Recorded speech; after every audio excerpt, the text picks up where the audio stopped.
to spend Mother's Day, and that does include the Vagrancy a little bit later on in race number 8, grade 3, going 6.5 furlongs on the main track for the fillies and mares, 1 scratch of the 5. And now Caramel Swirl, we do wonder, can she get back on track? Does she still have it? She has a good record here at Belmont. Her last couple of races have been, her last race, I should say, was disappointing. But before that, in August, we saw her finishing second in the Grade 1 Ballerina behind eventual champion Goodnight Olive. Yeah, and I think you can forgive the race at Tampa. You know, horses need a starting off point. She was a very short price favorite, but, you know, especially as horses get older, she is a 5-year-old mare now. Sometimes they just need a race to get them mentally where they need to be, shake that ring rust off, more from that perspective than a physical fitness perspective. So I think you'll see the better version of Caramel Swirl today. We look forward to seeing her. Now, Dr. B, we saw winning the Go for Juan back in December at Aqueduct. She'll come back and cut back in distance today. She was a horse that was able to wire the field with a 103 Beyer speed figure in that Go for Juan. And you saw in the Open, it was a special victory for jockey Irad Ortiz, giving him 77 stakes wins on the year, a record. Yeah, every time you think the bar is set, maybe as high as it's going to be set, here comes somebody like Irad Ortiz, who just rode hard all year long to get that record. Got it in December on a sloppy track with Dr. B. And she's proficient at shorter distances as well. 3 times at the 6 furlong distance with a win in 2 seconds. But another one coming off a bit of a layoff as a 5-year-old mare. Are you going to see the best version of Dr. B today? We'll see what she has for us. That'll be a nice matchup. Today's Grade 3 Vagrancy coming up a little bit later on. That is just one of the exciting races we have to look forward to on this 9-race card today at beautiful Belmont Park. We're fast and firm. We love to see it. The late pick 5 kicks off in race number 5. Unfortunately, dealing with a sloppy main track and off the turf over at Churchill Downs, but we'll hope to give you some winners there, and we'll hear from Paul LaDuca live at Churchill in a little bit. I want to remind everybody that the best way to play all of the action is by doing so with Naira Bets. Join now and you can earn up to a $200 deposit match bonus. Sign up and use promo code MATCH200 and you could earn up to a $200 deposit match right after your first deposit. Bet any track, anywhere, anytime. Join now at NairaBets.com for your $200 deposit match. We will kick off our live racing program with the first race at Churchill Downs. There's Lady Gold Start. David Cohen getting ready for the first race. We'll talk a little bit more about these fillies and mares in the spotlight to kick off the action. After this, we're just getting started on America's Day at the Races.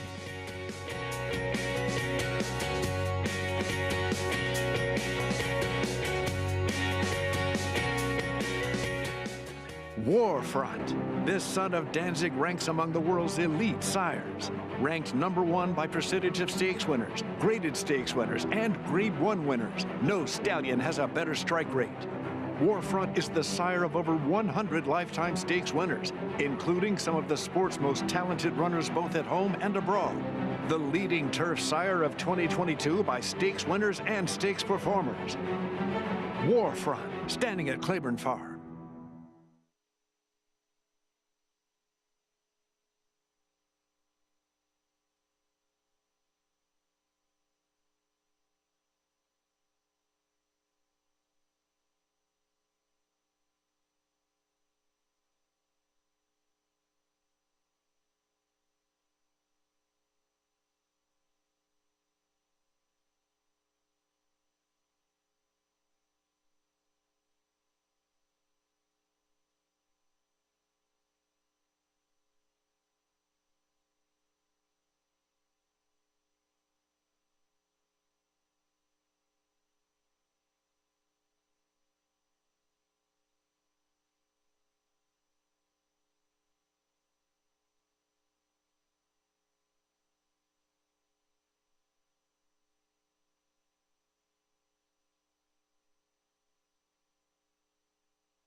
The flag is up.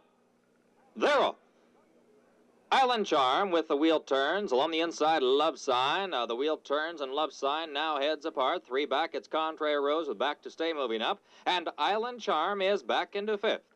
Love Sign on the rail. The wheel turns, Contrary Rose on the far outside. Joining those 3 is Island Charm. Those 4 now across the track at the 8th pole. Island Charm on the outside gains the lead now. Contrary Rose is 2nd. The wheel turns is 3rd. It's Island Charm in front. Island Charm in the 1981 Vagrancy, and we love getting a chance to look back on these races. I know that guy. Richard Migliori aboard for Trainer Steve tomorrow. A long time ago, my very first stakes win of my career, Acacia. Island Charm was a very special filly to me. David McKibben, our owner, allowed Mr. DeMauro to leave me on her for the Vagrancy after winning an allowance race on her. And, you know, not bad for a 16-year-old kid, huh? Coming down the stretch here, just past Angel Cordero on Contrary Rose. And Island Charm actually was the experimental free high weight. They didn't have a filly and mare division for Eclipse Awards for sprinters, but she was the high weight on the experimental free handicap, which would have actually made her a champion. I think she got assigned 128 pounds. Just a really nice mare that I had galloped from the time I got to the track as a kid, and then got to ride her in races. And she had been a speed horse her whole life, and one day she stumbled leaving the gate, took herself back, came with a run, and that became her style the rest of her career. She also was a great stakes winner on turf. She won the Gallarette at Pimlico. Pretty cool. Love getting a chance to see that special filly for a special rider as well. And some good memories. Thank you. Oh, really good memories. And I was so happy when they said they were going to show that one, because it was the very first one of my career. And there were many more where that came from. We'll see who can add their names to the list of Vagrancy winners this afternoon. Will be race number 8 today. Again, here's a look at the field, 6.5 furlongs on the main track. Take a look at Rosa Veloce, as this is one for Rob Atras, this mare, Richie, who has just been in absolutely tremendous form. She comes off of a 4th place finish in the Grade 3 Distaff, where she had a terrible start. As you talk about taking horses out of their comfort zone, this is typically a horse that is on the engine. Yeah, and she got left last time and then kind of ran off a bit, got into the race way too soon, made up all of that ground. Nobody's fault. Some horses are just headstrong that way.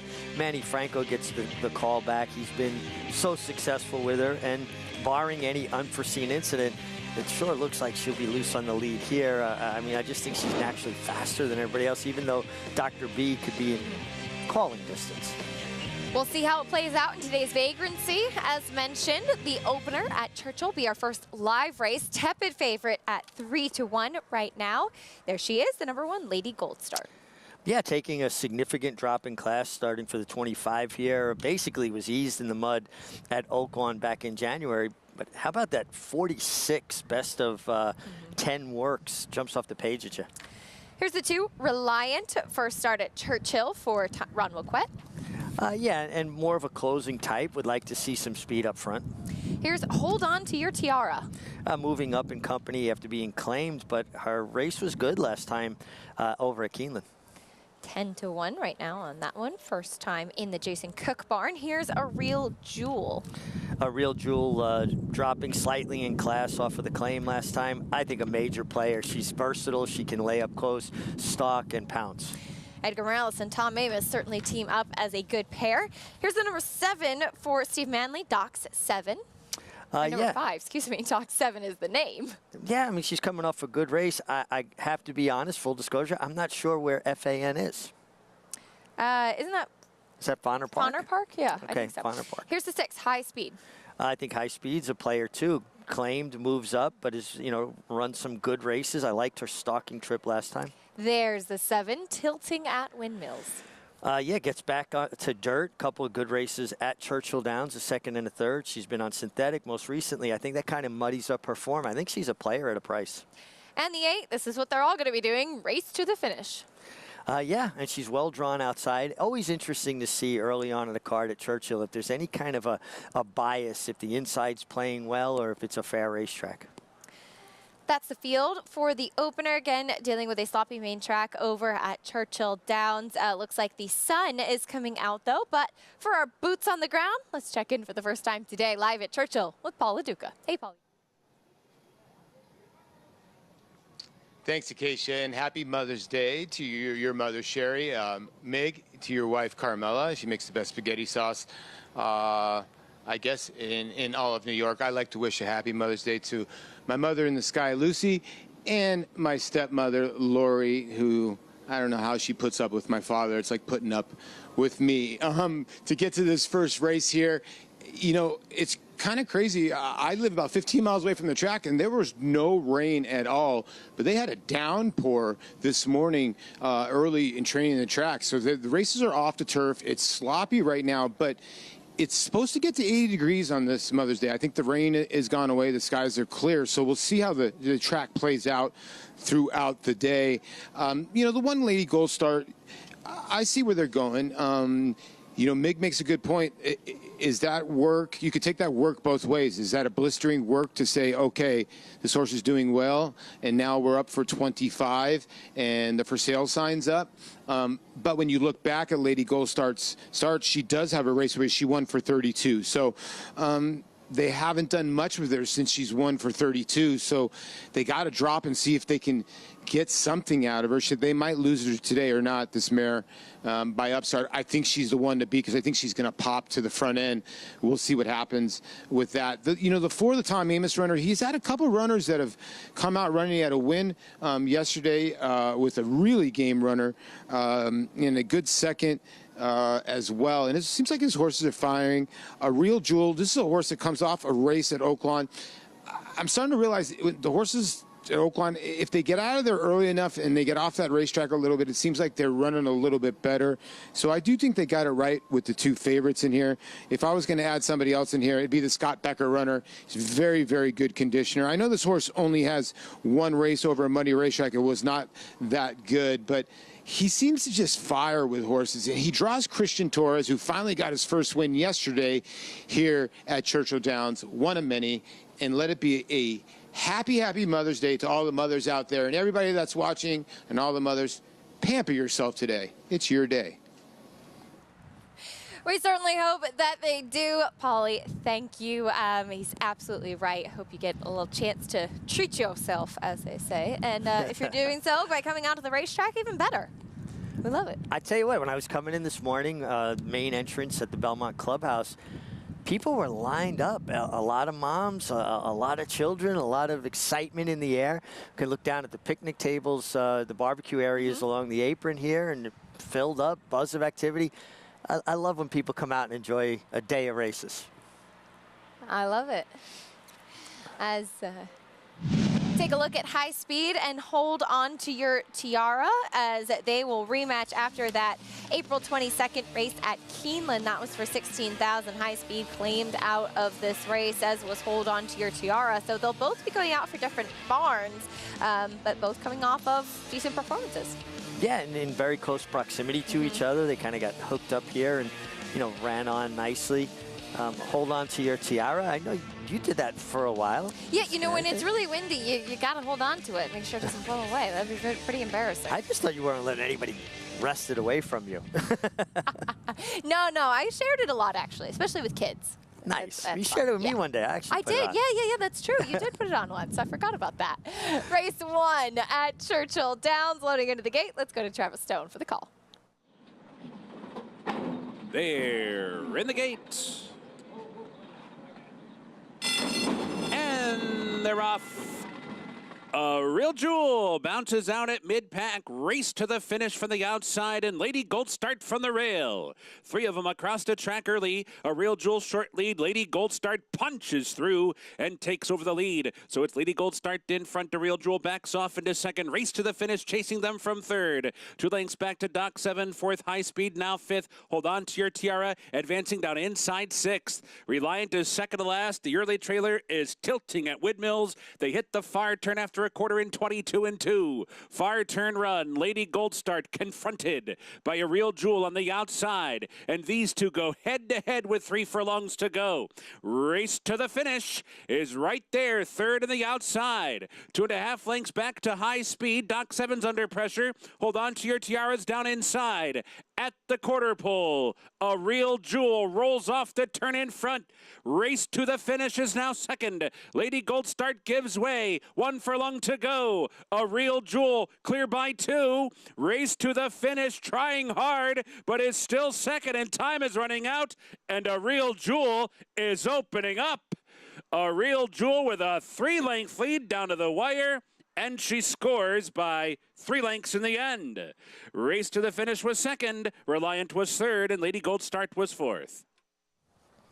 A Real Jewel with the win. First off the claim for Tom Amis, and she comes back right into the winner's circle. Well, last year we were on the 4,000 win watch for Tom Amis. This was 4,054 now. Edgar Morales, his seems like his go-to guy, and speed's always dangerous, particularly when you have off-going and well spotted. That's part of the equation. You got to be a good horseman, and you got to spot your horse as well. She went off your 5-2 favorite, was right up close with the number 1 Lady Goldstart, but eventually kicked away from the rest of that field. Back at Belmont Park, horses are in the paddock getting ready for race number 1. We're sprinting on the turf, going 6 furlongs in a $25,000 claiming race. There is one part of the entry, the one Russian to win, who's getting back onto the turf. When we come back, we'll recap some of the graded stakes action we saw yesterday, including the 9-year-old New York-bred Red Knight, who picked up the first Grade 1 of his career in the Man o' War. We'll recap it after this on America's Day at the Races.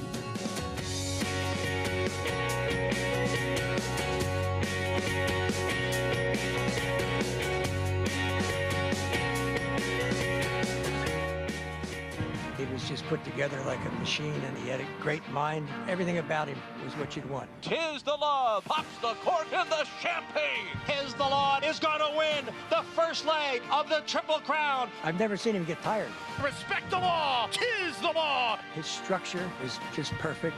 His bone is perfect. He's left the others behind. He's going to win the Run Happy Travers. He's everything you would look for in a horse. RaceLens is the most in-depth product in horse racing, with unique features found nowhere else. True odds, predictive analysis, and pace projection. RaceLens. It will change the way you follow horse racing and take your game to the next level. The Cross Country Pick 5 combines the best racing from New York with top races from around the country in one bet. Find it in your track menu and play this weekend. Races and free PPs posted at NYRA.com/crosscountry. Introducing a stallion, as top class as they come. In 22 career starts, he won or placed in 12 graded stakes, competing in 15 Grade 1s, earning over $1.7 million. His undisputed speed is evidenced by 7 100-plus Beyer speed figures, a 3-time Grade 1 winner, Raging Bull.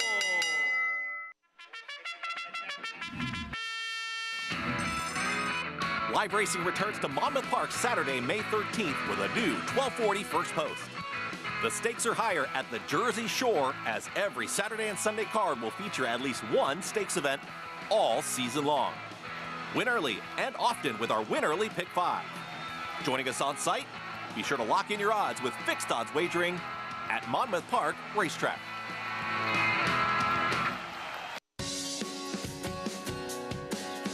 Welcome back, and thanks for tuning into America's Day at the Races here on Mother's Day, as we are brought to you by NYRA Bets. Bet any track, anywhere, anytime. Riders up for the opener here at beautiful Belmont Park, and it is a 25 claimer going the 6 furlongs on the turf course, as we'll begin the conversation with 2 horses that are going to take play, both of which coming off of respective layoffs. And we'll begin with Ballydooley for trainer Michelle Nevin, and he's one that I've always been fairly critical of, just always looking heavy.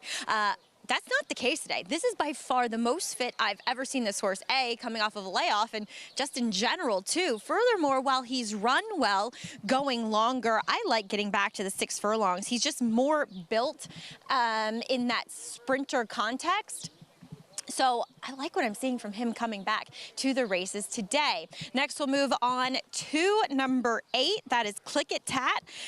And he's one that looks fitter than I've ever seen him, especially coming back off a layoff. That's not that usual for a Linda Rice training. Usually they carry a bit more flesh and conditioning and look as though they do need a start, but not the case with him. He is defined, and furthermore, he's one that can go the wrong way in his coat, and he looks resplendent here in the paddock, though I have always felt that a little more ground is optimal for him. 6 furlongs just seems a bit short as number 9, Cash Now, going first off the claim for Rob Atras, getting back to the turf where he's 3 for 8, looks like a turf spinner through and through. This is by far the best he has ever appeared prior to a race. Sometimes he gets washed out. Not the case today. His coat looks absolutely tremendous.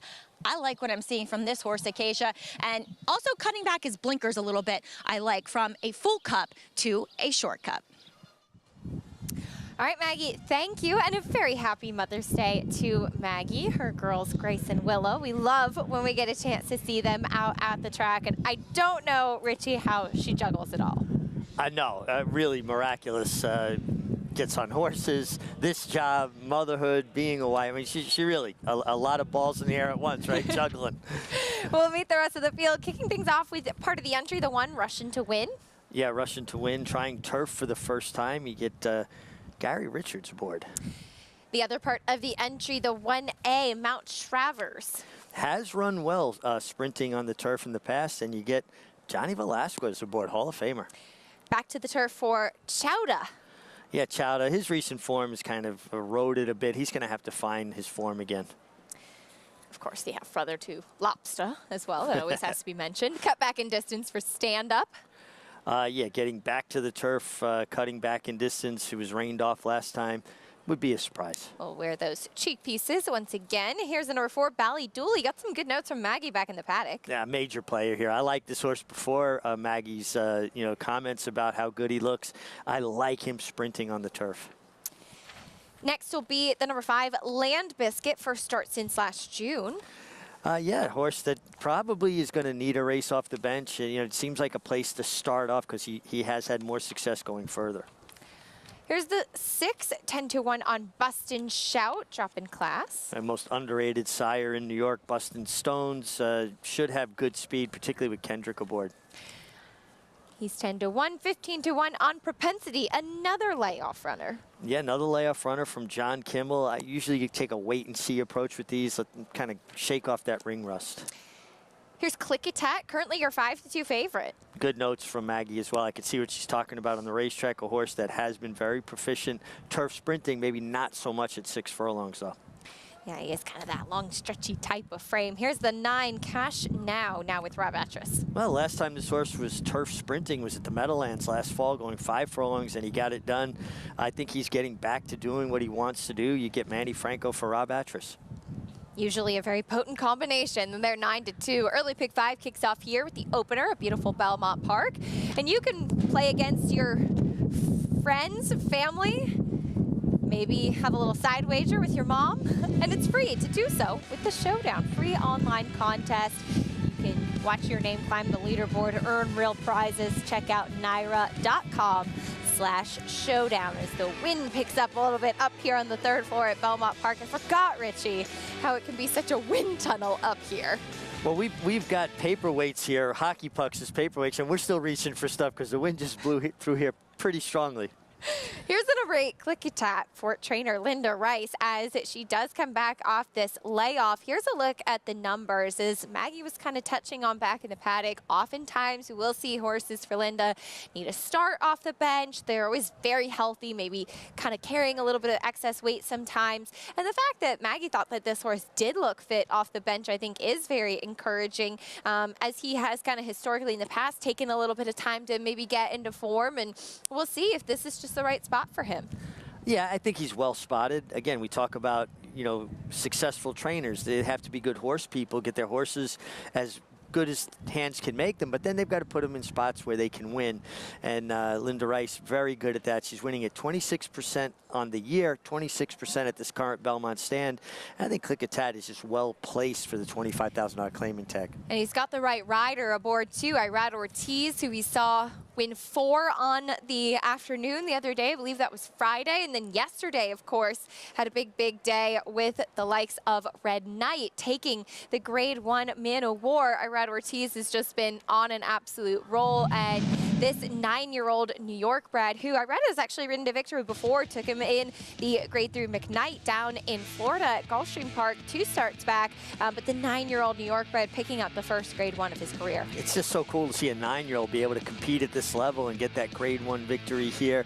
He followed Warren Point, who broke a bit slow, got a little bit keen down the backstretch, but he just came with that relentless, grinding run that he makes, and I was really tickled with his effort. Again, 9 years old, ran into his owner on the way out, and we talked horses and how good this horse is right now, and I think he's already thrown his hat in the ring for champion grass horse New York breds. He said that in his interview with me yesterday. I thought he should have been voted last year too. But it's great to see the pride. And he's the breeder as well. Tom Egan of Trinity Farm, owner and breeder of that 9-year-old Red Knight. Super cool horse. And as I had kind of touched on yesterday, he's just a great example of the New York bred program and just what can be produced and the quality those New York breds can run. Back here today, horses warming up on the track. Let's go back to Maggie.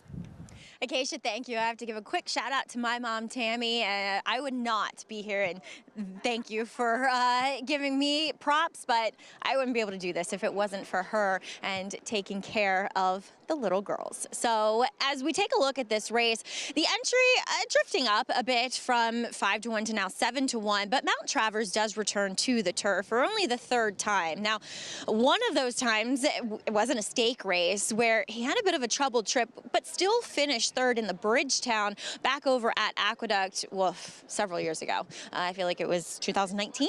I'm not gonna lie, he doesn't scream turf. It feels like he has been running on the right surface for the majority of his career, and it's not green. But we'll see what he does here. He's kind of a cool horse in the sense that he's just kind of been around, but he's not necessarily a win machine either. As we'll check in with some others coming in off layoffs, as we typically have with the return of turf racing. Number 6, Bust and Shout.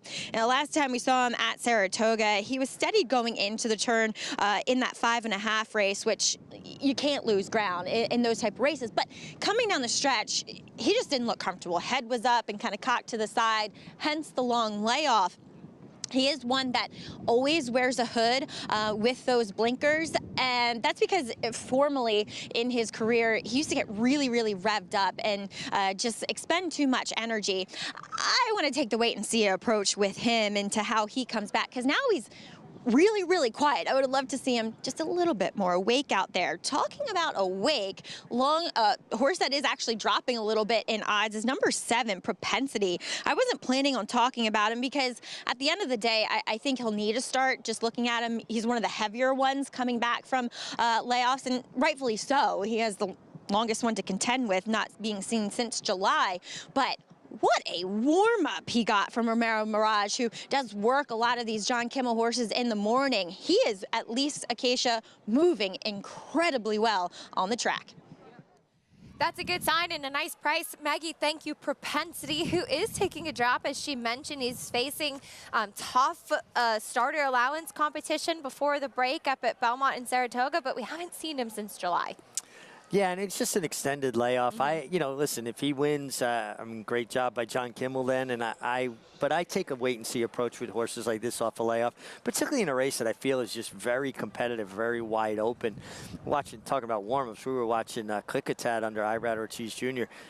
He never stopped warming up. From the time he hit the track until he hooked back up the pony to walk on the turf, and now he's jogging again on the turf. He is warmed up constantly the entire post parade. You know, it's interesting, as I've seen him have kind of aggressive non-stop warm-ups in the past. He was the type of horse that he would often kind of he'd be a little bit nervous before his races. As Maggie touched on the Paddock, I mean, sometimes he kind of wears it on his sleeve, this horse, when he's doing well and when he's not. You know, his coat can go the wrong way. He can lose some of his conditioning. He can get a little bit light in between races, maybe take a little bit of time to warm up and kind of get into stride. And maybe it's just a sign that he's just doing well right now. And Irad Ortiz, probably having run against this horse several times, familiar that maybe he's the type you just need to kind of keep him going. Well, I believe in good warm-ups, regardless of the horse. And some horses are just a little bit more muscle-bound, a little bit stiffer than others and need more warming up. But I believe in good warm-ups. We'll see how it pays off today. 2-1 favorite on Clickatat. First start of the year for trainer Linda Rice. Loading in for the opener at beautiful Belmont Park on this Mother's Day. We send it up to John and Brielle for the call. Dooley and Cash Now. Field of 10 in this opener, and they're set to go 6 furlongs on the Widener.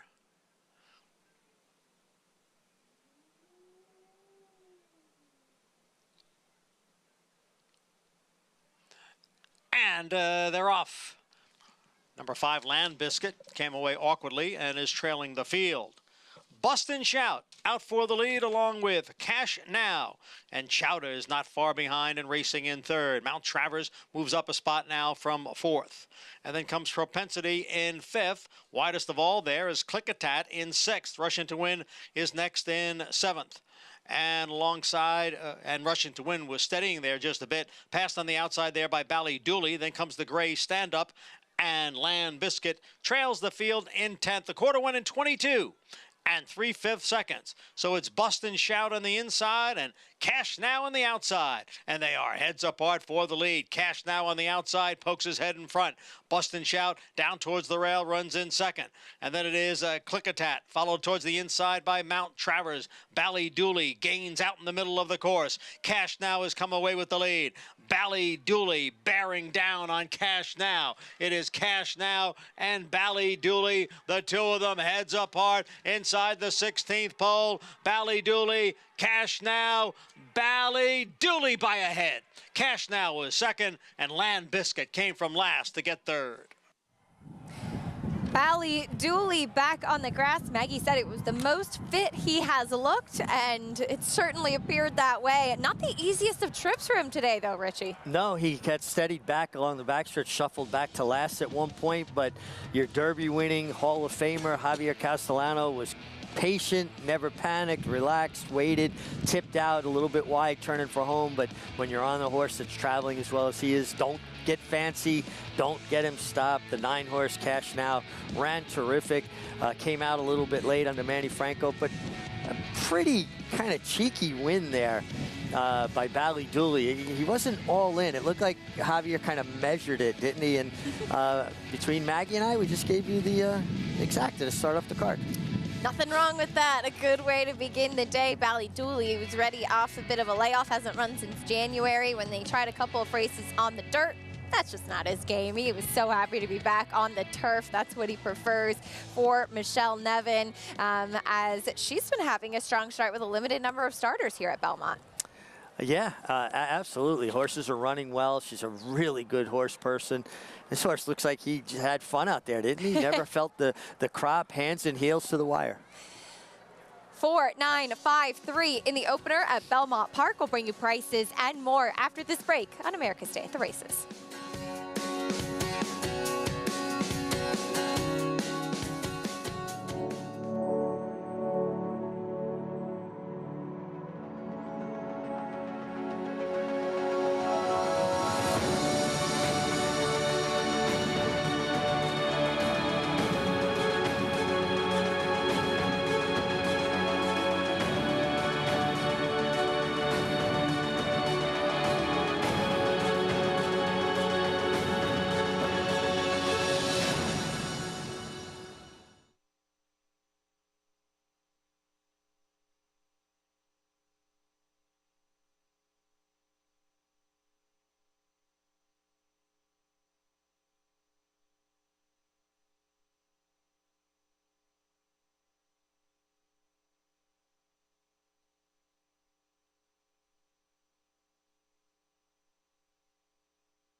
We're back on America's Day at the Races, brought to you by America's Best Racing. For the love of the race, visit americasbestracing.net today. Bally Dooley, he was very happy to see the turf once again today in Kentucky Derby, winning jockey Javier Castellano another trip to the winner's circle. Yeah, and just when you get dealt a bad hand, being shuffled back like that, the best thing you can do is just relax. Give your horse an opportunity to find his stride and pick your way along, and Javier Castellano executed it perfectly. And this horse well conditioned by trainer Michelle Nevin, who's standing by with Maggie. And pleasure to be here in the winner's circle with Michelle on this Mother's Day, and Bally Dooley kicking things off for you, Michelle. A horse that he's a good doer, he looks like, but you had him ready today. Yes, he's a chunky monkey. He likes to carry his weight with him. Talk a little bit about training a horse that does like to get into his feed tub. You know, that's just his natural makeup. So I don't interfere with him, and he's been doing great. Is he a horse that, since you brought him over, what was it, 2 years ago, that he's kind of developed more and he feels like that he's clued in now to racing? Definitely today he was very sharp, even in the paddock, in the warm-up. So, yeah, he's come along nicely. Talk about the ride that Hall of Famer Javier Castellano gave him. He's just been riding lights out. Oh, my God, you go with a hot jock, you're going to go to the winner's circle.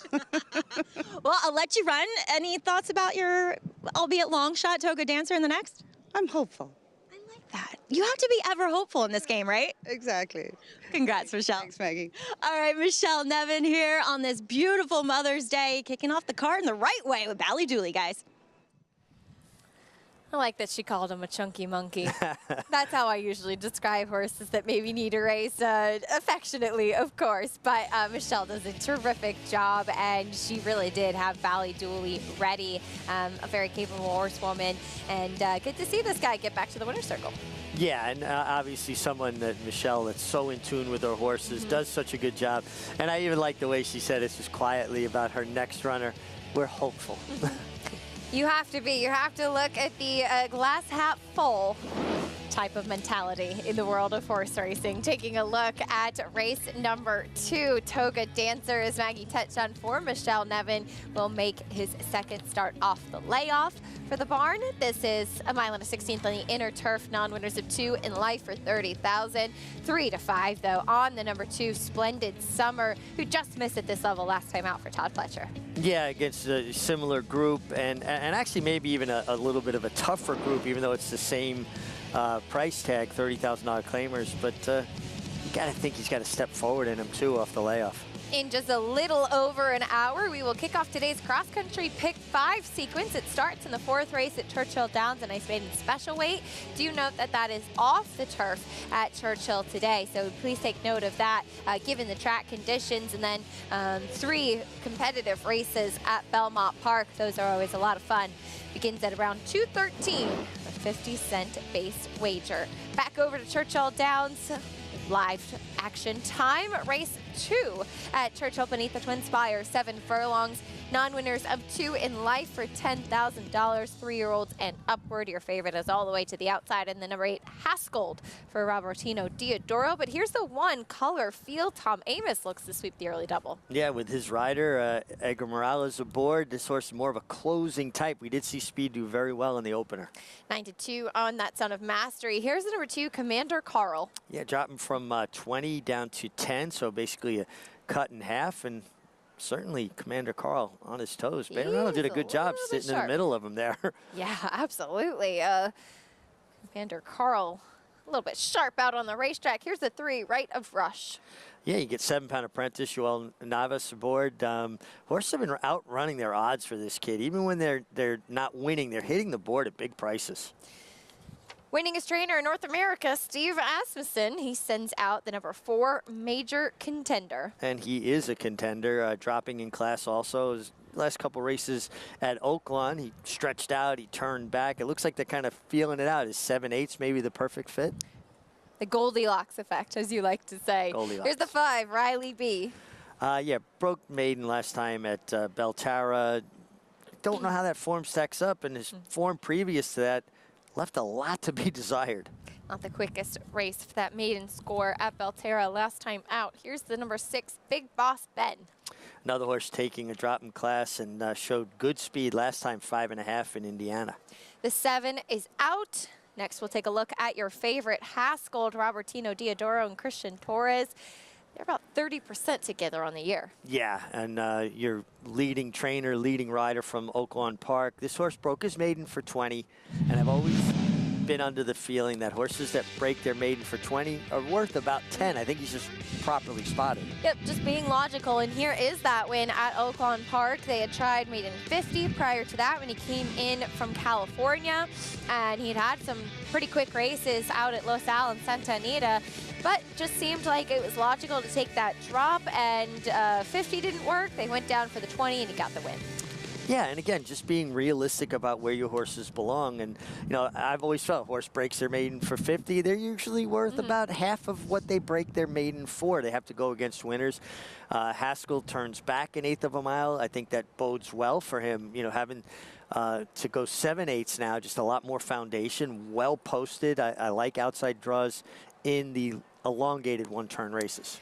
The number 2, Commander Carl, we saw him super sharp during the post parade. Luis Saez doing a really good job staying in the middle of him and trying to get him to relax. And it looks like, while he's still going a little sideways, he's at least going sideways but straight with the pony. As a rider, when you have one that's acting up like that, what are some things you can do to try to get them to relax? You know, for me, I always like to kick my feet out of the stirrups on horses like that, let them feel my leg around them a little bit, and, you know, kind of, and secure my seat a little bit more. So if I'm more comfortable, hopefully they're going to feel more comfortable, a little bit more relaxed about it. Looks like he's pretty well relaxed now, which is a good sign to see. Luis Saez aboard Commander Carl, and Luis has had a flying start since moving his tack to Churchill Downs for this season.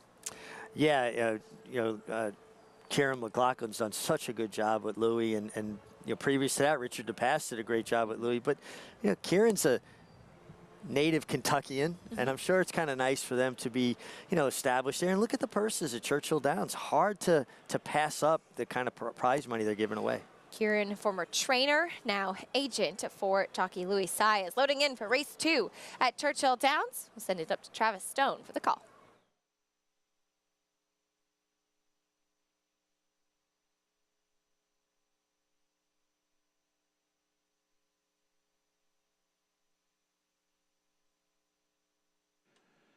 They're in the gate.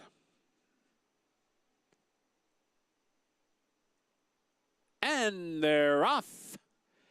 Big Boss Ben came blasting out of there. Quickly in front in the first few jumps. As they move up the chute, Commander Carl comes through, and Colorfield is there too. They cross over. Colorfield, Commander Carl come out running for the lead. Big Boss Ben backs off to be third. Haskell on the outside is fourth. Right of Rush advancing toward the rail while fifth. Major Contenders racing in sixth. That is 5 lengths off the lead and is just ahead of the trailing Riley B. The leader is Colorfield. The lead's a length. Commander Carl's prompting second. There's a half mile to go. Haskell is going to be wide to the far turn, but is sneaking up into third after an opening quarter in just 22 3. So round the far turn, Colorfield short lead. Commander Carl comes at him again. These two round the turn together, and they've gone 3 clear.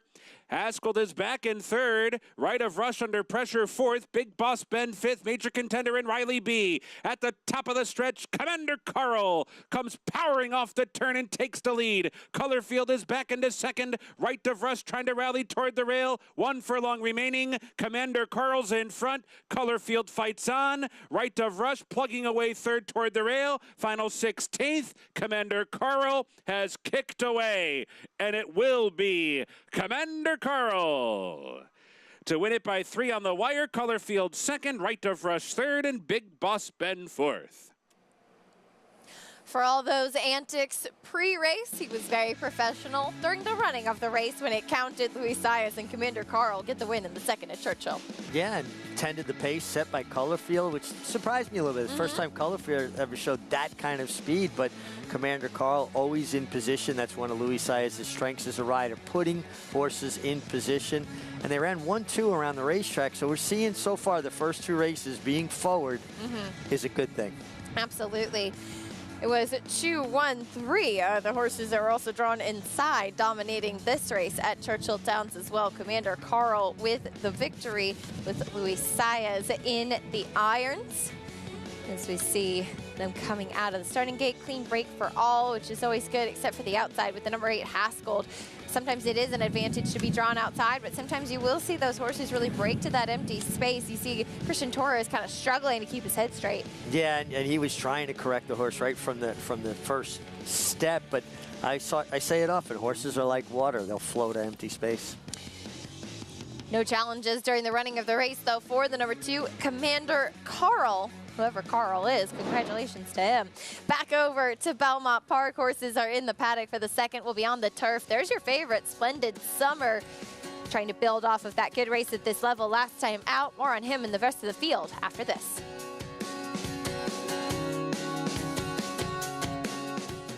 Good magic in a good-looking performance. Cruises home in the Haskell Invitational. And it's a vintage performance by Vino Rosso in the Breeders' Cup Classic. Nest, much the best. Elite Power on the far outside, and Elite Power gets up to win the sprint. On the outside, it's Malafact coming to the wire. Who's it gonna be? It is Malafact.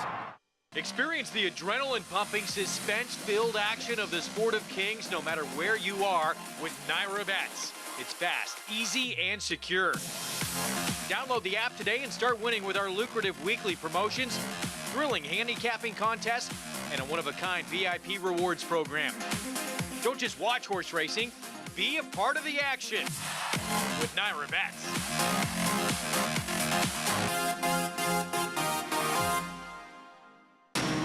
Every hair, every muscle, every contour, every pulse. In the juvenile, Essential Quality have won. in the Belmont, Essential Quality has won the Belmont Stakes.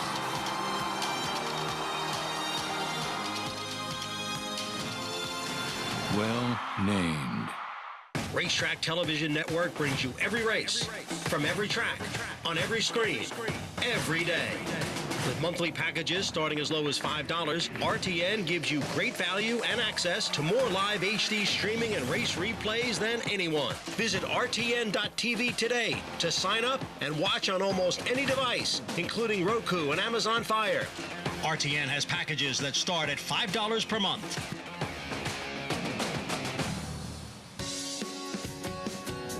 We're back on America's Day at the races on this beautiful Sunday, celebrating Mother's Day as we get ready for the second at Belmont Park on the inner turf. It's a mile and a 16th. Everyone looking for the second win of their career. Splendid Summer, currently 4-5. If you want all the stats on the horses, trainers, and jockeys in today's races, you can get all of that with free echo-based past performances. Check out naira.com/TV schedule to download your free past performances on all the races for today's show. Let's head down to the paddock, get a paddock report from Maggie. Acacia, a heavy favorite in here in Splendid Summer, and certainly has the credentials to be that type of favorite, as he just came up a bit short last time out, coming in off of the layoff. Now, last year, as a 3-year-old, he was always one that Todd Pletcher is one of those trainers whose horses, no matter if it's their first start or one off of a layoff, always look incredibly fit, defined, everything from an athlete that you would expect to see. But this guy wasn't necessarily one of those horses, but he has gotten more athletic now as a 4-year-old, and I just think with that race under his belt, he's going to be very effective here. He looks much more fit than what I had ever seen him in the past, but also he's reunited with Flavien Prat, and not that Kendrick did anything wrong last time. He does feel like a little bit of a tricky horse that maybe isn't the most genuine, in which you got to produce him at just the right time. Next, we'll move on to a horse that I do know a little bit about, and that's number 6, Jinzu Warrior. He is one that has run his better and faster races on the turf, as he'll go first time out for John Toscano, in which he has a massive turf hoof. There's no denying that this horse is built more for the turf. But I will say that having gone through the winter months, his coat's now come around. It's much better than what it was. And furthermore, this is by far the most awake and alert this horse has ever been prior to a race. So I like that for him because he is a little bit of the lazy sort. So I think he's a little intriguing, plus getting reunited with the white-hot Javier Castellano. Moving on to a big price, number 10, American Grant, is one of a few trying the turf for the first time in here. If this isn't a turf horse, then I don't know what I'm looking at. He might not be very good. That might be his biggest problem, but he is built like an out-and-out turf horse. Massive hoof to him, angular hind end, not really, really built up in those hindquarters, which, typical turf routers aren't like that. And he's by Commissioner, who's actually sneaky good with his turf progeny. The dam, she never broke her maiden, but the half-sibling to this guy could run on the turf and synthetic and was effective on both of those surfaces. So, Acacia, I'm really intrigued to see what American Grant can do on the turf for the first time. And I like the price. Maggie, thank you. 27-1 on American Grant. A little bit of an intriguing prospect as he gets onto the turf for the first time ever. One of a couple in here to do so, the other one being Going in Style. I always like when Maggie points out a horse at a big price. If you've kind of mulled over using a horse like this, it kind of pushes me over the edge. It'll definitely allow me to use this horse now. Tough post, though. Mile and a 16th on the inner turf. Inside posts have much the best of it. There's the 6, Ginsu Warriors. Javier Castellano will look to sweep the early double. Your favorite, though, Splendid Summer. A very, very short price at 4 to 5, and he could absolutely be the winner in here, and he's run some quick races, Richie, but you do have to take a very short price on him. Very short price on a horse that's run faster than anybody else in this race, but he's also a horse that looked like he hung a touch last time. Speaking of Ginsu Warrior and Javier Castellano, he had a big day yesterday, too. That does include a win in the Grade 3 Peter Pan with Arcangelo. Special victory for trainer Jenna Antonucci. And this horse fought for it, Richie. This was a very game performance from the top 2 finishers in that Peter Pan as the undefeated Bishop's Bay. Looked like he was home down on the inside, and then Arcangelo came back. Well, you saw Bishop's Bay meet the first challenge, kind of fended him off, and looked like he was going to get away from him again. Arcangelo kept fighting for it. I also think that Bishop's Bay, when he got about a half a length of neck in front, his ears came up, and I thought he lost his focus briefly. It's something we talked about even before the race, something that Brad Cox had mentioned from his last start down at the fairgrounds, and you can see it in his first 2 previous races. He almost kind of gets a little bit lost before and loses his focus, and that allowed for that woman, Jenna Antonucci, giving a shout out to Arcangelo's groom. We love to see that too. That allowed for their horse to run down the favorite. Yeah, and listen, take nothing away from Arcangelo. I don't mean, the 2 runners, both Bishop's Bay and Arcangelo, ran a tremendous race and put a lot of separation between them and the 3rd place finisher. But it's interesting for me watching it when you see a horse and their ears come up. Think about their ears like radar. Obviously then he's kind of looking at something, not really completely focused on his job. It was only a stride or 2, but when you lose by a head, a stride or 2 is very meaningful. Makes a big difference between 1st and 2nd. Grade 3 winner Peter Pan yesterday, Arcangelo. Reminder to everybody that you can play along with all of the action with Naira Bets. Get started at nairabets.com or download the app today. You can get up to a $200 deposit match bonus by using promo code MATCH200. If you haven't signed up yet, what are you waiting for? There's the details, nairabets.com. Check it out. 3 to 5 favorite on your Splendid Summer. Stepping out now. Let's meet the rest of the field, though, starting with Strong Light. Strong Light, good posts on the inner turf, but a horse that's going to have to improve. And I like the way you said, what are you waiting for? A little Brooklyn in there. You're rubbing off on me. Here's Splendid Summer. Yeah, very, very logical favorite, but he's very short price for a horse that I thought last time might have just hung a touch. Maiden Breaker last out. Here's Proven Hope. I like the way this horse ran last time, and I think he can take another step forward. Katie Davis has been riding in very good form. Would be special to see Katie Davis get a win on Mother's Day. We know how much she juggles. Here's the 4-toga dancer. Michelle Nevin looks to sleep the double. Yeah, had his race off the bench, so he got kind of shook the ring rust off, and by War Dancer, who's had great success here in the state of New York. Especially on the turf. Here's the 5, Born a Gambler. I think this horse can take a step forward. He probably needed the race, hadn't been seen since July. Comes out of the same race with Splendid Summer. They were about 3 lengths apart. I think this horse could take a big step forward, though. Kentucky Derby winning jockey Javier Castellano will be aboard Ginsu Warrior. Got good marks from Maggie in the paddock, and you're getting a big price with a Hall of Famer aboard. Talked about first-time turfers. Here's the other one, Going in Style. Yeah, the mare Lope raced pretty much exclusively on turf. I think one synthetic as well. Had 1 win to show for it. Big price on that one. Big price on this horse as well. Back to the grass for Ghostly Prince. Yeah, I mean, this horse, some of his turf races were pretty good, though, last year. I think he'll appreciate getting back to this surface. Seems to be the surface that he does prefer. Labard also back on the grass. Yeah, back on the grass, but his turf races kind of leave more to be desired. His dirt races seem better to me than his turf races. And American Grant, intriguing turf prospect that Maggie talked about in the paddock at 30-1 now. Yeah, and the mare did produce 1 turf winner out of 3 foals to try it. Grandam was a filly, Manor Queen. I won several races on that. Was exclusively a dirt sprinter, but honest, just one of those hickory kind of horses that'll always stay in your memory. Splendid Summer and Born a Gambler faced one another back on April 22nd. That was also the first race off of a layoff for both of those horses. Splendid Summer hadn't raced since August. Born a Gambler hadn't raced since July.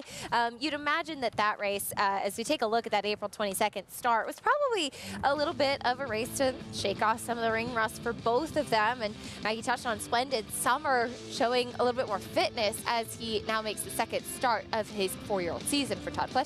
Yeah, and listen, he's the one who made the wide sweeping run where, Born a Gambler was down inside and saving ground, and that's always key in races like this. But, Todd Fletcher is so good at getting horses fit, right, and prepared, and they put so much foundation in them. I think there's potential for a bigger step forward from the 5 Born a Gambler than there is from the 2 Splendid Summer. Now, Born a Gambler is going to have to do a lot to close that gap, right? But if Splendid Summer is a horse that kind of runs to his competition, right, doesn't necessarily want to run by horses, who's the most likely upsetter then? To me, it would be the 5 Born a Gambler. And he's a good price too at 6-1, as your favorite is still 1-2. Let's go back to Maggie trackside. And I think considering connections, that is what's driving down your price on Splendid Summer in here. And I'm going to go crazy and pick a long shot. That horse, that watching him as well, American Grant warm up, he moves like a turf horse too. Why not? Why not pick a 30-1 shot in the face of a 1-2 shot? And more, it's just to highlight this horse because I think he is going to outrun his odds. But let's talk about Labard. You guys mentioned him in the post parade. He is one, or I totally agree with Richie, like, why are we back on the turf? His turf races leave little to be desired. But I see why Horacio De Paz, his trainer, is trying again. Everything about this horse says turf, physically at least. Massive turf hoof, slack pasterns, high knee action. We'll see. Will Horacio be rewarded in sticking to his guns and trying the turf here again? I'm not sure because the form says absolutely not. But again, he's 19-1, and that's more than generous on him. As we'll check in with Toga Dancer. We caught up with Michelle Nevin after she took the first. Will she sweep the double? Probably unlikely, but again, like I said, Ballydolly was a rare Michelle Nevin horse in which he looked ready to go off the bench. Maybe Toga Dancer was your typical Michelle horse that needed a start. He looks incredibly fit here. Romero Mirage has really taken one from Kendrick Carmouche's book and is really warming things up, his horses up aggressively. He's one that looked beautiful out on the racetrack. Again, I just thought that just coming up short in that same race with Splendid Summer, guys. Fair enough, Maggie. Thank you, Toga Dancer. A big, deep closer, Romero Mirage, will be riding him for the 3rd time, and actually broke this horse's maiden back in November through disqualification of the horse that crossed the wire first that day. Yeah, and Romero Mirage is a rider that actually has really impressed me. He doesn't ride the cream of the crop, but he hits the board and gets run out of horses. They outrun their odds for him. We'll see if he can do that at 18-1 with Toga Dancer, your favorite 1-5 on Splendid Summer, though. It's race 2 from Belmont Park. Johnny I standing by. Waiting now for Born a Gambler and American Grant. Born a Gambler goes in. 1 remaining in this field of 10. On the inner turf at 1 1/16, and we are set for race number 2.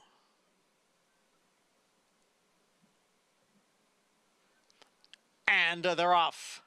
A good start for the big favorite, Splendid Summer, who is sent right out for the early lead. Born a Gambler runs in second. Labard is on the outside. American Grant now moves up a couple of spots there as Ghostly Prince sits in 5th. Proven Hope is down at the rail and gaining from 6th. Then Ginzu Warrior in 7th, alongside is Going in Style in 8th. And then it's a break of 4 lengths to the 2 trailers, Toga Dancer and Strong Light.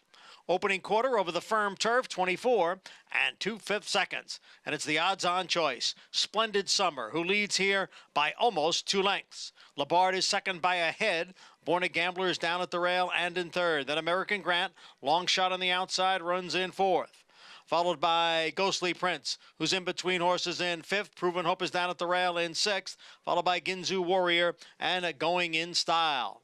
Splendid Summer ran the opening half mile in 49 4/5 seconds and is still in control here going into the far turn. Splendid Summer by a length and a half. Labard and Born a Gambler continue to give chase 2nd and 3rd. American Grant gains on the far outside. In behind horses is Ghostly Prince. Down at the rail is Proven Hope. As the field comes off the turn and enters the stretch with Splendid Summer holding on to the lead. Ran 3/4 in 1:14 2. American Grant right alongside of Born a Gambler. Then comes Ghostly Prince. It is Splendid Summer looking to go wire to wire here. Splendid Summer has a 3-length lead as they come on for the finish, and it is Splendid Summer at 2-5. Splendid Summer with the win. And Richie, you remarked to me right after the break, Flavien Prat's tactics here for a horse that maybe doesn't necessarily like to pass horses. Put him on the lead. It's the kind of horses you put on the lead because they don't get ranked. You could turn them on, ask them for run, leaving the gate, and they're not going to get ranked with you. Once they make the lead, they're going to wait on horses, and they've already broken that plane, so they're not going to have to, you don't have to worry about them hanging, if you will. I think it was just fabulous tactics on, obviously, the best horse. Nice trip and good run from the 5, Born a Gambler. And if you hit this try, you owe Maggie Wolfendale an extra special Happy Mother's Day because she touted a 30-1 shot that was going to outrun his odds, and he certainly did. It looked like he was making a winning move at one point. 30-1 checking in 3rd. Richie liked the 5 at 6-1. So we have you covered here. No reason you shouldn't have hit this trifecta in race 2 at Belmont. But Flavien Prat and Splendid Summer, the favorite, delivers. And right here, you see the intent from Flavien. Yeah, and he chased this horse out of the gate like it was a sprint race, but knowing full well that this horse, once he established the lead, would come back into his hands. Some horses, you ask them leaving the gate, they're ranked. They're going to pull. They're going to run away with you. This horse just came back nicely to him. And again, listen, you're riding the best horse. Don't get fancy, but I love the tactics he took. And also in a race that was kind of crying out for someone to take the initiative here. Yeah, and Misael Jaramillo had tried putting him on the lead back last year as a 3-year-old at Monmouth, but against tough competition in maiden special weight field, he wasn't able to sustain it. But Flavien, aggressive today, the right kind of company, and it paid off as he gets the win. 2-5, 10-8 in race 2 at beautiful Belmont Park. World-class jockey, of course, but showing that once again, Flavien Prat aboard your favorite to get the win. Coming up a little bit later on, we'll have the Grade 3 Vagrancy. Can Caramel Swirl get back on track and back to the winner's circle for trainer Bill Mott? We'll talk about her chances after this.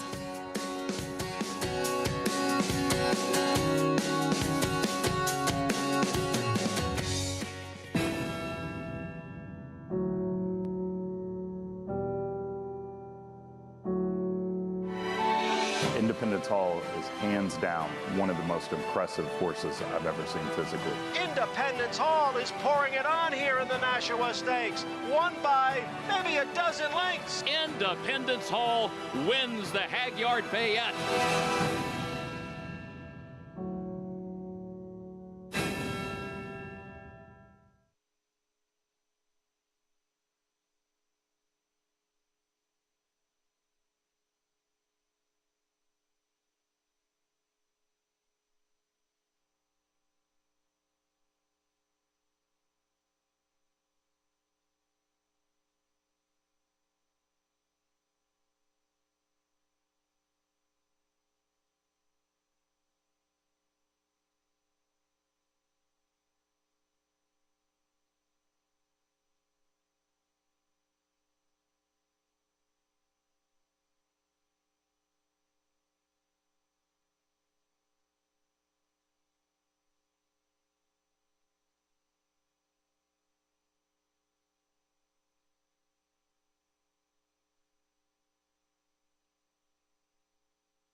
We're back on America's Day at the races. Flavien Prat, all smiles coming into the winner's circle after the second race. Splendid Summer with the win, and Flavien Prat's aggressive tactics paying off for a horse that typically doesn't really prefer to pass horses. Like, you know, there's two schools of thought, right? You get a horse that maybe hangs a little bit, so you're trying to wait, produce their run at the last moment. I like this tactic better. Put them right on the lead from the start. Let everybody else chase you. You're on the best horse. You've already broken through that plane. And Flavien, for all the things he does well, I think sometimes he doesn't get as much credit as he should for how strong he finishes on horses. very, very strong rider too. $2.90 winner. Short price favorite, but a big price in third. Maggie Lexley, number 10, American Grant, to round out that trifecta. Good call there. Race 2 official as we turn our attention back over to Churchill Downs. It's time for the third race there at Maiden Claiming, as this is sprinting on the main track for fillies and mares. And it's a high-level Maiden Claiming for $100,000, meeting the field, starting off with the number 1, Hurry Up Hannah. Yeah, one start at Keeneland, maiden allowance, now drops to the $100,000 level, taking some money too. Breaking from the inside post once again, just like she did on debut. First time in the Tommy Drury barn. Here's Miss Red. Yeah, Miss Red has run good enough races for maiden allowance, so I think she is absolutely a favorite that deservedly so. 3-2 right now. First time starter, My Blue Valentine. Yeah, first time starter, not taking a tremendous amount of money. Next will be the number 4, first time on the dirt for Royal Blood. Yeah, Carlo Veccarese now puts this one on the dirt, and get Rafael Bejarano. They seem to make a nice combination. At 24% together on the year. We'll see how that one does handle the main track. I didn't have blinkers marked on my past performances, but it looks like this horse is wearing blinkers for the first time. There's the number 5, the Princess Says. Probably the speed of the affair here, and speed has been good the first 2 races. Major player. Yeah, we've seen horses forwardly placed be the key in the first couple of starts. Another first-time starter, here's Goldie's Lock. The Goldie's Lock effect? Maybe. Yeah. First-time starter out of a mare that was a 4-time winner. Switching things up a little on us. And the number 7, Grimaldi. Grimaldi, another one making that drop in class, more of a closing type. Out of the ones that are making that drop in class, Miss Red, I think a logical favorite. I think the 5, the Princess Says, is very interesting because I do think she has enough speed to control here. See if she can take them every step. That's a field for the third. Let's see what Paula Duca has to say. Well, I'd have to agree with Meg, actually, to be honest with you. I think the 5 is the horse to catch, and we'll see what happens out of the gate. You know, she is very fast, and she was never able to get the lead. You know, 2 starts back, she got the lead at Fairgrounds for a split second, but she's never really had a breather in a lot of her races. So I do think she's a major player in here. The favorite, the 2, Misread. This is what Tommy Drury does. He does a lot of stuff for Claiborne Farms. When a horse, you know, kind of gets a little bit of a hiccup, they send him to Tommy, and he's phenomenal. And Miss Red looked tremendous on the racetrack. Now, you know, the worry is the layoff. And I'd asked this to Mig after I talk about the last horse here. You know, the 6 looked okay. I thought for a first-time starter, Michelle Lavelle, firing line, gave American Pharoah all he could handle in the Kentucky Derby. And the Greg Foley runner on the outside. I keep, you know, saying, listen, Greg Foley's barn is literally right next to the paddock. So I think his horses are going to run well at this meet. I do think the 2 is the best filly in here in the horse to beat. But, Mig, I was talking to Tom Amos actually earlier this morning, and he said when it was pouring rain at about 6 o'clock in the morning, he thought they were going to seal the track. They did not seal the track, and it is very, very soupy kind of racetrack, and it looks like it's kind of muddy. So as a rider, does your horse need more fitness or not? Because that's what Tommy Drury's worried about here with the 2. Oh, it's a great question, Paul, and absolutely. Once the rain, that moisture gets into the track, it definitely becomes more pulling, a little tackier, right? When it's sealed and that rain is able to roll off of it, they run over the top of the ground. Yeah, a little bit tighter, a little bit more compact type of track. Not the case today, and some great insight from Paul. Miss Red hasn't run since October. Let's see if she's fit enough to handle the track conditions today in her first start for Tommy Drury. The number 3 first-time starter, My Blue Valentine, giving the starting gate crew a little bit of a tough time. They'll bring one of the outrider ponies over, try to coax her in. Yeah, just like a security blanket, right? A little extra urging. You get a horse next to her. Horses are herd animals. Okay, he's calm. Maybe I can be calm about this as well. All in for the third. Here's Travis Stone. They're in the gate. And they're off. The Princess Says breaks on top. Royal Blood is there. Miss Reed down inside, away sharply as well. Onto the main track they go, and Royal Blood comes on through. So it's Royal Blood in front, and the Princess Says is right there. Second, Miss Reed toward the inside. Third, Grimaldi comes away fourth. Hurry Up Hannah's in fifth. Goldie's Lock is back in sixth. My Blue Valentine, the trailer, 3 lengths off the field. So racing for the far turn, Royal Blood. Skitters clear to lead by 2 and hits the far turn in front. Miss Reed trying to come through toward the inside of the Princess Says. They're still together, second and third, chasing Royal Blood. Grimaldi 2 lengths farther back, fourth outside. Hurry Up Hannah's under pressure, fifth. Goldie's Lock trying to run on from the back. So round the far turn, Royal Blood still holding the lead. Miss Reed needs to find a way through, and opening down inside, and here she comes now. The Princess Says is down the center with Grimaldi. 1 furlong to go now, and Miss Reed found a seam, and she has taken over, and she's opening up by 4, now by 5. Royal Blood, the Princess Says, everybody chasing Miss Reed, who never left the rail, and splashes home to win it by 7 lengths on the wire. Miss Reed first, Royal Blood second, the Princess Says, and Goldie's Lock. The number 2, Travis Stone called her Miss Reed, so we will go with that. She was definitely fit enough and ready to roll today. First start for Tommy Drury, but Richie, coming up the inside, she almost kind of lost her footing a little bit. Did she spook from the puddles, or what do you think happened there? I think she just was a little bit intimidated. You know, has a horse outside of her, Royal Blood.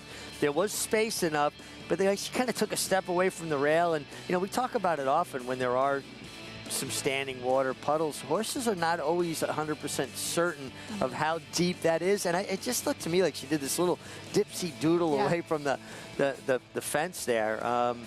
But a nice ride by Brian Hernandez. Tom Drury have her ready off the bench. And Claiborne Farm, 100 years of doing the usual, unusually well. Do you steal my host cards? Yeah. On their way to the winner's circle again. Absolutely. We love to see it. Congratulations to Claiborne Farm with this homebred filly. She was much the best in this spot as well. Gutsy ride from Brian Hernandez. He obviously knew he had a lot of horse underneath of him as she breaks her maiden at Churchill Downs. Familiar sight, horse fans rolling up to Pimlico. There's the Kentucky Derby winner, Mage. He arrived this morning in Maryland to get ready for this upcoming weekend's Preakness Stakes.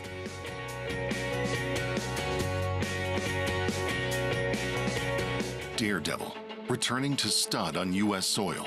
The only first crop sire to see 2 offspring win the Grade 1 Kentucky Oaks and the Grade 1 Preakness Stakes in the same year. She dares the devil, taking the Kentucky Oaks and the Grade 2 Azeri Stakes, and champion Swiss Skydiver, winning the Preakness and the Grade 1 Beholder Mile Stakes. With more exciting prospects on the track and multiple 6-figure sales in the ring, Daredevil's career is just getting started, only at Lane's End. The Fasig-Tipton Mid-Atlantic Made 2-year-olds in training sale.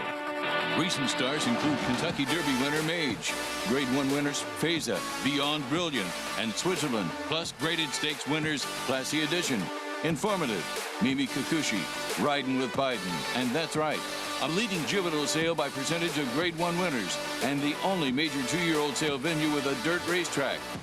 May 22nd and 23rd in Timoniga, Maryland. Where will you be?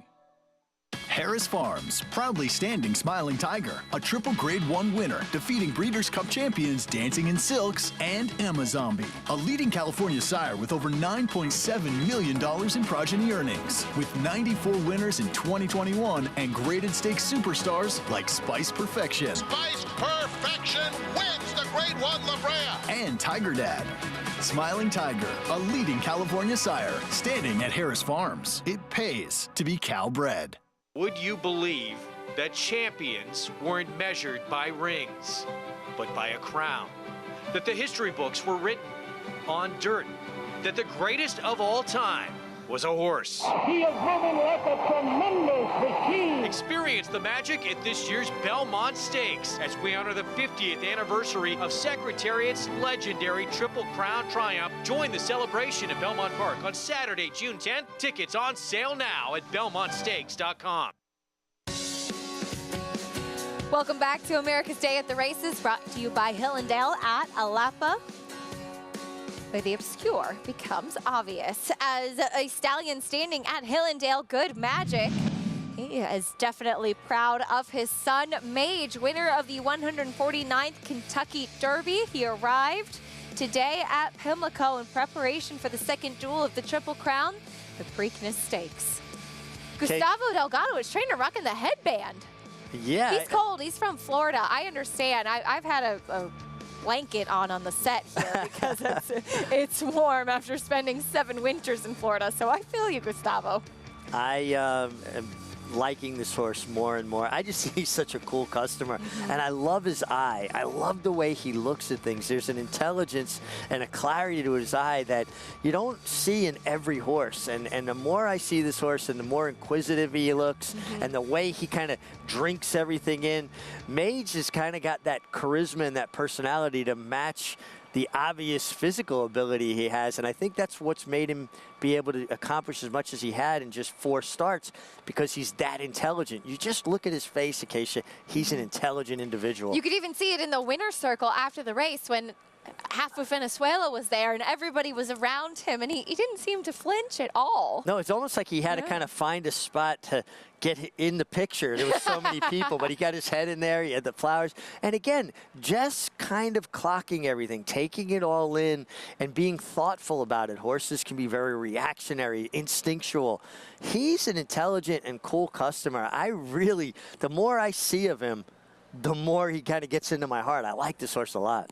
We'll see if he can take one step closer to becoming a Triple Crown winner, pointing on to the Preakness Stakes that's coming Saturday, now about 6 days away. We'll see who else lines up in the gate alongside him and who could potentially come out of the Kentucky Derby to move forward. Confidence game, unfortunately, will not be one of those, as his trainer, Keith Stormo, saying a sore right shoulder will miss going on to the Preakness Stakes. Yeah, and it's a shame. I mean, I thought Confidence Game was a horse that could take a big step forward in the Preakness. Thought he ran okay in the Derby. And this is, you know, something we talk about. I don't believe there's such a thing as a horse whisperer. They're horse listeners. And obviously Keith DeZormo could tell his horse something was bugging him. Not always easy to pick up on when a horse has a sore shoulder.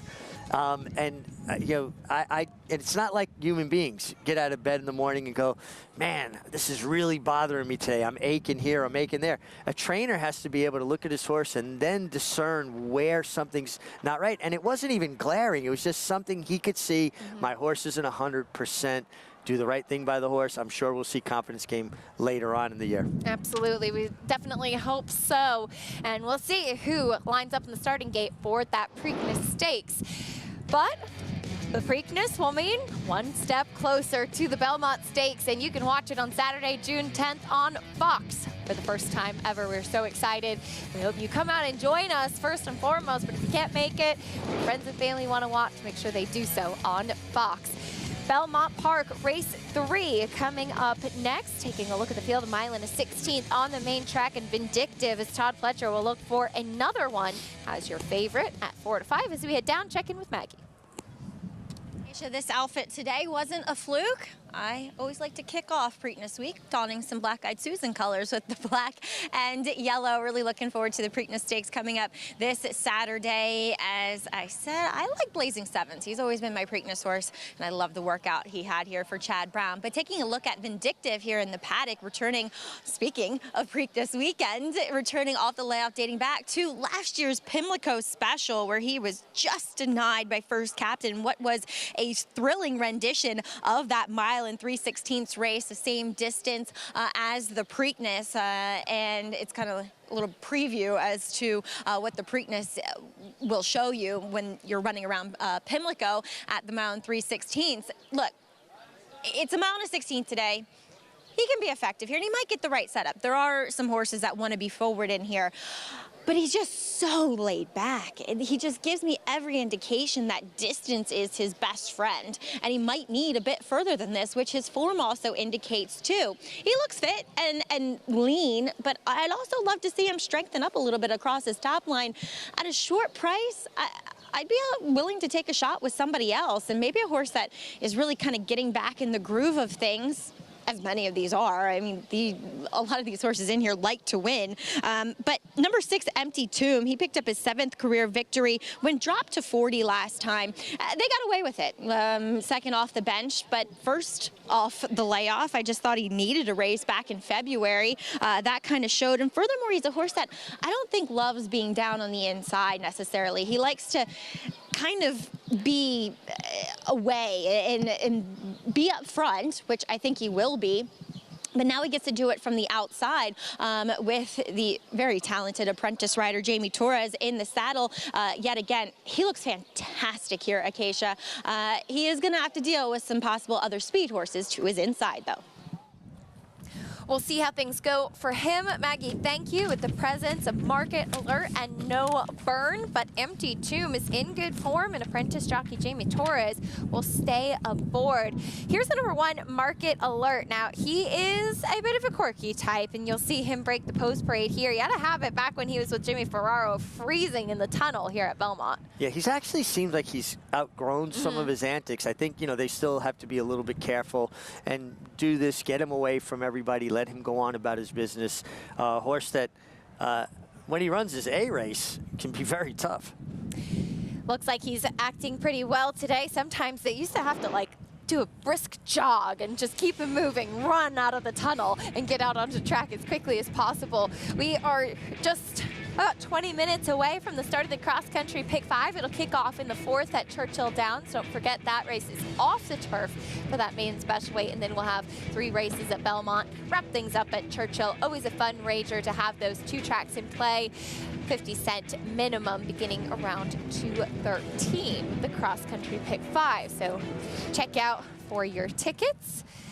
if you can. Now, market alert, as we mentioned, breaking post parade. So now we'll have the regular post parade beginning as the rest of the field makes their way out. There is Vindictive, 4 to 5 as your favorite. And as Maggie mentioned, we have not seen him since Preakness weekend last year. Maggie's in those black-eyed Susan colors, though. I like it, the black and yellow. 6 days short of a year layoff, comes back right kind of conditioner and Todd Pletcher to get foundation in him. He was runner-up in the Pimlico Special, the first captain.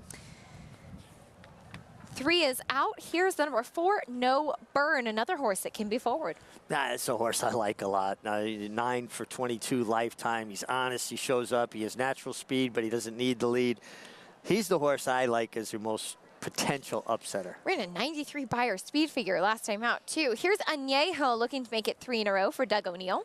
Yeah, comes off back-to-back wins. His start 2 back was remarkable when he got pinched at the break and was able to get it done. Last time, more of a grinding kind of a run, a little bit of a bicycle horse.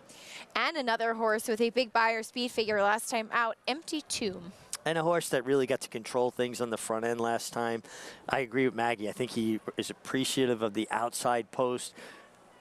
Jamie Torres is just such a talented young man. Watch him finish. He does not look like an apprentice. I just wonder how it's going to set up. If he's going to go and outrun No Burn, or No Burn's going to allow him to lead, or No Burn goes to lead. I just would hate to see them get hooked up in a head-to-head kind of duel. The number 2, Vindictive, though, is your favorite as we see him getting a warm-up from Irad Ortiz Jr. off this nearly year layoff for Todd Pletcher, and he had a big year in 2022, though he only ran twice. He ran 2 very good races, but here's with this kind of layoff for trainer Todd Pletcher. He does have very strong numbers, though they tend to take money. Yeah, and listen, Todd puts so many miles into these horses, so much foundation, that he's very adept at this. But as horses get older, he's a 5-year-old. Sometimes it's harder to get to your optimum fitness level and mentally to get back in the game the way you need to be. I know as I got older, Acacia, the more injuries I had. As I got older, it took me longer to get in shape, back to riding shape. And I don't think horses are very different. And he ran terrific here. Irad Ortiz Jr. aboard, fought every step, and got run down by a very good horse in first captain. First captain for Shug McGahee came flying on the outside. Todd actually was 2-3 in that race with Untreated on the inside. Vindictive finishing up his warm-up, though. Let's go back to Maggie.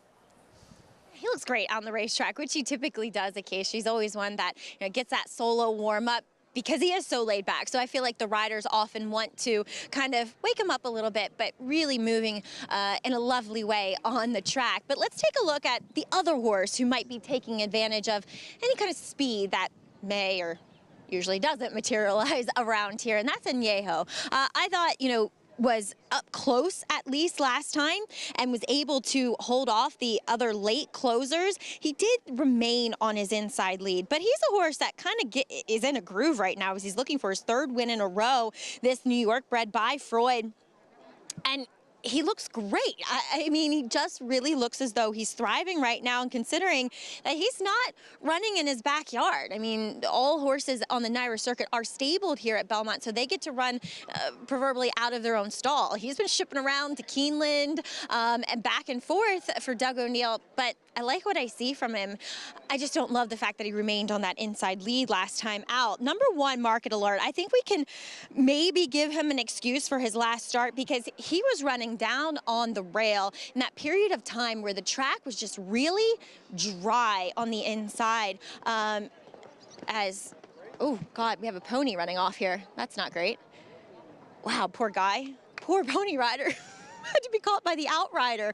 That's not a laughing matter because I've had that done to me before. So getting back to this field, Market Alert, like I said, he was down on that dead rail in that middle of April that we saw. He is getting over his antics, that's for sure. He looks healthy. I just thought as the longest price on the board, there was reason to maybe look past his last effort. Acacia? All right, Maggie, thank you. As That's actually the second time that pony ran off. But earlier I was talking and I heard hooves behind me and he went all the way the wrong way, about halfway around the racetrack. And you said it, Richie, he was going fast. And as Maggie said, it is no laughing matter. But some of these ponies, as we call them, those the gentleman in the green shirt, the horse accompanying a racehorse on the track, we call them ponying. They're ponies. They're not necessarily mini ponies, and a lot of them are ex-race horses as well. And sometimes they get out on the track and they want to run too. More accurately, they're lead horses. Right. And he ran off the wrong way, went a quarter in about 22 and 3 up the stretch and didn't get pulled up till around the far turn. I guess he caught his breath and ran off back the other way. Let's go back to Maggie.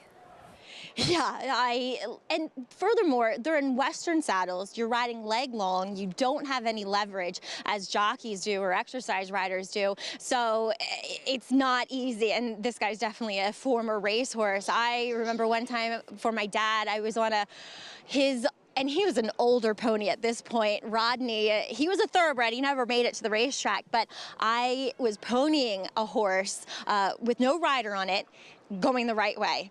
And they both started running off with me, and I had to turn the horse loose. It was the most embarrassing moment on the racetrack for me, Acacia. I mean, there are several others, but that one sticks out in my memory because I couldn't pull up Rodney with her in my hand, so I had to turn her loose. My dad was so mad at me.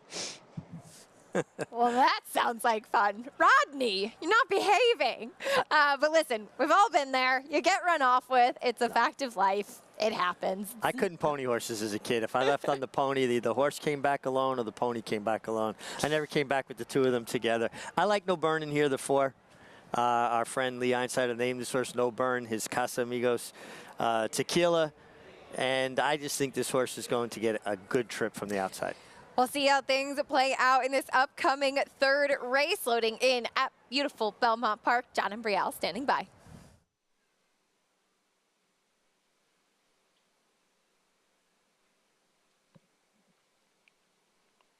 Empty Tomb steps into line, and we are set for Belmont's third. And they're off. And it is Empty Tomb who goes out for the early lead. No Burn is there. In between horses is Vindictive. Market Alert is down at the rail. And the front 4 have 4 lengths on Anejo, who trails in 5th. And now it's a 4-way battle up front. Empty Tomb is there. So is No Burn. Vindictive. And down at the rail is Market Alert as they race up the backstretch through a quarter in 23 and 1/5 seconds. No Burn now takes a narrow lead. On the outside is Empty Tomb racing in 2nd. Market Alert is down at the rail in 3rd. The favorite Vindictive now in 4th, only 2.5 lengths off the lead. And Anejo has gotten closer. Now just 4.5 from the front. It is No Burn on the inside and Empty Tomb on the outside, and they are heads apart heading into the far turn, the half and 47 and 1. There's Empty Tomb now to poke his head in front. No Burn is down at the rail. Vindictive is in behind, racing in 3rd. Market Alert is down at the rail. Anejo continues to trail. It is Empty Tomb in front now by a length. No Burn dropping back at the rail as Vindictive rolls up on the outside as they come for the quarter pole. Empty Tomb, Vindictive to challenge, and Anejo has gained ground now into 3rd. 3/4 in 1:11 and 3. 3/16 to the finish. It is Empty Tomb trying to hold off Vindictive with Anejo in 3rd. Empty Tomb closest to the rail, but here is Vindictive. Vindictive now to take the lead, then Empty Tomb. Anejo one last try on the outside. It is Vindictive who will prevail here at 4-5 under Erod Ortiz Jr. He had to work for it at 4-5, but Vindictive off that big layoff, able to get the job done. Yeah, the class of Vindictive prevailed. Set a really nice trip under Erod Ortiz. No Burn and Empty Tomb kind of got a little bit hooked up. He was able to ease out, extract himself from in between them, and stalk from the outside and gets it done. Nice run from Empty Tomb, just second best to Vindictive. And Anejo grinding on the outside. Maggie talked about on his wrong lead again through the length of the stretch. And horses just can't finish as strong if they don't get over to their right or proper lead. One of those bad habits he has at 2-6-5-1 in race 3 at Belmont Park. Vindictive, nearly a year since he's been on the racetrack, but comes back victorious. Irad Ortiz Jr. in the saddle. Bring you prices in a moment. We have a lot more live racing still to come on this beautiful Mother's Day, on America's Day at the races. Take a quick time out. Stay with us. More racing from Belmont and Churchill Downs after this.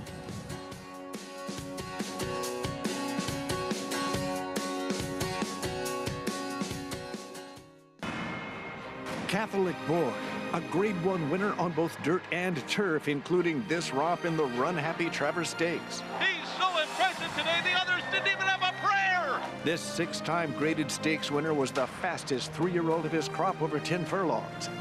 At the sales, his first crop yearling sold up to $300,000. Dual surface Grade 1 winner Catholic Boy, standing at Claiborne Farm.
You're watching America's Day at the Races, brought to you by Naira Bets. You can bet any track, anywhere, anytime. Get started at nairabets.com. Love that view, because we are very close to New York City at beautiful Belmont Park. The number 2, Vindictive, going into the winner's circle in race 3. Irad Ortiz Jr. in the saddle. The class prevailing, as you mentioned, we last saw this one in the Pimlico Special. This is the half-brother to Breeders' Cup Distaff winner, Stop Charging Maria as well. And Vindictive gets back to the racetrack and wins today. Yeah, it looks like a good starting off point for him. Probably on to bigger and better things if I see him in Stakes Company next. And such a typical stride. His sire, Uncle Mo, you know, yesterday we were talking about AP Indy and how he stamped his offspring. Uncle Mo does too, and they've got that very distinctive stride like Uncle Mo. They do. Turn our attention back over to Churchill Downs, as we'll need Paul's help for this one. It does kick off today's cross-country Pick 5. Don't forget about that. Off the turf, and the main track now muddy at Churchill Downs. You see a few scratches there for this maiden special weight. Let's check in with Paula Duca. Thanks, Acacia. Yeah, and if you're starting your cross-country Pick 5, I thought this was a very, very difficult race. You know, when you look at the form, the 7 does look like the horse to beat in here for Paulo Lobo. The horse has been a tiny bit unlucky, and then you look back at the race, you're wondering, gosh, the horse kind of creates his own, like, troubles. And, you know, he's run second 3 times in a row. The last 2 times, you know, he got in a little bit of trouble. He got shuffled back a little bit, but you know, you worry if he's got a little bit of second-itis, but I think he is the horse to beat. And I think the other part about it is his sire, his Candy Ride. And we know that most of the Candy Rides, again, we talk about this all the time, no sloppy racetrack, now downgraded or upgraded, excuse me, to muddy, is the same, but you would think he'd be able to handle it, definitely being by Candy Ride. So I understand where the public's going. I think he is the horse to beat in here. The 4-6 missions, very interesting, because this is a horse that is taking a little bit of money. Rudy Brissett is having a phenomenal year, and I wonder if some horse is just taking money just off the name. I know there's first-time gelding, first-time Lasix, first time on the grass. Horse has not run since, October 2022. So is Rudy just bringing this horse back and left him on the main track just to get a race into this horse? So I would maybe wait on the 4-6 missions till next time. The 10 Peak, no pun intended, I'll drop one for you, Mig, piqued my attention in here. Another Candy Ride from Martin Garcia. Rusty Arnold having a sharp little meet. This horse has had some bad gait issues. And again, I keep reiterating, back here with the Serenity, some of the horses that have had gait issues, now it's a little bit more packed today, Mother's Day, but there's just no noise back here. And I think Peak might break out of the gate. And then the last horse, if you're playing across country, I tell you what, the 9 Fireball Fun, Louis Size, I've seen some jockeys warm up horses. I mean, he went on a full sprint for, I would say, a good quarter of a mile. This horse came back to the gate, ears pricked, and looked like he was frolicking in the mud. It almost seemed like he felt like me when I was facing a left-handed pitcher, Mig, that was throwing about 85 miles an hour. Fireball Fun might run really well here. I love it. I love it. We even got a nice pun in for you. I could see Paul kind of getting up there, rubbing his hands here like, oh, boy, oh, boy, oh, boy. Yeah, listen, I like the puns, and Peak is interesting. Peak is also a half to a horse named Mud Pie. Wow. This is a muddy track. Rusty Arnold, one of the all-time leading trainers at Churchill now, has been training winners for a very long time. Terrific horseman. Very, very interesting group here.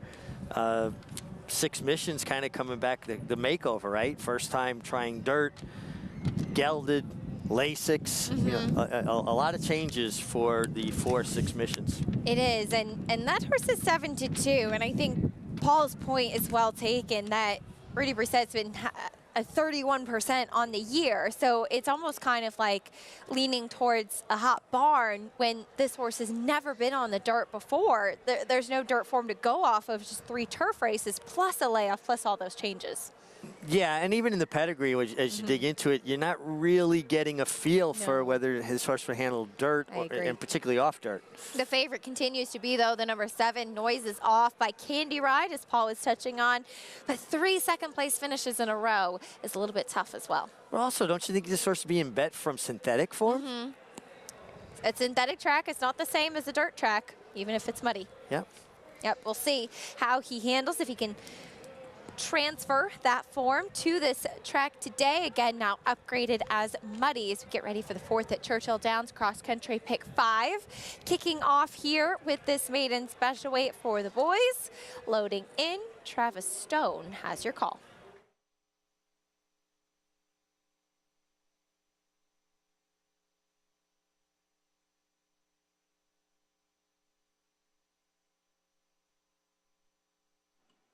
They're in the gate.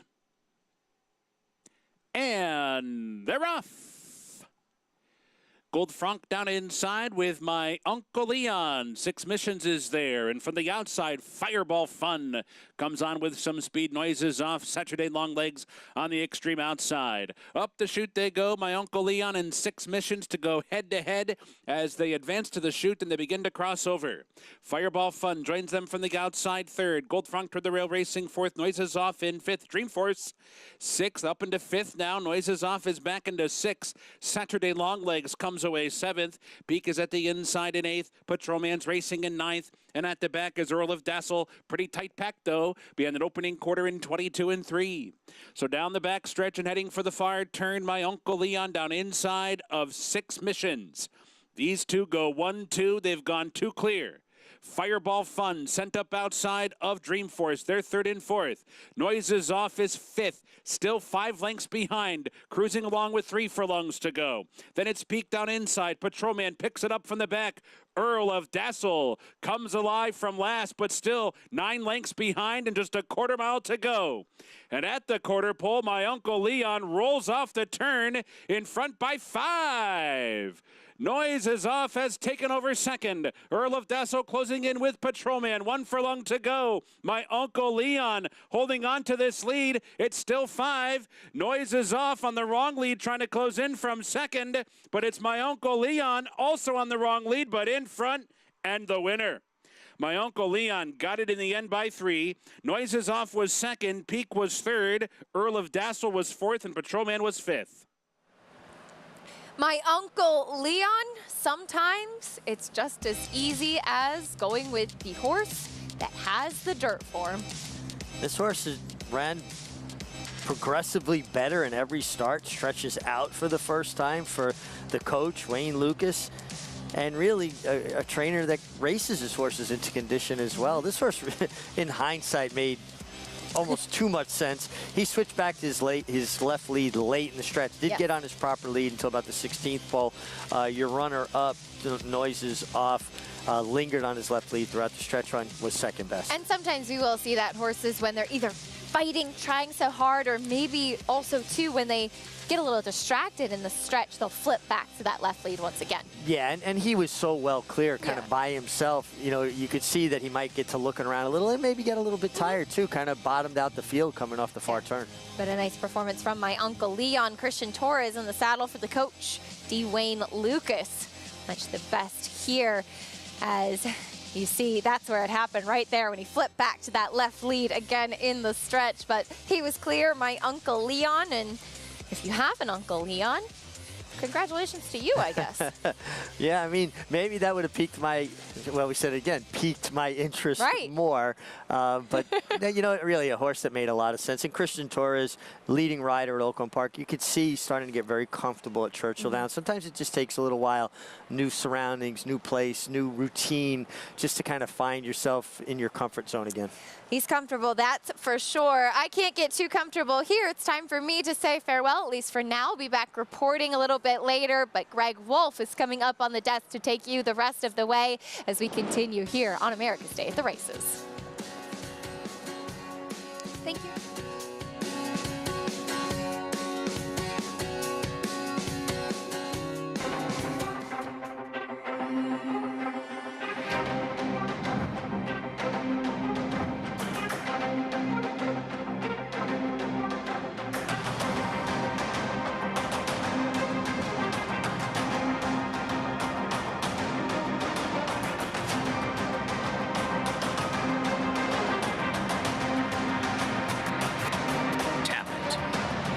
Standing at Gainesway. Race to Twin Spires, where you can take advantage of our $200 new player offer right now.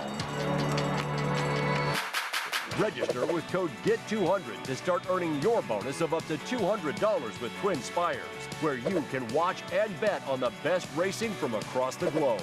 Plus, you can check out our expert picks and weekly promotions. Fast and secure online betting with Twin Spires. Download the app and bet now. They're off in the hopeful. Here's Basin now running up alongside, and Basin grabs the lead. Basin and Jose Ortiz are running away in the hopeful.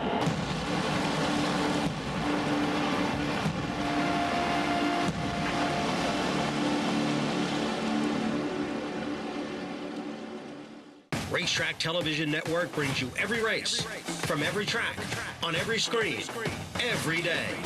With monthly packages starting as low as $5, RTN gives you great value and access to more live HD streaming and race replays than anyone. Visit RTN.tv today to sign up and watch on almost any device, including Roku and Amazon Fire. RTN has packages that start at $5 per month.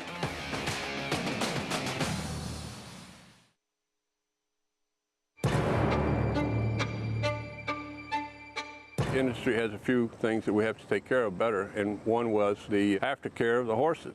If we did nothing, these horses would end up in very bad places. That can't happen. We have a social responsibility to make sure that thoroughbred aftercare is also #1 on the list. The cost could be the entire industry. We have to take care of these horses. I remember that meeting at Belmont Park.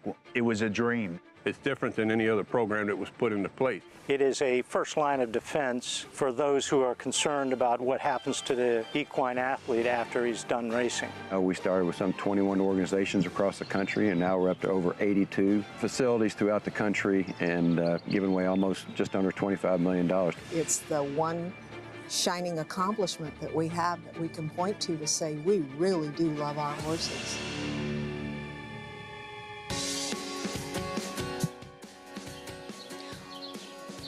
Welcome back, and thanks for tuning in to FS2 here on America's Day at the Races. I'm Maggie Wolfendale here in the Belmont Park paddock, and we do have a field of maidens here in the paddock going a mile and a 16th on the turf course, make that a mile, as we'll begin with a horse coming back off of the layoff for Chad Brown, and that's number 10, Addressable Market. She is an Irish bred filly that does drop down to the 40,000 as the blinkers do go on. Just a short cup blinker here for her today for Chad Brown. She looks fit. I don't know how much growing and maturing that she's done in the interim from 2 to 3. But I suppose she makes a good deal of sense in a way just based upon connections. But you're just kind of betting on those connections. So let's take a look at some others here. Number 11, Na Dudette for Rob Falcone has been spending the winter in Florida, where she comes back here for the 40,000. She's actually the first time she's run outside of Florida. She looks fine.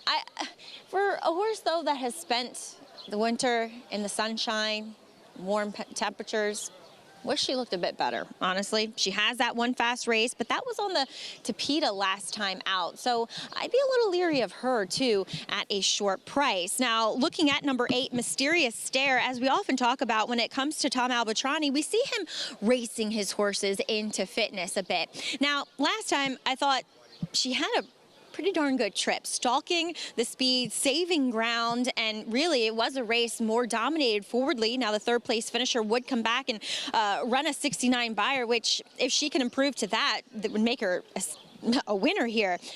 I like her intensity though. I'm wondering if, because she did get a little headstrong and she wants to be forward, I'm wondering if Kendrick Carmouche just seizes the bull by the horns and puts her on the front end here going the mile. I love her physical appearance. And then we'll check in with a bomb for lower profile connections. That's number 5, Bounty Killer. She actually does have a little bit of turf pedigree. The dam went 2 for 10 on the turf. While she hasn't produced much, the dam is a half sister to multiple graded stakes winner on the turf, Sir Dudley Diggs.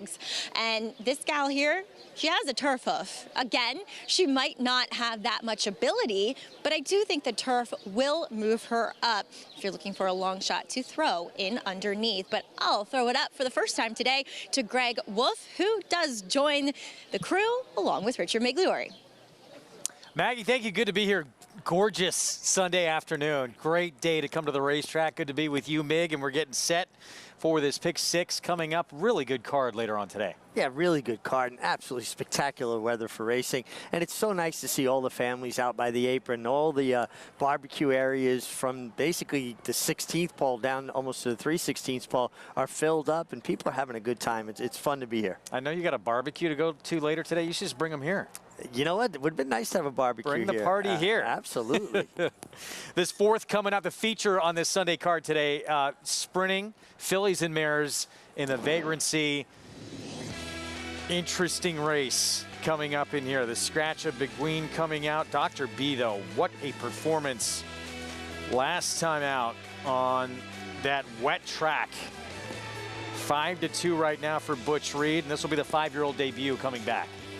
Yeah, and to me, that's the question. You know, will she need a race as a 5-year-old now to get back to her best? Obviously, she's super talented, has a terrific trainer in Butch Reed, Irad Ortiz Jr., who broke the stakes mark on this filly in the well, mare now, in the Go for One back in December, keeps the mount. I'm going to go with a horse maybe a little more recency. You going to let us know? Yeah, Carmel Swirl. I think Carmel Okay. Swirl finds herself. You know, I think, short price, she was beaten at Tampa, but I think that's a race her returning as a 5-year-old also needed to kind of shake off the ring rust. And I'm going to tell you, funny how, she has to get faster, but every time she runs an honest race. She shows up, doesn't she? But yeah, it seems like she had won 5 in a row before she got beaten that grade 3 last time out. But maybe up against it, certainly a tough spot, but she's been fun to watch.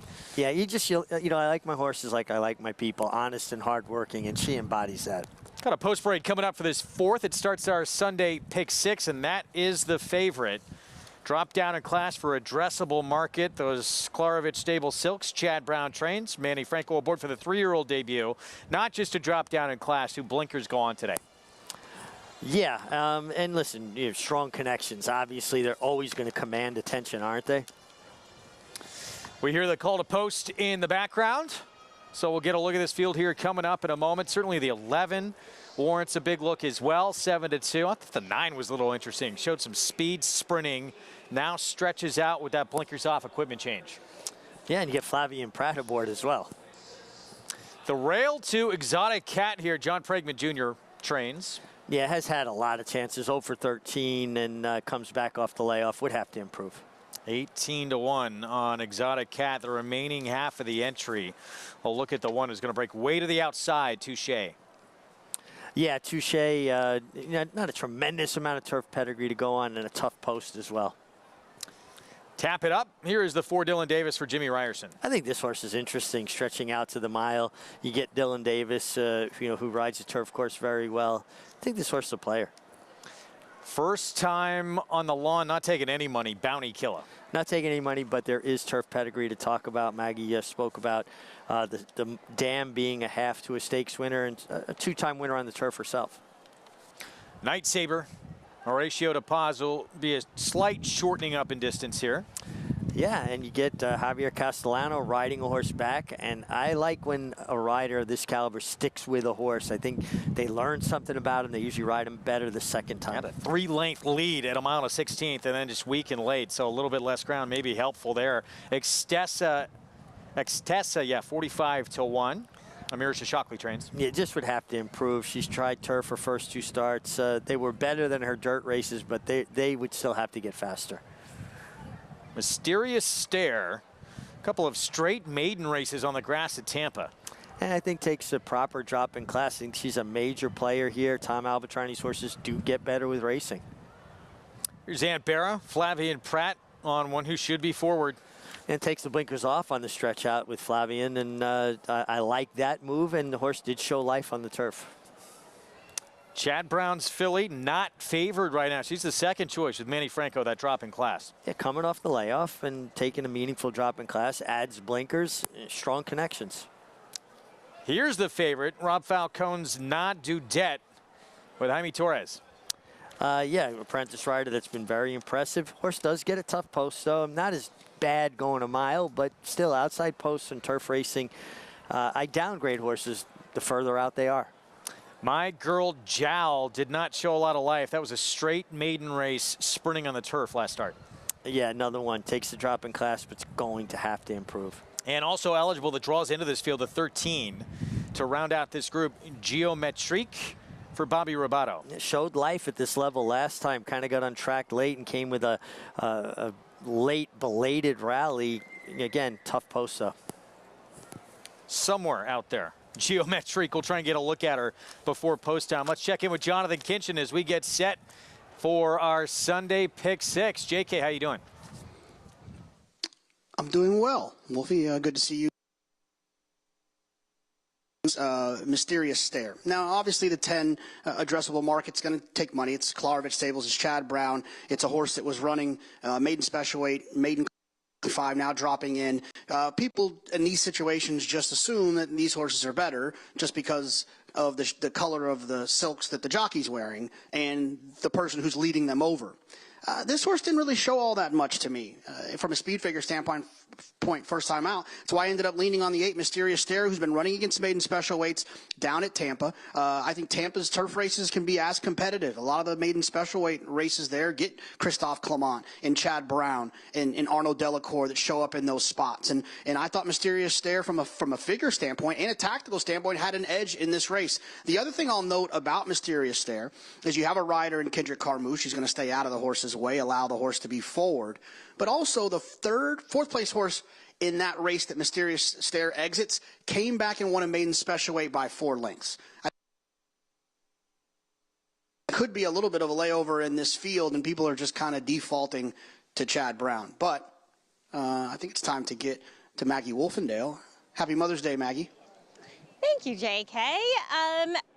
Ruh-roh, we're on the same horse here. I really like Mysterious Stare for all the things that JK brought up with regards to her form. But this is a filly I actually saw as a 2-year-old last year, and I loved the way she's put together. And I still love the way she's put together, but she just looked bewildered. She didn't know what the heck was going on. Now she is keyed in, locked in to her job, and I agree with what JK said. She is going to be forward here, and Kendrick's going to let her do that. But do want to round back to the favorite. You know, I really don't mind her from the physical perspective. I think the mile's right for her. I wouldn't be surprised if we see a little bit more speed, given the aggressive warm-up, given the blinkers on. And I think she just makes a bit of sense. But yeah, you're not going on much as far as her form. You're purely going on connections with her. Taking a look at number 6, Night Saber. She's second off of Allow, second off the claim to Horacio de Paz. She was a little headstrong earlier, and then she just kind of came up tired after having a clear lead in the stretch. But as I always say, when you are going against a horse, or a horse is going against a rider's hold, they're expending way more energy than maybe going a touch faster. So I think that Night Saber, we'll see who dukes it out on the front end, might not be good for our pick. JK and I both liking number 8 in here, Mysterious Stare, but look for Night Saber to maybe put in a little bit more of a lasting effort. Greg? All right, Maggie, thank you. Post time coming up. Pick 6 pull 56, 57,000 and growing as we look at Night Saber. 7-2, certainly the 8 popular with our analysts, taking a lot of money on the board. And Chad Brown's filly back to favoritism here, the 10. Yeah, and again, listen, she certainly addressable market, that is the 10, is a player. But I think she's the favorite because of connections more than anything else. I think she's one of 3 or 4 that should all be around the same price. And ultimately, they're kind of all tightening up, aren't they? Right? You get the 8 now at 7-2. The 11, Nadudet, is 7-2.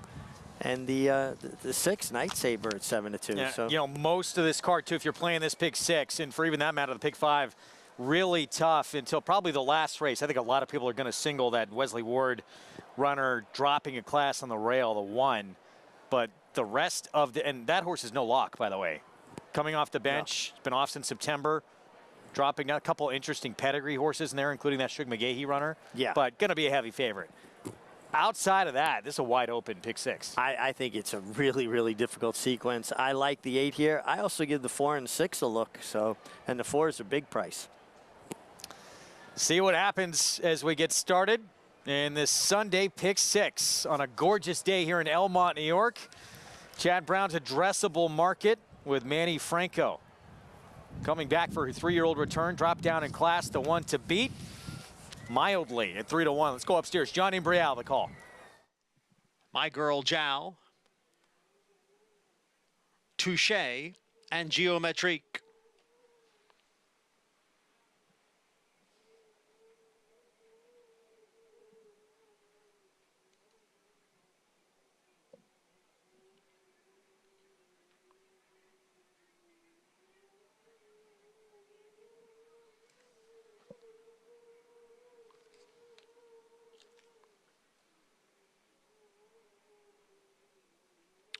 Number 1, Touche, goes in the next to last outside post, and then Geometrique will complete the field.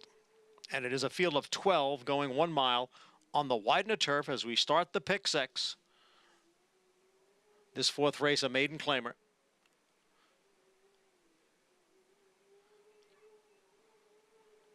Geometrique in the white blinkers now stepping up. And they are all in. And they're off. And number 7, Extessa, just walked out of the starting gate and trails the field. It is Night Saber who's out first with a Mysterious Stare. Racing in second, Exotic Cat is down at the rail. Tap It Up is in between horses. Now moving up there is a Bounty Killer. On the outside is Aunt Bera. Then we come back to Addressable Market, who is racing in 7th position. Touche's on the outside, next in 8th, and Geometrique in 9th.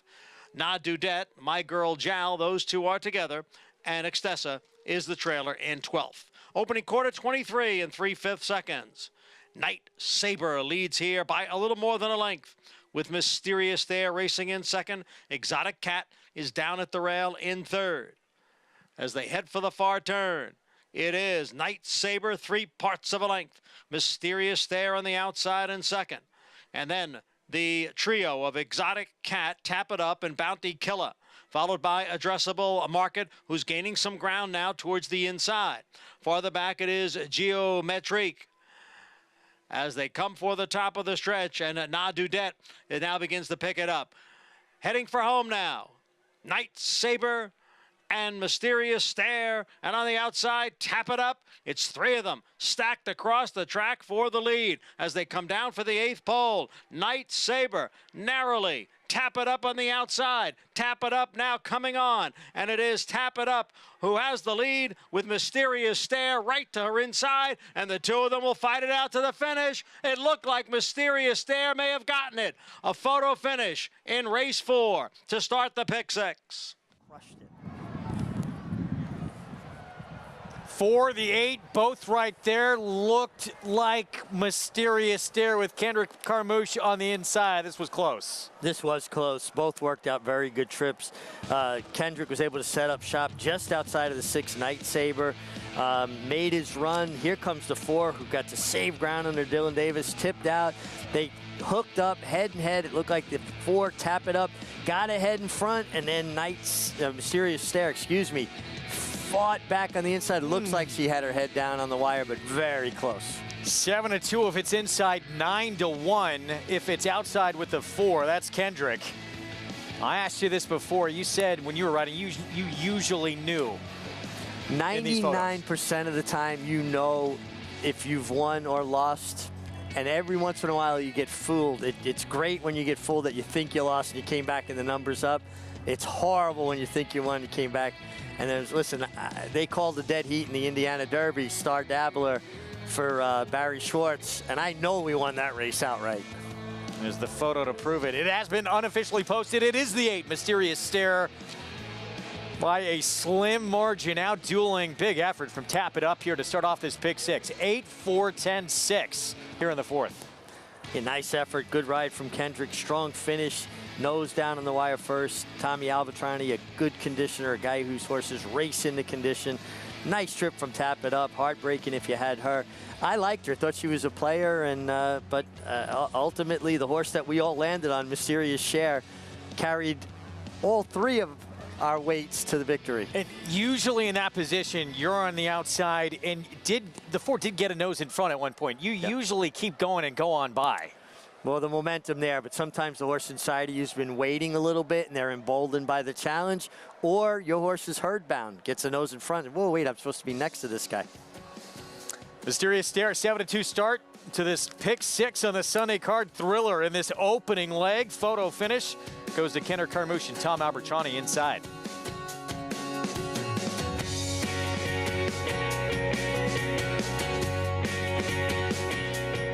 The best 2-year-old by legendary sire Quality Road. In the back, $1.5 million. Very, very impressive debut. Cantering home could not have been more impressive. Coast to coast in the American Pharaoh. He's the real deal. Undefeated and unchallenged at 2. He's just too good. He wins the Breeders' Cup Juvenile. Corniche, the newest champion to Coolmore, America.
Back on America's Day at the Races on our Sunday coverage on FS2. It's brought to you in part by legendary Claiborne Farm. 100 years of doing the usual, unusually well. Thriller to start off this pick 6 on our Sunday card. Photo finish goes to Kendra Carmouche, Tom Albertrani, Hickory Plains, and the 8, Mysterious Stare, who breaks her maiden in her 4th career start. Let's head downstairs to Maggie. It's been quite a start to the Belmont meet for Tom Albertrani. And Tommy, we see you bring your horses back from Tampa. Talk a little bit about these turf horses that it seems as though you've gotten them started, gotten them a start down there, and they come back here ready to run. Well, it's really a great place to train during the wintertime. And, you know, we go there knowing that we're going down there to train, maybe run a couple just to keep everyone happy, but they really come out of that off that track running when they get up here. So I'm really pleased with the condition they come back here. Now, Mysterious Stare making her 3rd start as a 3-year-old and off the bench. She showed some determination there with Kendrick. She sure did. I was surprised that they didn't get by her at the 8-pole, but she really fought hard today. It's Mother's Day. Your wife, Fonda, has given you 2 beautiful daughters, and Teal and Noelle. Talk a little bit about, I know you worked alongside each other for many years. But Teal worked, horseman's relations for a number of years, and she just wasn't what she wanted, really. So she's doing great. She's working in the city and working for Barclays Bank, and she's doing great, yeah. You're not going to give your wife any credit on Mother's Day? Absolutely. They all come. They're all my biggest supporters. Yeah, yeah. They all here to cheer Dad on, and don't a lot of cheering lately. Congratulations. Noelle flew in just from Dallas today to come see me, so all good. See your mom, Mother's Day. Well, I hope you have a big dinner planned for Fonda tonight on Mother's Day, Tommy. Congrats. And you too. Thank you. It's been quite a start to the meet, Tom Albertrani, and I think, guys, the secret's out as far as those horses coming up from Tampa and winning here at Belmont. Yeah, indeed. All moms deserve credit today. Maggie, you as well. My beautiful fiance, Laura, at home watching. Happy Mother's Day. Mom, who always watches the show. My biggest fan. Happy Mother's Day. Mysterious Stare, $9.30 for the win. Yeah, over Tap It Up at 9-1. You're exact to $53, 25 cents for $1. Come on, Tommy. Your daughter-in-law came in to see Mom on Mother's Day. She came in to see me. 8-4-10 finish as we're underway in the pick 6. And here we go with the late pick 5. New York breds, 30 maiden claiming sprint, 6 furlongs. Tommy Gunn taking a ton of money right now. Rad Ortiz Jr., Mike Maker. Yeah, Tommy Gunn got some really good races to go back to. And if you like the Rocky movies, Tommy Gunn. Explain. You don't remember the fighter, Tommy Gunn, played by Tommy Morrison? Love Tommy Morrison. Yeah, terrific fighter. But I didn't like that he left Rocky, went with the Don King lookalike guy. You don't remember the movie? Then he actually fought Rocky at the end of the movie, street fight. Really? I gotta watch it again. Back to Churchill. Derby City 6 starts here. 6.5 furlongs, $10,000 claiming race. One of the great soundtracks in all of cinema history. The original Rocky. Yeah. And the second one. You liked Eye of the Tiger, huh? Not quite as good. 5-2 favorite, the 4 here. Crazy Legs Hirsch, Tyler Gaffleone, Mike Maker. Yeah, Tyler Gaffleone having another terrific meeting at Churchill Downs, and he's got some new competition to deal with there too. Luis Saez riding lights out there as well, and Christian Torres coming in from Oaklawn Park. So that colony's gotten deeper. Drying out racetrack. They're obviously off the turf today, but it was sloppy to start the day, muddy now. Dark Hedges, the 2.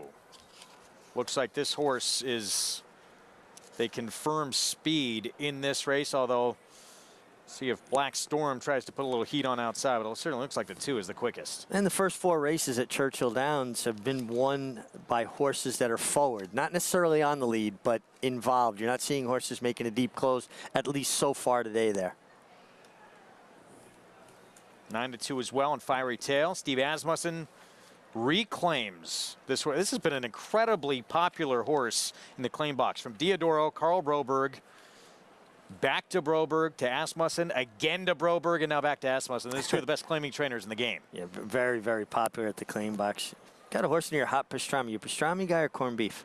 I like them both, actually. Corned beef. Corned beef. Travis Stone, the call. Here's the 5th from Churchill Downs, waiting on the 9 to step in. We'll be ready to roll that one for Ron Moquette.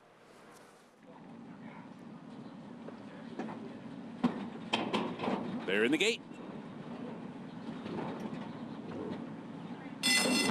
And they're off. Dark Hedges caught a flyer for that inside post. Dark Pastrami's also right there, and that one comes on through to challenge as well as they move on to the main track, and Hot Pastrami is up for the lead. Dark Hedges toward the inside, second like a salt shaker. On the outside, third, Black Storm, fourth, Crazy Legs Hirsch. Right in the thick of it, fifth with Malibu Time and Fiery Tail, and Bravo, Bravo. Tight pack down the backstretch, and dropping 7 or 8 lengths behind the field is Santa Cruiser. The opening quarter goes in 22 and 4. There's 4 furlongs to go. Hot Pastrami in between. Dark Hedges at the rail. These two locked in battle.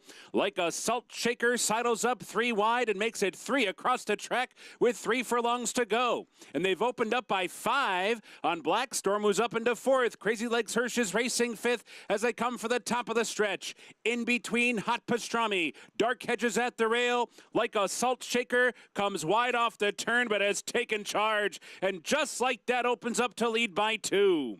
Hot Pastrami fully extended back in second. Dark Hedges is third. The rest with too much to do. 1 furlong to go. Like a salt shaker has gone clear by 4 now. And like a salt shaker, down to the wire to win it by 5 in the end.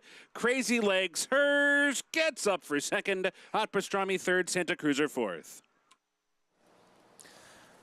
Like a salt shaker.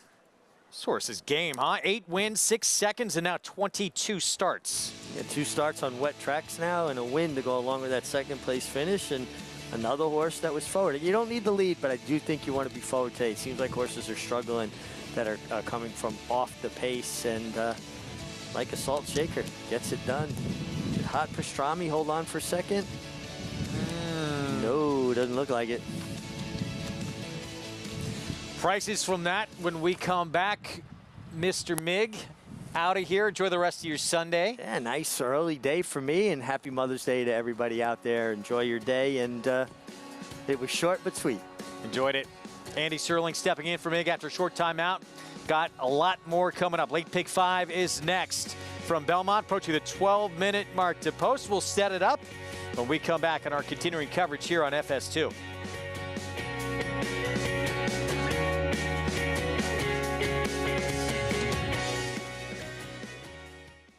Gunrunner is the sire of 6 Grade 1 winners from his first crop and currently ranks number 5 on the general sire list. In 2022, he led all stallions standing in North America by percentage of Grade 1 winners, percentage of Grade 1 stakes horses, percentage of stakes horses, and percentage of stakes winners. Owner Breeder Magazine wrote, 3 Chimneys is home to one of the most exciting young stallions in North America, one that is already eliciting comparisons with Danzig and Mr. Prospector. Experience the adrenaline-pumping, suspense-filled action of the Sport of Kings no matter where you are with Naira Bets. It's fast, easy, and secure. Download the app today and start winning with our lucrative weekly promotions, thrilling handicapping contests, and a one-of-a-kind VIP rewards program. Don't just watch horse racing, be a part of the action with Naira Bets.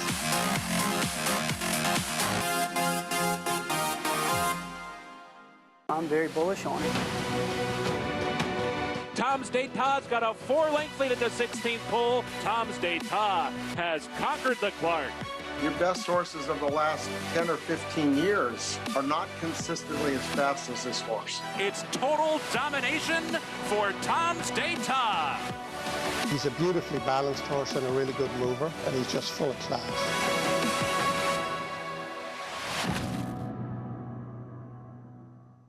RaceLens is the most in-depth product in horse racing, with unique features found nowhere else. True odds, predictive analysis, and pace projection. RaceLens. It will change the way you follow horse racing and take your game to the next level.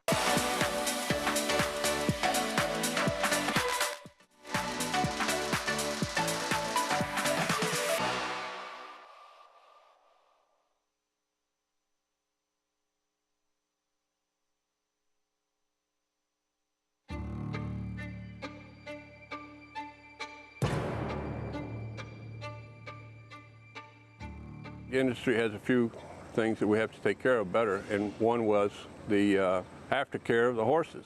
If we did nothing, these horses would end up in very bad places. Go back to where we were years and years and decades ago when it was just considered de rigueur that you could just send these horses to slaughter.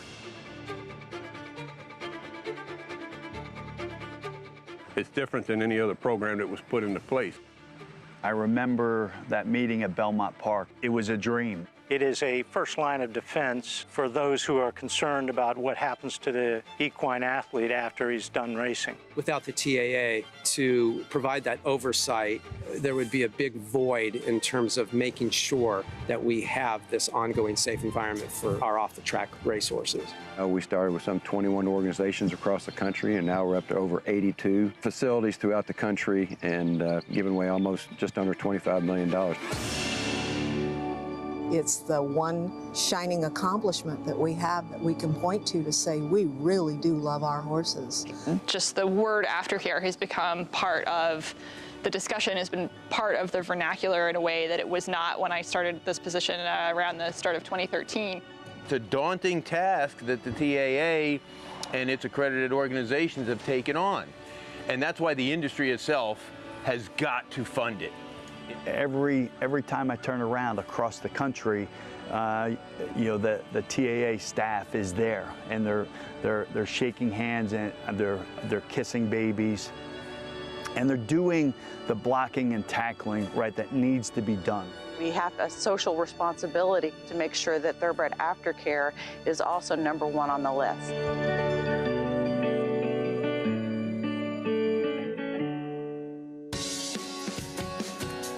Back with you on America's Day of the Races, our Sunday coverage here on FS2. And we're getting set for the late Pick 5 coming up here on the Belmont program. Joining me on set, New York Racing Association handicapper, Andy Serling. Good to see you. Great to see you, Greg. How are you today? Very well. Excited about the Pick 5 coming up. Excited what we saw yesterday. We had some great action that we had for you, including the gift that keeps on giving for Trinity Farm, this 9-year-old New York bred Red Knight. Yeah, I mean, Red Knight's the kind of horse that sort of makes you fall in love with racehorses. He's just a really cool horse. Been running all over a lot of races in New York in his career, but a New York bred that shipped many places well and had success. And he just keeps rolling along. He's as good, if not better than ever at 9 years old. And it shows you these older horses, the age thing isn't always really a factor with them. And Irad had a plan. He followed the favorite in the situation and tucked out. And he was really the only horse that finished. And while maybe it was about a length and a half at the wire, it didn't really seem that close. You know, Greg, it sort of put a couple lengths on the field right about now. And then 5 of them battled for second. But he was a no doubt about it winner. And the rest were all in a bunch behind him. Just a really neat horse that you can root for, and a horse we've been seeing around here for a long time. 7th stakes win for him. End of 2021, it looked like he might have been done. End of last year, looked like he might have been done. In fact, Tom Egan said they were thinking about retiring him. He's the comeback kid, he calls him, and he proved it. Biggest win of his career, his first Grade 1. Comes from last to first to get that victory in this group.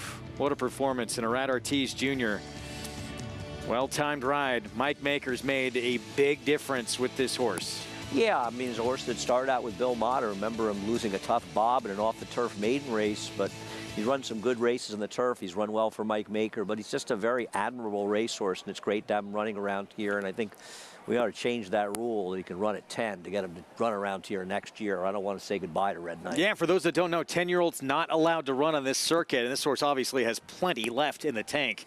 9-year-old New York bred, Grade 1 winner on the Saturday card. Let's head downstairs to Maggie. Here in the paddock for this New York bred maiden 30, and we do have some horses coming in off varying lengths of layoffs, beginning with your favorite. That's Tommy Gun. Kind of an odd claim for Tom Amis to claim a New York bred at the end of Saratoga and then take it to Churchill. Well, Mike Maker said, "What are you doing, man?" So he claims a horse, but it's a little bit of a suspicious absence from the races, given the fact that Mike Maker keeps a string here during the winter. Where has he been all winter when he could have been competing against New York breds? So the layoff, he's a tough horse to gauge, to be honest, because he's a very good doer. He carries his weight really well.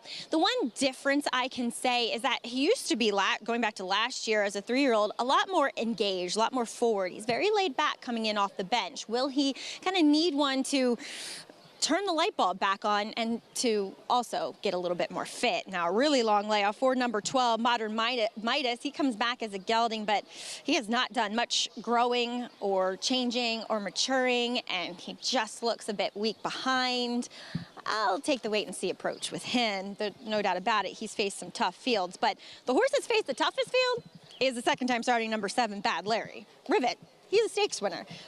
It was a very tough field to debut in against Open Company at Oaklawn as a New York bred. Well, he's back in with his own kind and back in for a tag. Now, I don't love the fact that they immediately go to a maiden claimer, but maybe it's just where he belongs. He's not the biggest, most imposing individual, and he kind of just fits with this group. Look for him to show more speed. He does apply a fairly large and significant cheater blinker, a short cut, but kind of closing him in. And he's sharp here. He looks really well-rounded and strong behind the saddle. So I like what I'm seeing from Bad Larry. Now, number 9, Escape Mission. He's been playing at this level for quite a while. A little bit of a break. I kind of like it. It's the time away from the races is let this horse fill out a bit, put on more conditioning, even grow up a little bit more. Now, he was fairly settled, which I hadn't seen from him in the past. Today, now he's gotten on his toes now that Dylan Davis has gotten the leg up on him. But really, when you're judging these horses purely based on physical presence, Escape Mission wins the contest, Greg.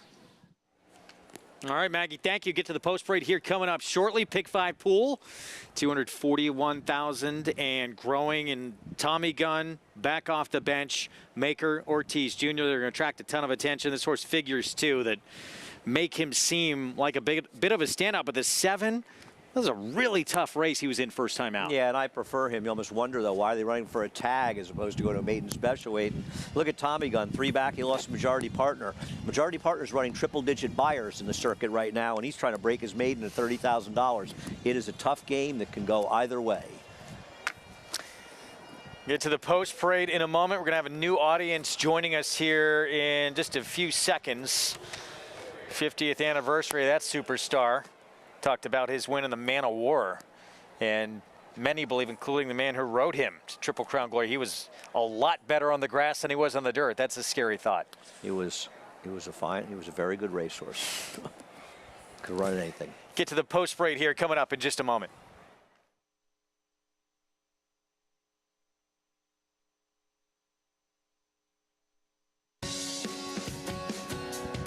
Welcome to those just joining us on Bally Sports SoCal. Those already with us on our FS2 coverage. This is America's Day at the Races. Sunday card from Belmont Park. The late pick 5 coming up, and Churchill Downs, their late pick 5 is up next as well under the Twin Spires out in Louisville. Gorgeous day here in Elmont, New York. And we're going to begin our late pick 5 sequence with a 6 furlong sprint. New York Bred's 30 maiden claiming race. Greg Wolf with Andy Serling. Feature later today, that Vagrancy Fillies and Mares sprinting 6 furlongs. And not an easy race. Dr. B coming back off what was an incredible performance in her last race in the Cigar Mile. Can she kind of duplicate those performances? She could be a major threat in the division if she can. Look forward to that coming up. You make a case for quite a few, and there's some question marks with quite a few of them in that race. Agreed. But that race she ran, that Go for Juan, was an incredible performance. Faster all the way around in the Cigar Mile later that day. Yeah, huge effort. We'll get to this post parade in just a moment. Quick look at the odds. 6-5 favoritism, Tommy Gunn. Off the claim, Maker, Arad Ortiz Jr. A lot of money to the 7 and the 12. We haven't talked about too. Modern Midas dropping in for attack for the first time. The winner's probably coming from the 5, 7, or 12. Anybody else will blow up in the late pick 5. Thomas SP, the 2 is my one bomb to throw in. The thing about Tommy Gunn is, though, and this is him finishing second, as I mentioned, in Saratoga back in July. So he's claimed from 30. Third place finisher came back and won, improved his figure. Majority Partner came back and won, and he's now a horse that's running stakes quality races. Well, he came back in a maiden 40, was an ineffective third in a 5-horse off the turf race at 4-5, and then he comes back a month later and he's an ineffective 6th. He's claimed by Mike Dubb And now he's been off for 8 months. Now, Michael Dubb is a very, very, very sharp claiming owner, to say the least. Won more than his share of owners' titles. But you don't claim horses like this to lay them up for 8 months. They're not working the party circuit. And it's Irad Ortiz money, and he's one of the 3 likeliest winners of the race, but you're always taking the worst of it around here when Irad Ortiz rides him. You're going to get a good ride, almost certainly, maybe even a great ride, but you're taking the worst of it from a price perspective, and I don't see why he is more likely to win than either the 7 or 12, and I think there's some question marks about him, Greg. Fair? They're all question marks, all 3 of them. Yeah, I agree with you. Figures-wise, I think he's a standout. And obviously, he went to the bench for a reason. There's an excuse. Probably something went wrong. And he may not be the same horse coming back. I do think he's the horse to be. I think 3-2 is way too short. And I mean, the problem with Bad Larry, who I picked in here, is, okay, he wasn't effective in his first race in an open, restricted maiden race. And they only paid $50,000 for him as a 2-year-old. The winner of the race, Rivet, looks like a stakes horse. Oh, he is a stakes horse. 2 starts later, he won the Bachelor. The second-place finisher came back to win as well. You would think they might run him in a New York bred maiden special weight first before they drop him in a claimer, where he's very likely to get claimed out of this race. But you know what? They may also thinking, you know what? The price is $38,000, get a little over $20,000. He's no superstar. Let's move on. And he still may be good enough to win. And what about Modern Midas on the outside? I mean, I haven't seen him in over a year. I'm not going to bet horses like this, but he has faced better horses. He's a big player. New gelding, bullet work coming back as well. Let's go back downstairs to Maggie Wolfendale. If you like the 5 or 12, have them. I'll get them right into the winner's circle. I didn't really like them. Of the short price horses, I like Bad Larry, but unlike JK and Richie, if I pick the same horse as Andy, they never win, so I'll let him have Bad Larry. I'm going to take a bit of a price with the horse that just continues to impress me in number 9. That's Escape Mission. But do want to talk about Andy's bomb here, Thomas SP. I don't know why Andy likes him, but I just wanted to mention him because of his warm-up. He looked great with Manny Franco, who's sticking aboard, which I also like to see here for Phil Serpy. Looked really healthy, really rich, hydrated coat to him. And with that warm-up in mind, I'm wondering if we're going to see a more professional forward effort second time out, Greg. 22-1, back to Thomas SP. This horse took a ton of money for Phil Serpy in that debut based off that alone and the fact that this horse had the rail in the debut, which a lot of times could be a toss-out. Which he has again, by the way. Yeah, has it again. And Manny Franco sticks. But obviously had some ability. Right. I mean, he's a 5-horse field, so let's not get carried away. But Phil Serpy at 9-5 with first-time starters should capture your attention. And other than the 5, 7, and 12, you got to throw in somebody along, don't you? Let's go to JK. How are you going to construct this pick 5, Jonathan? Well, I mean, I think you kind of want to spread in this race. I think there's a lot of question marks about a lot of different horses, which leads me to my pick in here, which is the 4, Gentleman Burglar. Look, I just feel like this horse is extremely likely to hit and to try a big number. I think the horse will make the lead, extremely fast pace figures, puts the blinkers on. You get an aggressive rider in Kendrick, and you get a group that there's just a lot of question marks. Sure, Tommy Gunn couldn't win for George Weaver or for Thomas. Sure, maybe he could improve for Mike Maker. But like Andy said, you're getting the worst of it because Irad's riding. And Maggie mentioned that the 12 didn't look great. Another horse that I think people could lean towards. Sure, maybe the 9's live, maybe the 7's live. When I start saying maybe about every horse, it's a great opportunity to look for something a little bit more attractive from a price standpoint. And let's just hope that Kendrick gives us a nice, fun ride for as long as possible with the 4, Gentleman Burglar on the front end. See how it plays out. Jonathan, thank you. There is Gentleman Burglar. Speed already from this horse. Now the blinkers go on. Listen, I'm not arguing anybody wants to take a price in this race. Because there are real question marks for all 3 of the favorites in here. And while I prefer the 7, I'm not going to knock anybody for taking a shot. And Jonathan's right. Gentleman Burglar with a clean break is the speed here. He's got bet in both his starts. My problem is he hasn't done a lot of running. But he has the speed in there. And you can make the problem, it's twofold. You can knock any one of the favorites. But now you got to hope all 3 of these horses don't show up. And that's a lot to ask. Once again, this horse is 20-1 that Jonathan's touting, and I respect him for betting it, and I'll root for him. But the problem when you try to beat a 3-headed monster, that's a little tough. You're asking all 3 from good barns to not show up. Not likely that all 3 won't. This one, 8-5 favoritism, has a couple of figures that no one's been able to touch in this field. I know, but he is. I mean, he's a money incinerator. And he may sit off Gentleman Burglar, take over top of the stretch, open up 4, and the race is over. But he's not going to do it with my money at 8-5. But I like a 5-2 shot, so I'm not really one to talk. Here's another one. This 6. This horse took some money first time out for Chris Engelhardt. Didn't do a lot of running, had the rail. And Chris Engelhardt's barn is hotter than any barn probably in the country. Here we go, late pick 5. Begins here the 5th from Belmont. Let's go upstairs. John Imbrial, the call. Number 12, Modern Midas, goes in. We are set for race 5. And they're off. Tommy Gunn was away well. Now moving up is Gentleman Burglar. Tommy Gunn, 30 oysters, 3 of them across the track for the lead. And now Mr. Busta gains on the outside and is a close-up 4th. Modern Midas is next in 5th. And then it is Escape Mission, who is advanced into 6th, followed by Iron Horizon in 7th. A break of 4 lengths back to the Golden One, Central Station. And at the back of the pack are Bad Larry and Thomas SP, the quarter 22 and 4. Long shot Gentleman Burglar. Tommy Gunn, the favorite on the outside. Tommy Gunn, Gentleman Burglar. Tommy Gunn takes the lead. Gentleman Burglar is now back running in 2nd. Mr. Busta is next in 3rd as they come into the stretch, and it is Tommy Gunn who has opened up on the field here. It is Tommy Gunn in front by 5, and now by 6 lengths, and the battle is going to be for 2nd. No doubt about the winner here, Tommy Gunn. And Erod Ortiz Jr. really eased up at the end. And it was Mr. Busta who held on for 2nd over the late closing Bad Larry.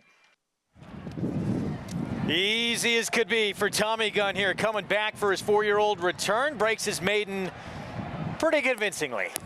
As we were saying before the race, maybe he'll just sit off the 4 and open up 5, top of the stretch. And it feels like he was listening, and that's what happened. He was much the best. The 7 horse who finished 3rd, Bad Larry, he just got no speed at all.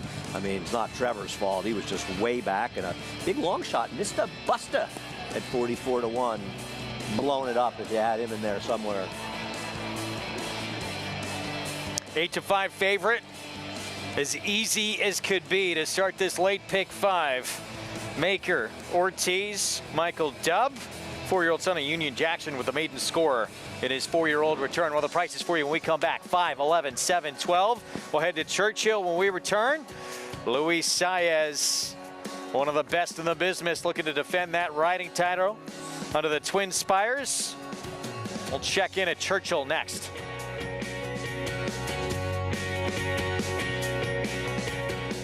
This proven son of Giants Causeway has sired 7 millionaires. With over 10% stakes performers, his recent top runners include Tarabi, placed in the Grade 1 Spinaway and Breeders' Cup Juvenile Fillies, Grade 2 winner Plum Ali, plus these standout performers. It's a Bushido coming down to the wire in the Ontario Racing Stakes has run them ragged. A proven value sire. First Samurai, standing at Claiborne Farm.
We're back on America's Day of the Races on our FS2 coverage. Sunday card from Belmont Park, Churchill Downs, brought to you by America's Best Racing. For the love of the race, visit americasbestracing.net today.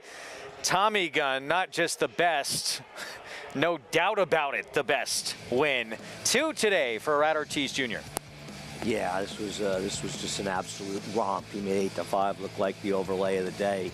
We've seen some short prices, but this horse of all of them, he was the most dominant. Just buried the field. And big price running second, the number 11, Mr. Busta. Bad Larry. He's just too slow for his own good. Got third, but can't come from that far back.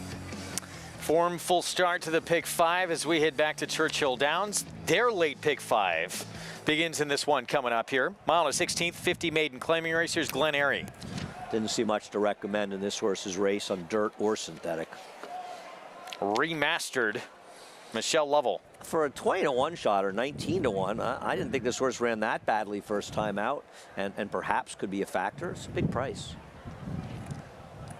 Schmier 21-to-1. Michael Tomlinson takes over training duties. Ran once in the turf in California and did no running, but it's really a pedigree that leans towards that surface. Mad Hustle, 7-to-1. The blinkers go on Kenny McPeak. Another horse to me that's a very reasonable price. There's a lot of horses feel like they can win this race, and dropping down first time for a maiden claimer for Kenny has good numbers. Big price. Washington's Union. Phil Sims trains with Jack Gilligan. His last race was fast enough to compete, but I would prefer drop downs in here, though he's a big price. Marty's Magic was in the private terms stakes at Laurel. Struggled there. That was a maiden win before that in the slop. That was an interesting spot for him. The problem is he's a 1-number horse, right? His number 2 back is huge. His other numbers are way too slow. What do you do? 7-2 here, Coach Petro off the claim 1 Cano. Boy, I don't get why this horse, and how about this, off the claim in the dirt with maidens for this trainer, and he's 7-2, 0 for 18, Greg. Here's the 8 Dual Monarchy. He's got the fast race 2 back. He's got the terrible race last time. I'm not sure what to do with him, but I don't think he's supposed to be 4-1 and others much higher prices. Rio Moon. We'll see next. There's a 10 for Dale Romans, and this horse has been showing speed on the grass going long. I've got nothing to recommend about this one. Absolute Courage. We'll see the favorite next, who should be forward coming out of some Oaklawn races. Haven't seen him since January 27th. And he's lost 3 straight races at short prices. He dueled a 30-to-1 shot that finished 6th last time. That's 0 for 18. I'm not sure what to recommend about him, except for the horse who won his last race came back with a nice win. And this one interesting. Fujin, Cherie DeVoe, the only dirt started with 7/8 at Churchill, ran second in the debut back as a 2-year-old. If this horse had an inside post, I'd bet this horse. I just worry about the post, but this horse is not supposed to be 8-1. Minute to post coming up. Race it starts this pick 5. Let's go to Paul LaDuca. Yeah, difficult race to start off the pick 5, Greg and Andy. I mean, it's really tough to figure out. Now, the racetrack has dried out. Earlier in the day, it was sloppy. It got a little soupy and a little muddy. Now I would classify it maybe as good. It's starting to dry out with the sun. I would think by the next couple of races, they might upgrade it to good or fast. Yeah, the 11 here, Absolute Charge is, coming out of route races, mile and the 16th, cuts back in distance. But he also is a 5-year-old that is still a maiden. So that is a tiny bit concerning in here. And if you want to take a price on a horse like that at 5, and Steve usually, gets them break their maiden a little earlier, but this horse has obviously had some issues. The 7, Coach Petro, I'm a little bit surprised this horse is taking a lot of money. Got Lasix for the first time last time, but dropped and popped last time. And I've always learned, like, when you drop and pop for the first time and it doesn't work, do you come back again with it? The horse was under 2-1 that time, and right now you're getting 7-2. The 8's an interesting horse. The horse for Joe Sharp that is dropping down in class. The blinkers come up for Tyler Gaffleone. That horse is taking money. I thought the 10, Rio Moon, Dale Roman's horses have been running very, very well to start this meet. And I'll tell you right now, this horse looked tremendous in the post parade. Looked fit as can be. I'm no Maggie Wolfendale or Acacia Clement at all when it comes to looking at horses, but my goodness, this horse looked well. And I'm with Andy. I think the 12 is a player in here. There's just so many colts and gullies you can go to. So I'll go with Rio Moon a little bit here at 15-1. And I cannot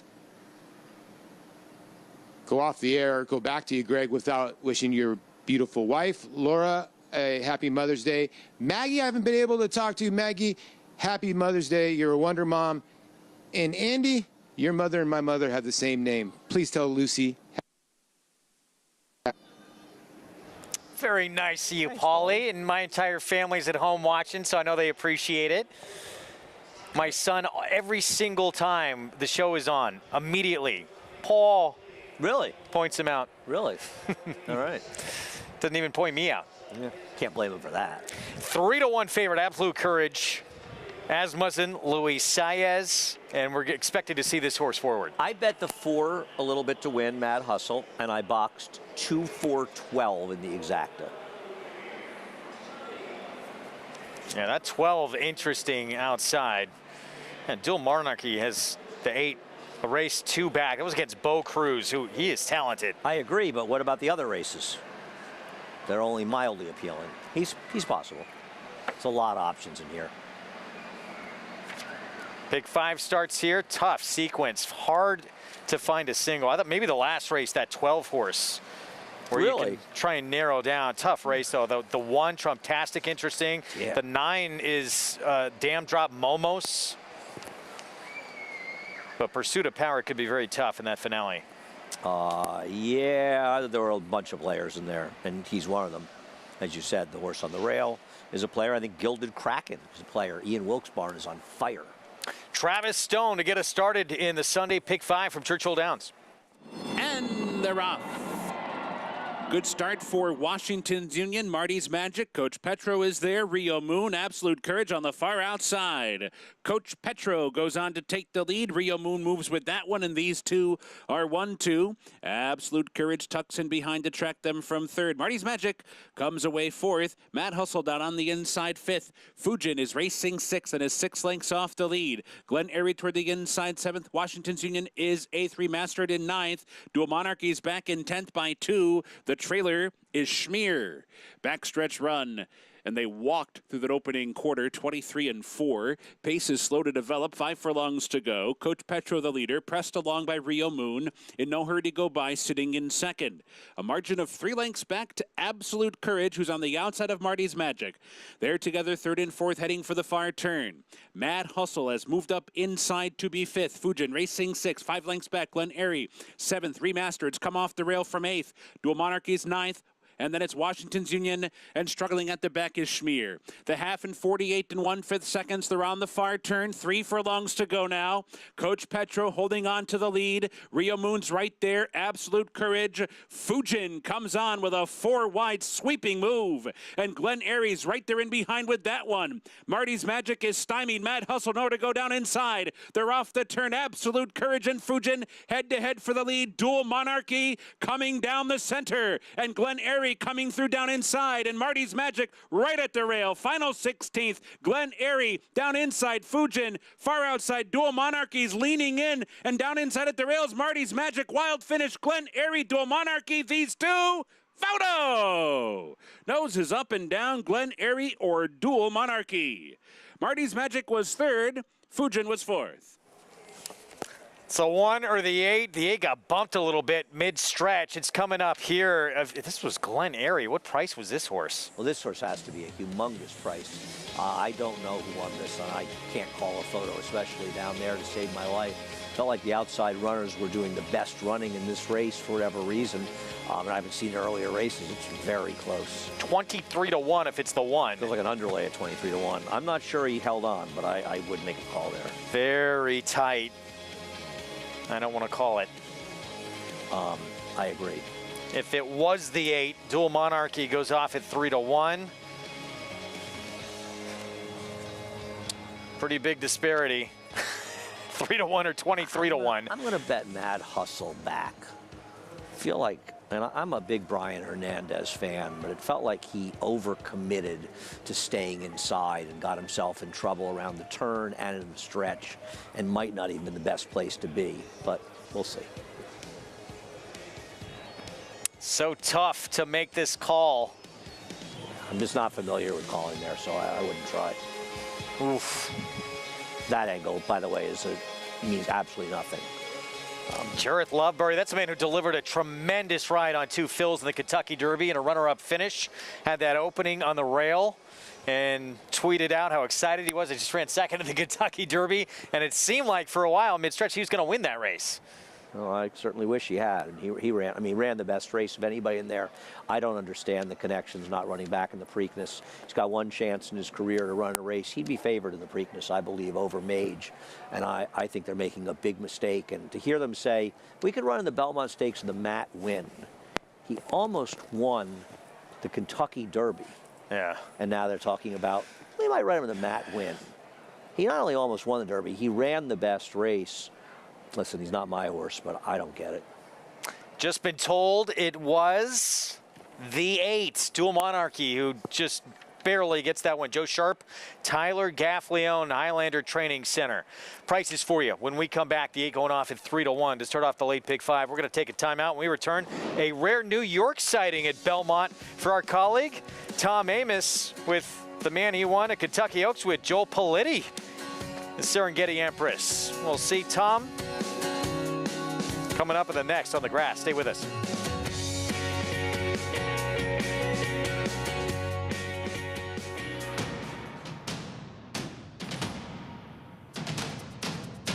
Drain the Clock will win and win by as much as he wants. He'll win by 6 in the end.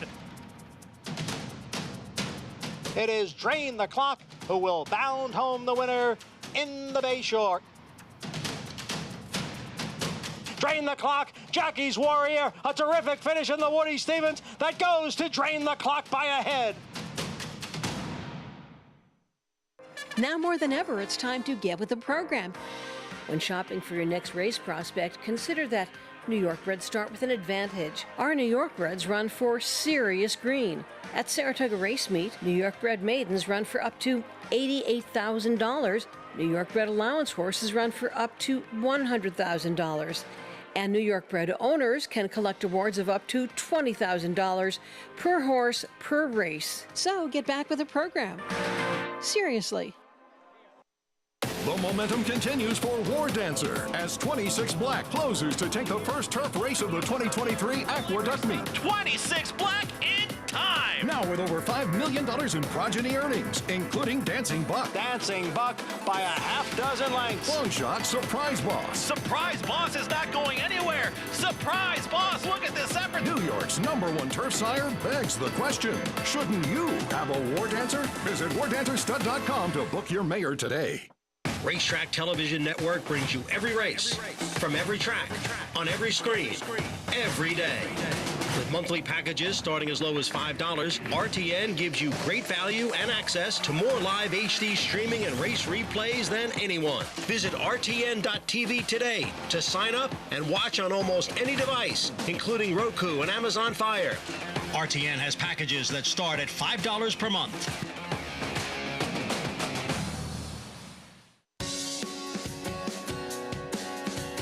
We're back on America's Day at the Races. Good to have you with us.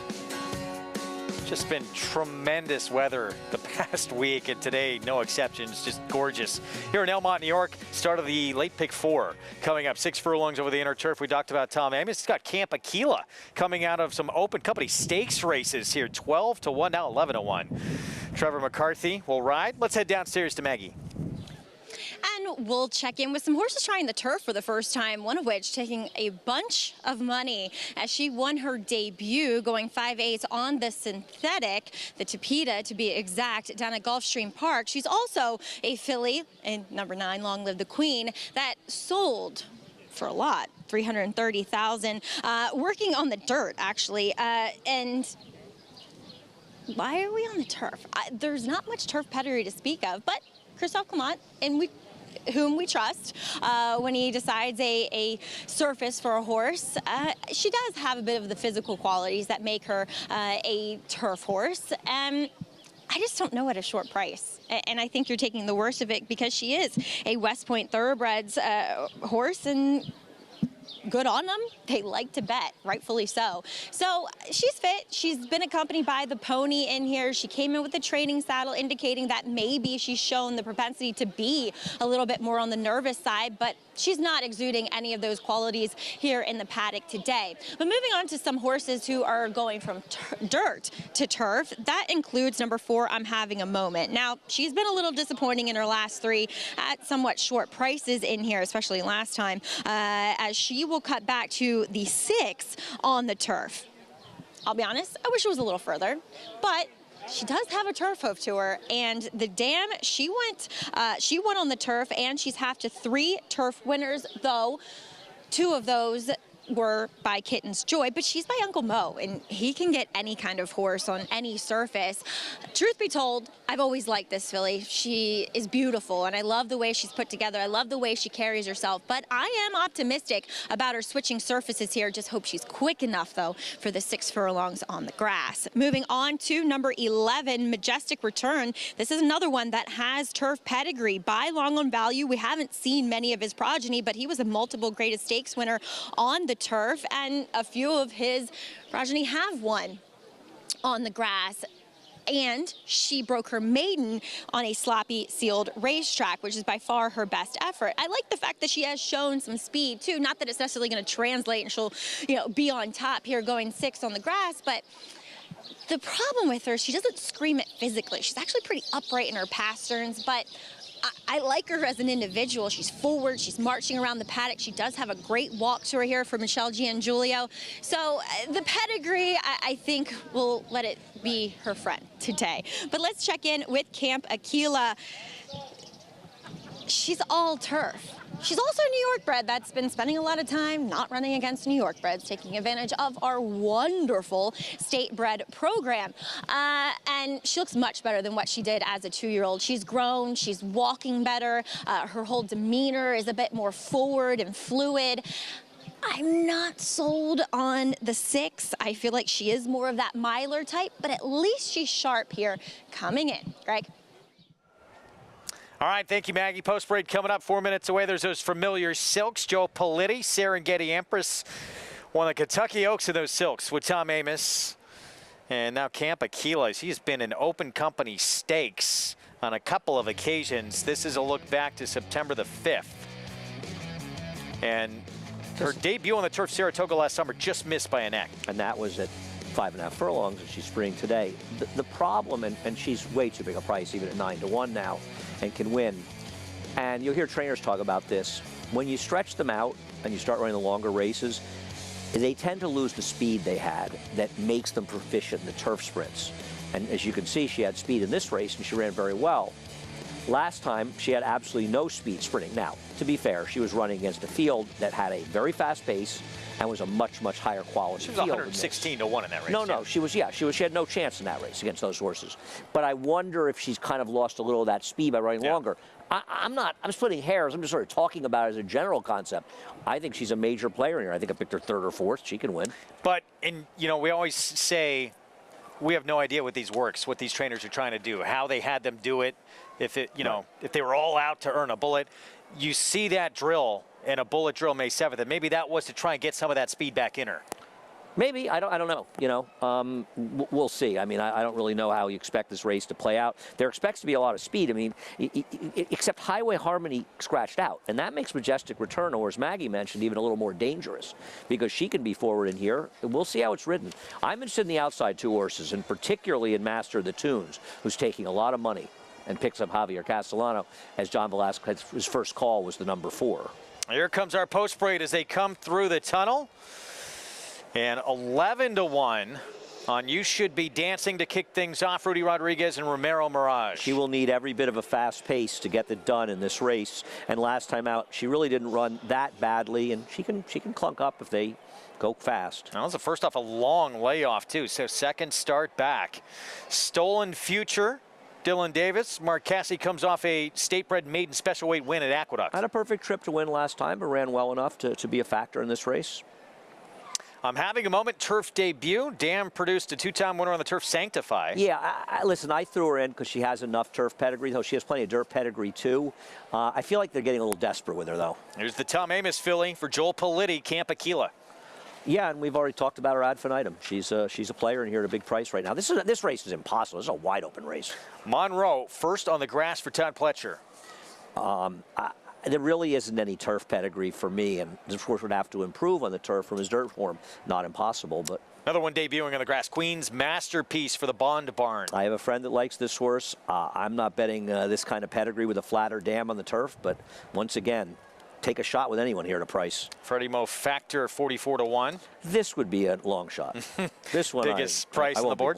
Long live the Queen. Not a ton of turf pedigrees. Maggie talked about one on synthetic at Gulfstream in the debut. Yeah, people who are betting this horse around 3-1 will never agree with me about just about any horse that runs. So this is not bred for the surface and did not run well in the synthetic, well enough to be a factor here. To me, this was a total pick. Sikkim went by at a tough trip last time out and ran huge. Here's Majestic Return at 32-1. Okay, we'll have to disagree. I thought Sikkim had a great trip last time, but that's okay.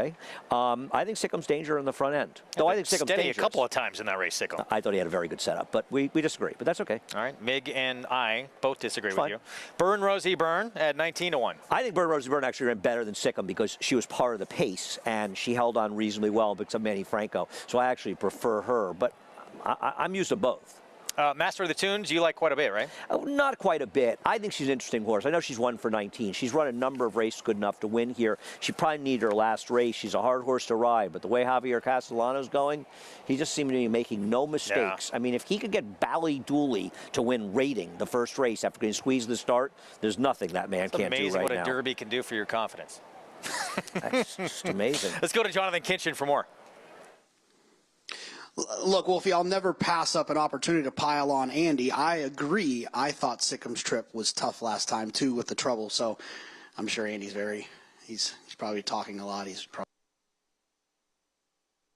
Look, the favorite to me is just a little bit overbet, right? I mean, the horse was pretty impressive on the synthetic, but the speed figure came back slow on a number of different figures. Now, I know that was a synthetic race, but the idea of speed figures, especially from synthetic to turf, they're supposed to translate pretty well.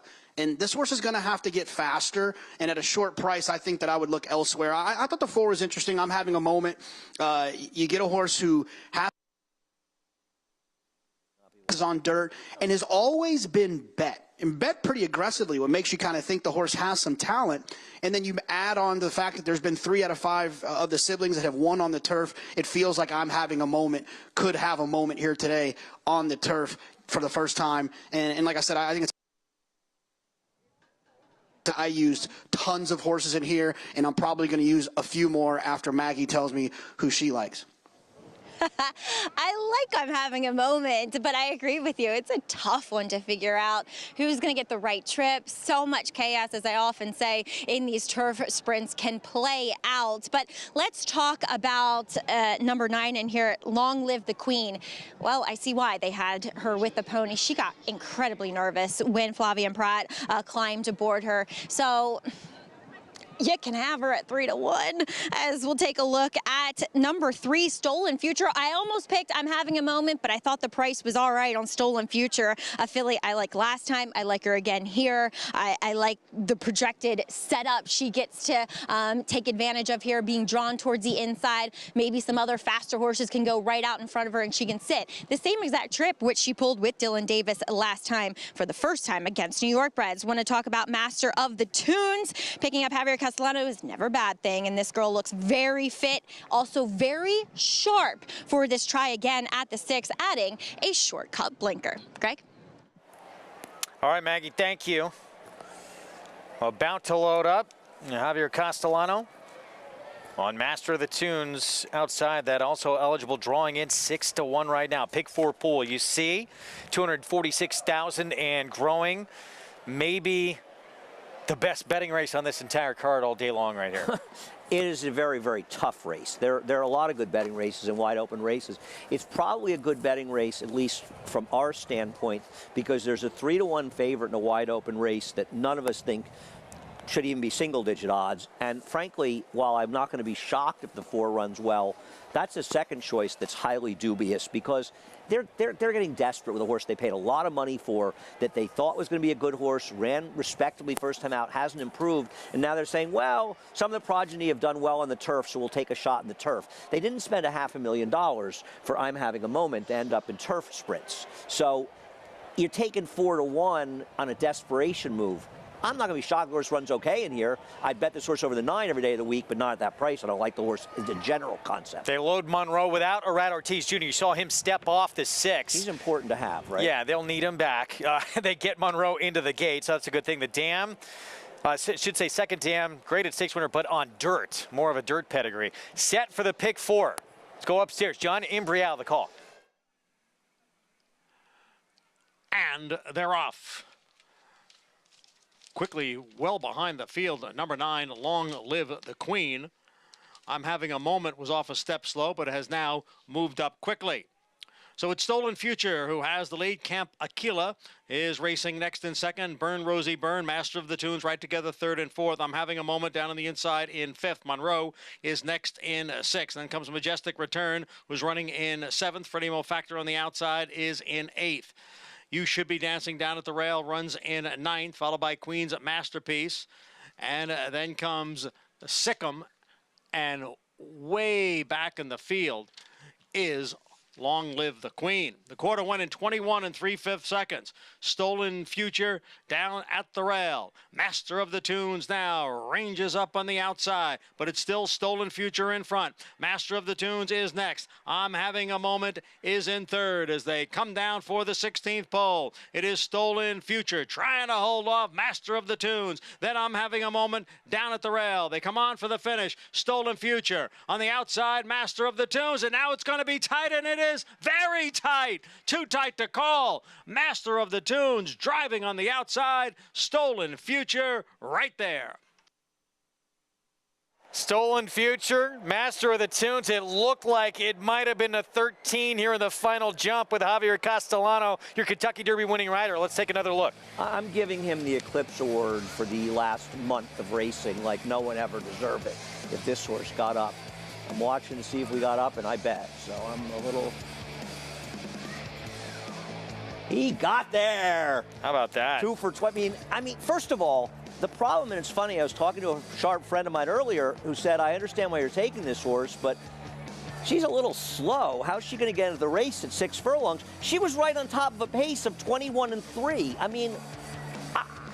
Blinkers helped, I think. Javier Castellano is like a magician out there. Ballydooley gets stopped coming out of the gate, has never won a race closing, and closes and wins. This filly is near the lead, going under 22, and gets up to win a race that there's no... Because you said to me, well, you know, we both were like resigned that 13 wasn't winning. Absolutely incredible. This guy broke is on a run. outward from that outside post, was up against it from the outset, and it is the 13 posted officially, well, unofficially, as your winner. 13, 3, 4, and 10. 6-1 start to the late pick 4. It's tremendous. Javier Castellano, all smiles as he should be. He has had, as you said, the last few months, not just the Kentucky Derby, obviously, that is the one he's wanted his entire career, but he has been riding exceptional. And a big ride delivered here in a very tough race here. 6-1, Master of the Tunes the win. We take a timeout. We'll be back. Dr. B still to come, returning in the Grade 3 Vagrancy for her 5-year-old return for Butch Reed.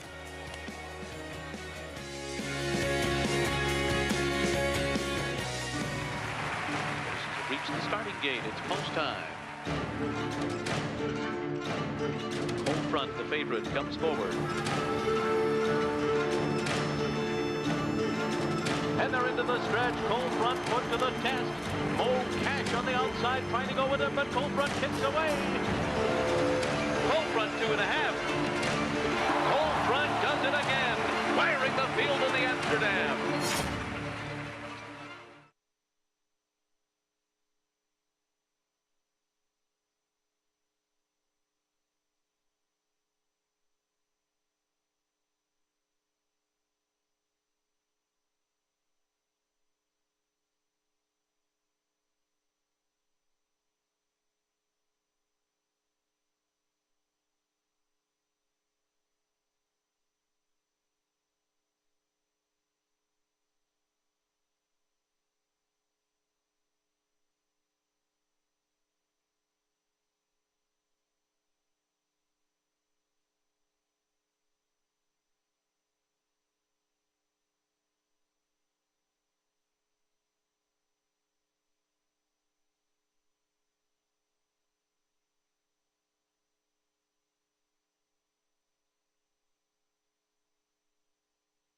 We are back, and we're at Churchill Downs, 7th coming up, approaching the 4-minute mark to post, as we take a look here at the 1, Music Amore, off the claim.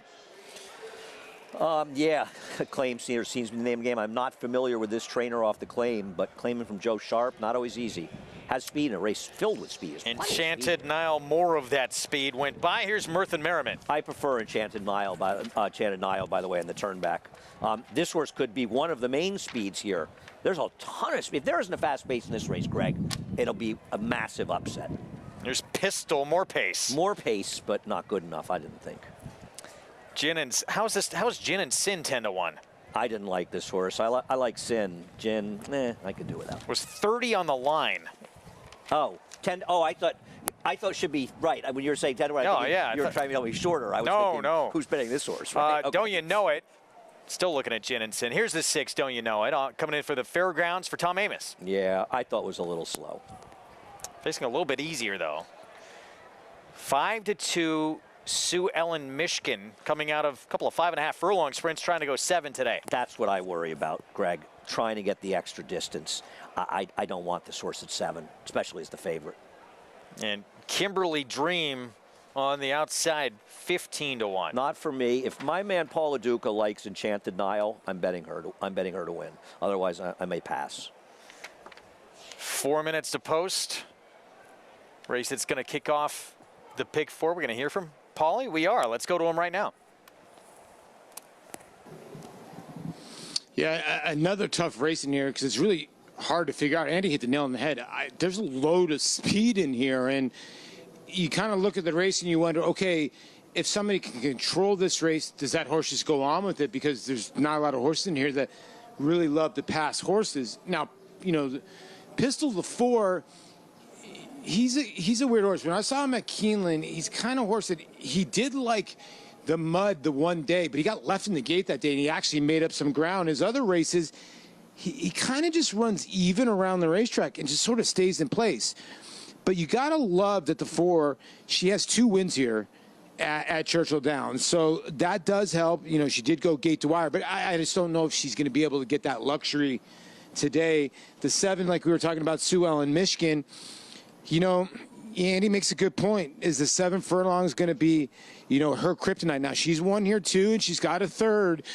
But how much pressure is she going to take? And, what toll is it going to take on her at the end of this race? Because it just looks like someone's got to come from off the pace. Now, earlier in the race card, when this track was dead muddy and dead sloppy, it looked like the speed was holding on. It's starting to dry out. We saw a horse come from off the pace. So I don't know if speed is where you truly want to be now, but it remains to be seen. The 1 and the 2 come off races. I mean, at least the 1 comes off a win last time here and gets wheeled right back in 2 weeks or so. The horse went very nicely. Blinkers went on for the first time. I don't think the horse is going to get to the front end, but it's shown to maybe pass some horses. And I think that's the horse to beat in here from a little bit off the pace with Luis Saez. You're getting a nice little price. I just think when you look at Sue Ellen Mishkin, when she gets to the top of the lane, Greg, and she's got the lead, she wins. It's just the bottom line. But she has to be clear. And Tyler Gaffalone's going to have to clear her all the way over. And I don't know if she can clear the 4. There's some other speed in here. I do think she's the horse to beat. But if she tries to raid outside, I think she gets beat today. And I'll take my shot with the 1, with Luis Saez. Coming off a win, wheeling right back. A horse is in good form. Yeah, particularly this meet at Churchill Downs, you love to see runners who've won at the track, and she did it last time out. She'll shorten up from a mile and 16th. There she is with Saez. She was favored in that spot. That's a tougher group. I love a turn back. Here's what's amazing. According to the time from pace projector, she could be last early. I'm not saying she's going to be, but doesn't that show you just how much speed there is in this race? Yeah, it's going to have a tough time to try and do it the way she did last time. I mean, Pistol, amazing, much right? quicker, speed sprinting. Merthin Merriman, same deal. There's several sprint speedsters in there. Sue Ellen Mishkin. We're going to look at Enchanted Nile. From 2 starts back, it was a win. Same deal with her. She's 2 for 3 at Churchill, but she likes to be forward, and she's got route speed, not sprint speed. And I was looking up Chris Hartman's numbers at Churchill because, he's done so well at Oakland. Sometimes you think these guys, do well at Oakland. I bet he doesn't do as well at Churchill. Turning back on dirt, he's 10 for 40, 25% with a 292 ROI. So this is a move that's worked very well for him. And he's coming out of a race where he got blasted on the front end. And I just feel like this horse is going to have to rate here with all the speed in here. And I'm hoping the cutback is just a perfect move for this horse that she can rate. And I'll have to bet a couple dollars. 7-2 on Enchanted now for more on this 6-year-old mare. Let's go to JK.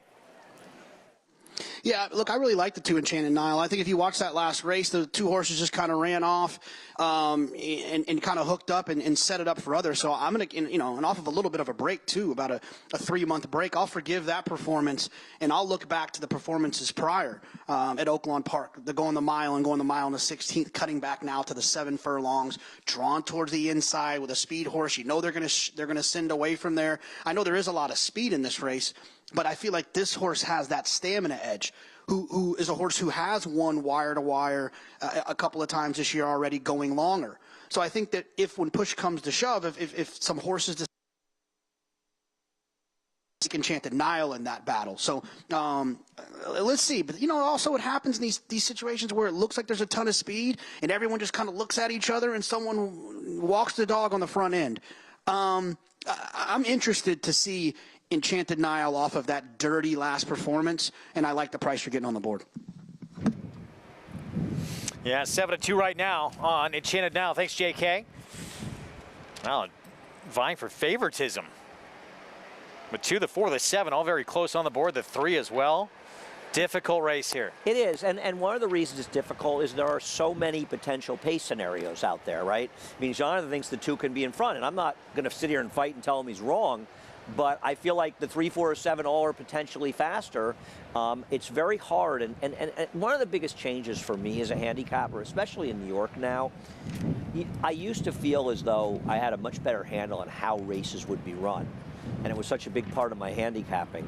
It's got to the point where it's very, very hard to figure out how they're going to be run. I mean, even the last race where I liked the winner, Master of the Tunes, not in a million years, Greg, would I have ever told you that she was going to be anywhere near the lead in there. So she won, despite my not thinking there was a chance she could have gotten the trip she needed to get to win. See how it plays out here. Seems like the 4 Pistol, the 7 Sue Ellen Michigan, probably the speed of the speeds in this group. Let's go to Travis Stone.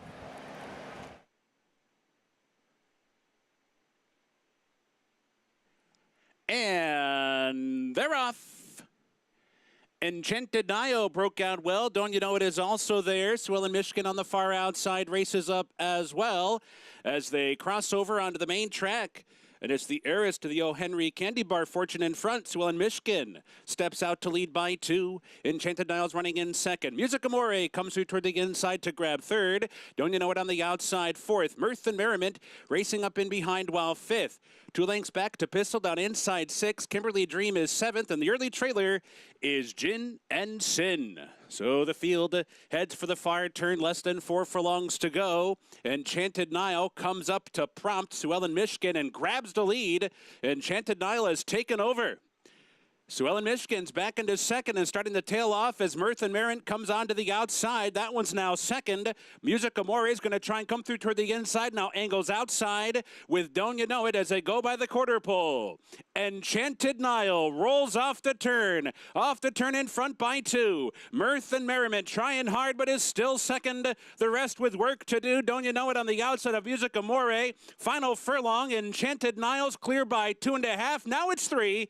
Mirth and Merriment continues to plug away, but is second best to Enchanted Nile, who rambles home to win it by 3 lengths right on the wire. Mirth and Merriment was second. Don't You Know It was 3rd. Music Amore finished 4th. Good call, JK. Enchanted Nile. This horse loves it at Churchill. 3 for 4 now and has won 3 of the last 4. Good call, JK. What about the jerk sitting next to you? I liked him too. I want a little love. I mean, I'll give Jonathan my bad. You just, I mean, I'm gonna cry right now. I feel very left out. That's terrible. I said to you, can you imagine this poor horse just won with Jonathan and I weighing her down, and she was much the best. But I'm going to tell you, the best part of this race was the Seinfeld reference in the call by Travis That was good. Stone, Well done, Travis. heir to the O. Henry, what is it? The O. Henry fortune. I expect you to pick all the winners. Eh? Jonathan, I think he's saying he expects you not to. So in other words, I'm not saying it. I just picked that up, that 5 up. This horse able to be forward in a race where it looked like there were a lot quicker runners. She broke so sharply, though, and that's the thing. And I thought Mission Morel did a very good job of when breaking like that. Sometimes it's hard because you don't really want to be on the lead, but your horse breaks so sharply. And fortunately for him, the 7 went faster. He let her go and got outside of her.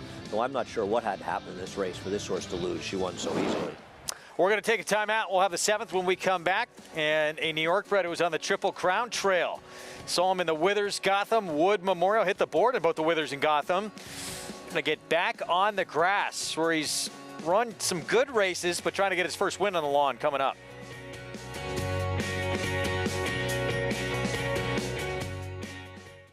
Good Magic in a good-looking performance. Cruises home in the Haskell Invitational. And it's a vintage performance by Vino Rosso in the Breeders' Cup Classic. Nest, much the best.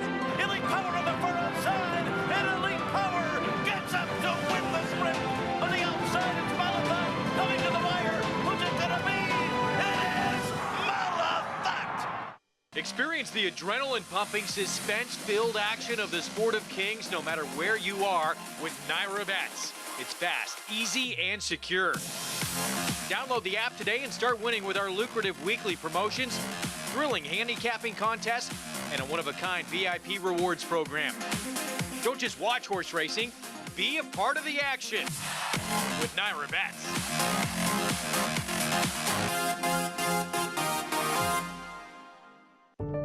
Whatever you use to predict future stallion success, breathe slowly and gaze at the desert's first great championship race. Curlin won it. So did Street Cry, Arrogate, and now, in a time even faster than Arrogate's, Mystic Guide. The cold hard fact is, after this, he was rated the best horse in the world. Mystic Guide. New to Darley. It's America's original sport, and no one covers it better than americasbestracing.net. From the sport to the lifestyle, the best races, horses, and destination venues, cocktails, gambling, fashion, and more. americasbestracing.net is a sport for you.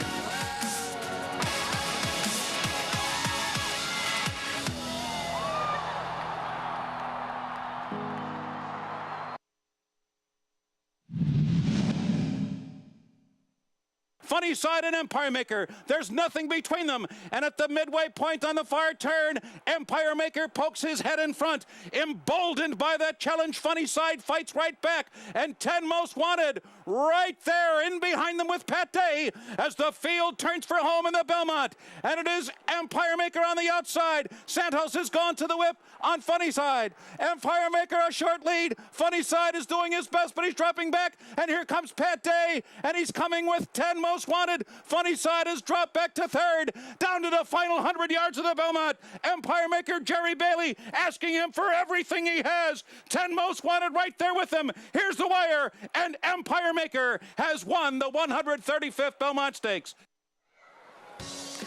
Empire Maker on that wet track, ending a Triple Crown bid. Oh, was that a miserable day? Was it awful, the weather that day, but it was a great race. And he was, Empire Maker is one of these horses that could have been a great horse if he had been sound.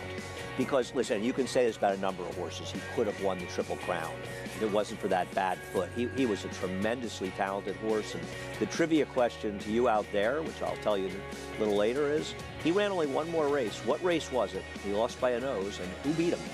And who trained the winner? 20-year anniversary of that Belmont Stakes performance. Of course, this year, we're going to have the Belmont Stakes for the first time ever on Network Fox. funny to see those pictures, too, how that winner's circle grows year by year by year, doesn't it? It is funny. Yeah. June 10th, third and final look at that Triple Crown. Again, it will be on Fox to the Test of the Champion, and we're going to find out in 6 days' time if we will have a Triple Crown on the line with Mage. And, I mean, at this point, it's looking like Mage is going to be a pretty substantial favorite in that race. We'll see how things play out. It's unfortunate Confidence Game is a horse that just has physical issues and can't really stay sound, because he would have been an interesting horse in there. But we're rooting for Mage in a big event here on June the 10th. Did I say the last race was the best betting race on the card? This might be the best betting race on the card. The card is chock full of wide open races. This is a tough one. Mile on the Turf, New York Bred's first allowance condition race. This is a favorite at 3-1. Battle Scars right now. Back with us, Acacia Clement. We go to her downstairs. Hey, Greg, and we'll start right there with Battle Scars. I was actually down at Tampa when this horse raced recently. Saw him back in February, and this was a horse that had some interesting equipment on, as he had previously worn a burr on the right side in order to apply a little bit more pressure on the side of his cheek and encourage horses that have the tendency to drift out, give his rider a little bit more control, much like we saw with Rob Atras taking over 02035 yesterday.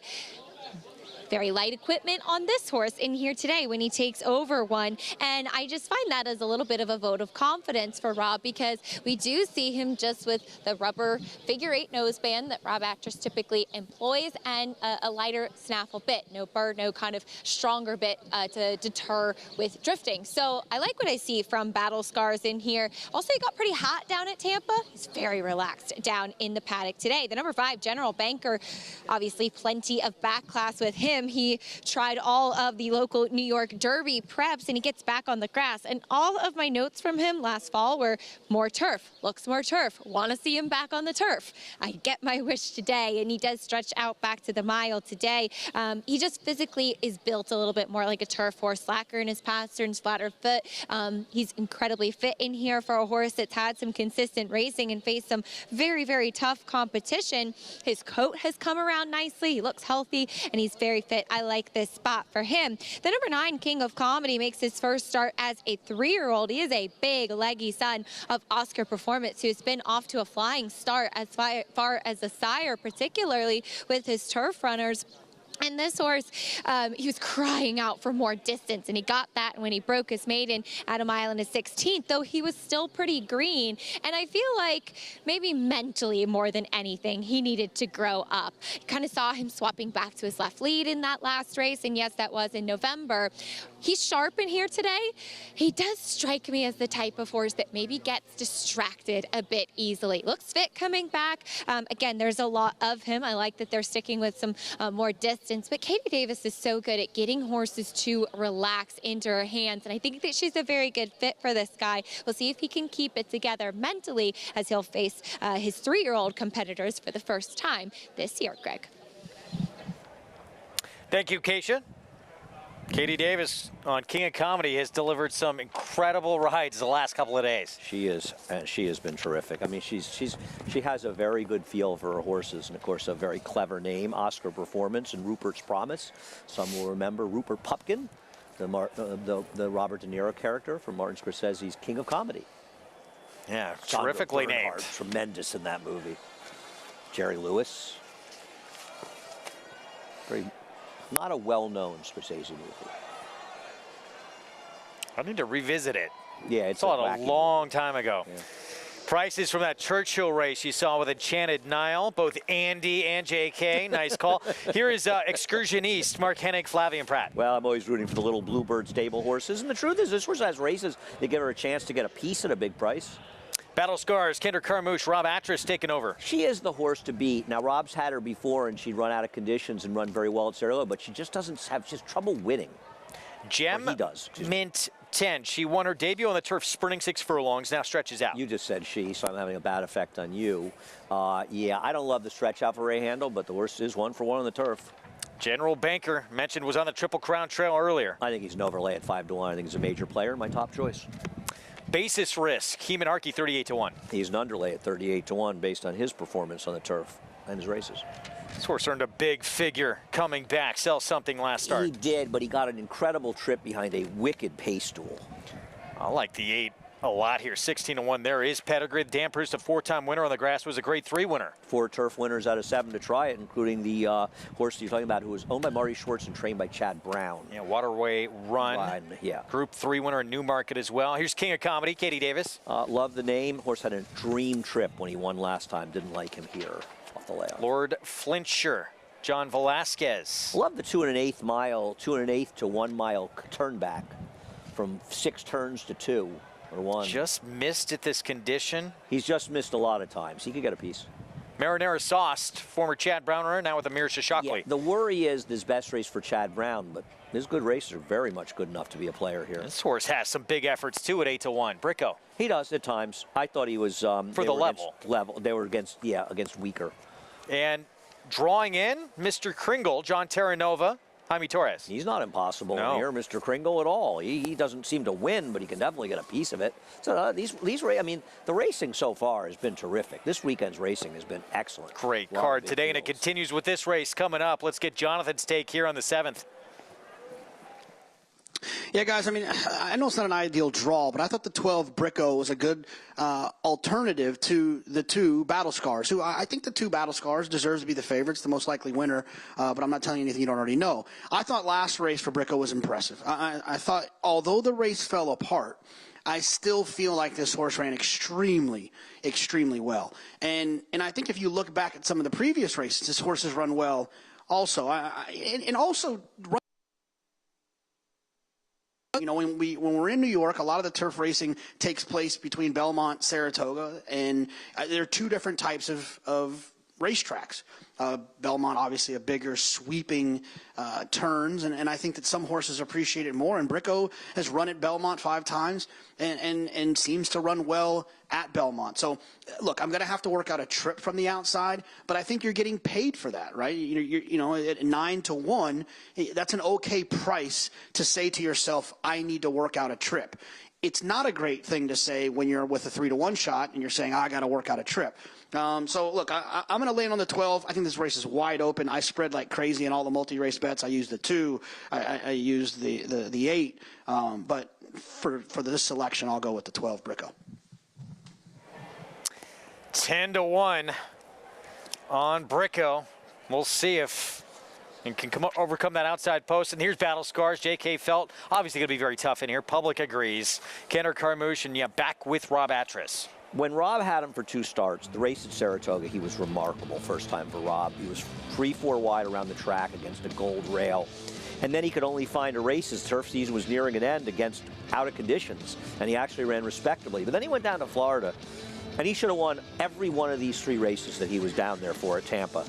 And he ran well enough, but not well enough to win. And I'm starting to question his will to win. So that's a concern for me, especially when you're dealing with the favorite. I understand the positives. I picked him second here, but I don't need him as the favorite with his sort of lack of desire to win races, especially recently. But he can win. I don't know what's wrong with General Banker. He was running well on the turf, and he's improved a lot as a horse. I'm not sure he's not going back to the surface he belongs on the most. Gets Lasix. I think General Banker makes a lot of sense in here. You mentioned Dr. Kraft to me. The pedigree. Chris Englehart's going great. It's a huge price. What's wrong with him? Yeah, definitely has the pedigree to be maybe even better on the grass. There he is. Jackie Davis will ride for Chris Englehart. Off to a hot start from limited starters at the meet. Good race here coming up. A lot of ways to go in this spot. Just a minute away from break. And from the gate, let's go back to Acacia. At the number 4, Gem Mint 10, who does stretch out in distance after breaking his maiden last time out. He did run relatively evenly for that, and he's not a horse that's built to scream a turf sprint to you. He's not kind of one of those more stout or compact. There is a little bit more stretch to his frame and a little bit leg to him. I'd say a mile's probably the max. I'm not sold that he wants to go much further than this, but he was incredibly fit. Let's see if he can handle a little bit more distance and stepping up off the back of that maiden win. But I agree, Dr. Kraft is intriguing. As far as him, he is half to Waterway Run, who also won the Bogey. It was very good on the turf. The second dam, too, Camella was a multiple graded stakes place horse and a 6-time turf winner. That said, I like him getting the turf. He has a turf hoof. It's just, he's so small, so compact. He's built like a horse that doesn't necessarily want to go that far. So I'm not really concerned about the surface. I am a little bit concerned about the distance. And Andy, Lord Flincher cutting back off the hurdles try. Just want to say that that was the race in which Mr. Connecticut got his first win over the jump. So could be a key race. How about that? See what happens here. 5-2 favorite. Battle Scars, the 5 stepping in. General Banker back on the grass, the New York bred, who was testing that Triple Crown Trail and was having some success for a while. Ultimately backed off after struggling in the wood. 7-1 on Bricko towards the outside for the Bon Barn, the 12 with Junior Alvarado. Let's go upstairs. John Imbrial, the call. Full field of 12, getting ready to go 1 mile on the Widener turf. The turf firm. 11 are in. Mr. Kringle will complete the field, and we are set. And they're off. And there goes Gem Mint 10 with Basis Risk right there. And on the outside, it is King of Comedy. 3 of them vying for the early lead. Far outside is Mr. Kringle, who is next in 4th. And then comes the Gray Bricko in 5th, followed by Sell Something, passed there by Lord Flincher. We come farther back to General Banker, who is down at the rail. And on the outside is Marinara Sauced. As they race up the backstretch, the leader here is Basis Risk, big long shot. King of Comedy is right behind in 2nd, and on the outside is Mr. Kringle. Gem Mint 10 races in 4th. General Banker is looking to advance down on the inside. Bricko, the gray, on the outside is next. And then comes a Lord Flincher. Farther back in the field, Sell Something, then Excursion East, followed by Battle Scars, who has so much to do here as they come for the top of the stretch. Then to Dr. Kraft, and the trailer is Marinara Sauced. Up front, it is Gem Mint 10 with the lead. The half-mile went in 46 seconds. Gem Mint 10 comes off the turn into the stretch. And now Mr. Kringle has taken over the lead from Gem Mint Tent. It's Mr. Kringle in front. Gem Mint Tent driving now up on the outside. Then it is Sell Something. Far outside is Battle Scars, who is putting in a tremendous late run. Battle Scars, who was so far back early, gets up to win it. Battle Scars over Gem Mint 10. Photo for 3rd. Battle Scars, Rob Atras, Kendrick Carmouche was very far back early, going best late. Yeah, I mean, this race just sort of fell apart, but he made some huge run. I said to you, who is that horse moving on the outside right about now? And oh, yep, he's going to win. Here comes Battle Scar. And I guess the end, just being patient and getting him out in the clear, and those 1-turn, 1-mile races here suited him well. And he's really run well every time he's run for Rob, but he finally got the win. Nice effort, though, by the number 14. Was that the 4 or 4 finishing 2nd? Yeah, the 4. Yeah, nice effort by him stretching out. 2-1 favorite in a race that looked like there were so many options. Kendrick Carmouche times it right. Quiet late, just letting the horse do it. Battle Scars had plenty underneath him. And yet Gem Mint 10, and then the 7 Sell Something. And how about Excursion East at 21-1, completing the superfecta? Yeah, nice to see the guys at Little Bluebird Stable. Horse run well.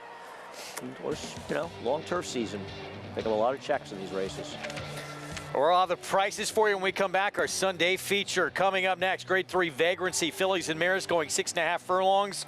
When we return, Belmont, Junior Alvarado. Caramel Swirl, trying to get the 5th win of her career. Disappointing performance in the comeback is a 5-year-old. We'll see if she can bounce back next.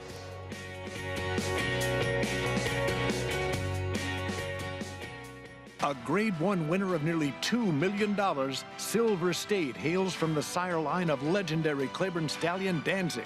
And his second dam is full sister to Kentucky Derby winner Monarchos. After winning the Oaklawn Handicap, Silver State defeated Knicks Go in the Grade 1 Metropolitan Handicap. Now his first foals have arrived. Grade 1 winner Silver State, standing at Claiborne Farm.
Back on America's Day of the Races on our FS2 coverage, brought to you in part by legendary Claiborne Farm. 100 years of doing the usual unusually well. Well, back to some stakes action from yesterday. William Walker at Churchill Downs. This was a long time coming for a horse that showed some incredible promise for Wesley Ward. Won the debut just easily as could be. As an even money favorite. That was on dirt at Keeneland back in April 2022. Had not won since. Finally gets another win here in a stake on the grass yesterday. Hard to believe it took him this long to win again, because he was a dominant winner here. And it's nice to see their turf course playing a little more reasonably this year as well.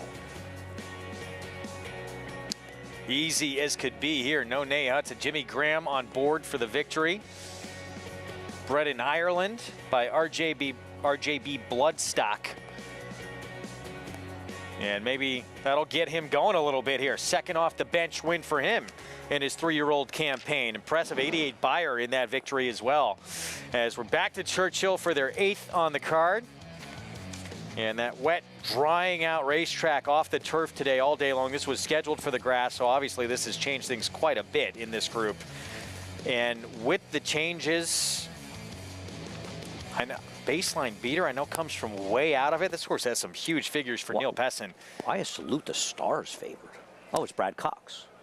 Here's the 2, Baby Billy.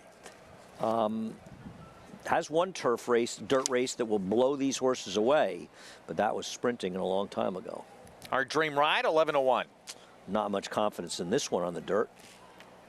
Favorite who's only been, yes, on grass, does go to Brad Cox and now favored. Yeah, well, it is first time Brad Cox. And I thought this horse was very interesting on the turf, but I wouldn't bet this horse in the dirt. I like to book him at 2-1. Really good Mike Maker. Luis Saez, never been on dirt. Not my kind either. Yet, taking a lot of money. Yep. Escapologist. He can play this horse, right? This horse improved on turf, but he's run well enough on dirt that yeah. He shouldn't be 15-1 in here. At least he's handled it. This horse, how is this horse not the favorite? What? He should be one of the top choices. 9, Baseline Beater. Yeah, he's overwhelmingly, I thought, should be the favorite. What's going on? 10-1. He has some massive figures. He should be the favorite. He's even stake-faced. He's not, I mean, he's... Well, he was on the Triple Crown Trail, Louisiana Derby in the Lexington, but... Why would you want to bet him in an off-the-turf race at 10-1? He does come from way, way out of it. I'm betting. Give him that, but yeah, he's the worst to beat, I thought. Here's the 10, Tiger Paw, turf horse. Yep, I echo that. this is the what? Clear the Air's 22-1. Okay, this horse had a significant trip in the Gotham. He actually ran well, and then he was the speed in the Bluegrass, outrunning Verify. He's 22-1. Are you sure? Andy's getting excited. Hang on. We have the right race here? Yeah, it's being completely misbet. What is going on here? You're 23-1. Can't get to my Naira Bets account fast enough here. You handle the rest. I got some work to do here. Black Apple on dirt, not impossible. 23-1, and then Redeemer taking a ton of money for Rudolph Brissett. Right. This one is 5-1. Clear the Air should be 1/4 the price, whatever this price horse is. There's Redeemer, son of Curlin. Let's go to Paul, get his take. I love it, Andy going off in there. But yeah, listen, I'm kind of with Andy in this race. Like, I get it. The horse is going to Brad Cox, Salute to Stars. The horse looked tremendous on the racetrack. Rumor around is the horse worked unbelievable in his last work. So the news has obviously gotten to the backstretch. And, you know, a race gets taken off the turf. Now they've upgraded the track now to fast as it's stride out. So I think maybe the public is thinking, okay, it's Brad Cox, Florent Giroux from 12-1 down to the favorite, maybe can go to the front end. But you mentioned some others in here. The 13, you know, the 4 and the 13 were the two colts that came in here first. And, you know, the 13 is the main track only horse. And a lot of times you see that as well. And obviously a player. But I'm with Andy. The Billy Walden horse, William Walden horse, the 11. I mean, those are some tough races it's to go to. You talked about the Gotham. In the Bluegrass, you know, they just went blazing on the front end, different running styles, so you can just draw a line right through that. A baseline beater, which was never me because I could never get out of a pickle. But if you look at this horse, look at the 3 starts when this horse has had Lasix. The last 2 starts, no Lasix. Now it gets Lasix back on, and you're getting a giant price on the 9. So the 2, Baby Billy, I kind of get it, but then I kind of go, are you betting on the blinkers on? They've had him on, they've had him off, Lasix here and that. It seems like they've been twiddling around with this horse, and the lone win was with the blinkers off on the turf going long. Now we're going dirt, so I don't see that either. So I get it. Maybe it's one of these ones, Andy, where they knew, Salute the Stars, but I'm with you guys. I think the 9, the 11, and the 13 all have a chance. I think the 9 and 11 are the horses that you want to at least try to get into the Superfecta if they stay at that price. All right, Paulie, thanks. I mean, we talk about this a lot on this show, and that's why sometimes we love races that come off the grass. They get misbet. We'll see what happens here, but it seems like this one is getting misbet. I have no idea how this horse is this price. None. No idea. I just don't understand it. I mean, I don't, it's, what is not good about the 11 relative to this field? I mean, the horse ran the Gotham and ran 5th and had a troubled trip, was stayed out and shuffled back in there. I don't, debut on the dirt was fine. I don't understand why this horse is this price. It's nutty. See what happens. Ton of attention on the Brad Cox runner. Just that name of that barn attracts money. Okay, I'll have 411. If the 4 is, like Paulie said, working well and 411 hits, I'll have it for a couple hours. But I think you're supposed to take a shot. And even the 9 we mentioned. I mean, these are dirt horses. You look for dirt horses. If you consistently bet the dirt horses at decent prices and off the turf races, you're going to make money. I mean, this is something that you and I have talked about how many times in the show, Greg? I mean, it's just. Yeah. We saw it last fall at Churchill in that stake where they were crazily misbetting it one day. And the horse, I mean, I'm not, the game is tough. And I'm not saying the 11's going to win or the 9's going to win. But there is no justification based on the past performance of this race. If this race had been drawn as a dirt race, and this is the exact field that was assembled. The 9 would be what, 5-2? Yeah, you cannot tell me the 9-11 would be these prices. You cannot tell me it's even possible. And I know the 11's come down from 22-1 to 11 since we started talking about it, but you can't tell me this horse would be over 7-2 or 4-1. I can't imagine it. See how it plays out coming up. Opportunities potentially in a race coming off the turf. Off the turf races are some of the greatest opportunities in betting. Here we go. Travis Stone with the call, 8th from Churchill. Waiting for Escapologist, Black Apple, and Redeemer.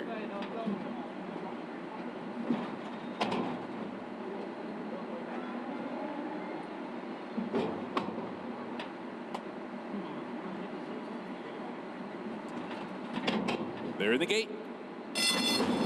And they're off.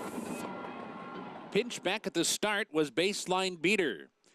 And Clear the Air is keyed up and racing for the lead. Really good at mid-pack is there too. And Salute the Stars with some early speed as well. Those two head to the first turn together as Clear the Air backs off to track them while wide into the opening turn. In the meantime, Tiger Paw stuck 4 wide. So now there's 4 across the track as they scrimmage for that early lead. Escapologist settles in toward the rail 5th. Our Dream Ride is moving up into 6th. Rather make that Redeemer moving up into 6th. Baby Billy down toward the inside 7th. Black Apple is 8th by 5. Our Dream Ride is the trailer a dozen lengths off the lead.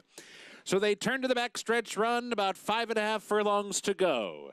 And it's Clear the Air, who has assumed control down the backstretch run, leads by a precise length. That opening half mile goes in 47 3/5 seconds, and now Clear the Air steps out. Steps out, heading for the far turn. Tiger Paws on the chase 2nd. Salute the Stars settled in toward the inside 3rd for that backstretch run. Just 2 lengths behind now. Really good 3 wide on the outside 4th. Escapologist down inside 5th. Redeemer sent on for speed but is going wide while 6th. Farther back in the field, Baby Billy is going the wrong way. Our Dream Ride is finding stride late in the game. 8 lengths to make up there. Round the far turn, Clear the Air in front, heading for the quarter pole. Really good is right there. Salute the Stars is stuck in behind with nowhere to go. Still checking there. They're off the turn. Really good's in front. Tenuous lead. Redeemer's right alongside. Escapologist is coming, and Salute the Stars found room down inside, and Salute the Stars comes charging on through to take the lead. Escapologist moves with him, and Redeemer responds as well. Salute the Stars, short lead. Got it. Salute the Stars. Some anxious moments off the turn, but got to the wire first. Escapologist was 2nd. Redeemer was in tight between them 3rd. Baseline Beater 4th. Salute the Stars for Brad Cox getting on dirt for the first time. 9-5 favorite. And sometimes being a wise guy in off the turf races, you get buried like we just did there. And the 11 was eased, by the way. Something went wrong top of the stretch. But listen, obviously as a tip, the horse would worked well, as Paulie said. But you got the money if you bet the horse. Congratulations. I'm sorry you bet the 6. On the long run, you're not making money betting horses like that. And looked like he was going by. Yep. Not to be. Battle Scars, Kendrick Carmouche, Rob Atras, Team Block, and a son of War Dancer wins for the 3rd time on the grass. Look at this move here. Near the back of the pack, 3rd to last. Or it's not like the pace really collapsed. Right there, Kendrick's angling out for room. He's getting some cover behind horses and got out and just made a big run. He was the best horse, and that's why he was 2-1. He's closer to the the grandstand than he is to the fence, and able to get this win comfortably. Yeah, he's not a grinder. He needs to make that big run, and these effectively one-turn turf races at Belmont are perfect for his style. $6.80 for the victory. Gem Mint 10, sell something, complete the trifecta. We move on to our Sunday feature.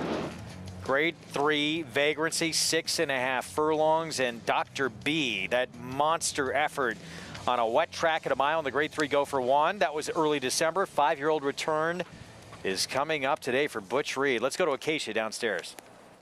We'll get to her in a moment, but starting things off with the number 3, Caramel Swirl for Belmont, Greg, as this is a horse who ran a big second in the Grade 1 Ballerina behind eventual female sprint champion Goodnight Olive, and I had loved everything I saw from her coming into that race. Now, you could say last time in the Minaret, which was off of a layoff and at Tampa Bay Downs, well, it was a non-graded stake at Tampa, but she actually faced some good company that day. And Drew Faros, the winner who ended up wiring the field, would go on to be 2nd behind Frank's Roquette in a graded stake, and My Destiny would win next and then try the Grade 1 Churchill Downs Distaff. So I think she faced some good company that day, and I have always felt that Caramel Swirl needs a race to kind of get back into fitness. Even though Belmont is great at having horses ready to roll off the bench, she's just one of those horses that just kind of she carries her weight. Maybe she needs to kind of just get back into stride a little bit. And even today, she's got a lot of flesh on her, and that's how she is. She does really carry her conditioning from start to start. So I like her getting the extra half furlong. I like that she had that race back in February. We'll see if she can get back on track. She absolutely has a lot of talent. The number 6, Dr. B, though, I am a fan of this mare, and she was one that I thought really developed quite a lot into the second half of last year. And in comparison to that field in the Go for Juan, I really didn't mind her stretching her speed out to the mile. And she was a horse that was closer to the paces when sprinting, so she was able to pretty comfortably set the pace going the mile, but shorter is really what physically she says she wants to do. She's on the smaller side. She's incredibly fit coming back here off the layoff for her first start as a 5-year-old now for Butch Reed, and when she won that Go for Juan, it was the race that was a milestone victory for Irad Ortiz for 77 stakes wins on the year, so encouraging to see him back aboard. She looks terrific in here. She's been marching around the paddock since she came in. I like what I see from Dr. B, and like I said, I just think she's an honest type. The number 8, Midnight Stroll, I thought was a bit interesting. They tried stretching her out in the Royal Delta to face Older for the first time, last time out too, down at Gulfstream, and while she was asked pretty hard out of the gate by Edgar Zayas, who rode her that day, she was just totally outfooted at the beginning, and just when trying to make a run, she just didn't have enough. There's nothing about her that looks like she wants to go 2 turns, which is what the mile and a 16th down at Gulfstream is. She's much smaller. She's very feminine. She's a lighter type of frame, but she's super fit. I love the turn back for her. I love her getting some less distance to work with. She looks very healthy, dappled from head to toe, and Javier Castellano climbs back aboard. I thought that she was intriguing. I know she's won going a mile and 16th before, but I think shorter is much better for her. Greg? All right, Acacia, thank you. Yeah, very interesting runner from that outside post, getting back to what seems like has been a lot better for her. Midnight Stroll sprinting. She'll get that today. Featured coming up on our Sunday card, Grade 3, Vagrancy. 6.5 furlongs on the main track when we come back on our Sunday coverage.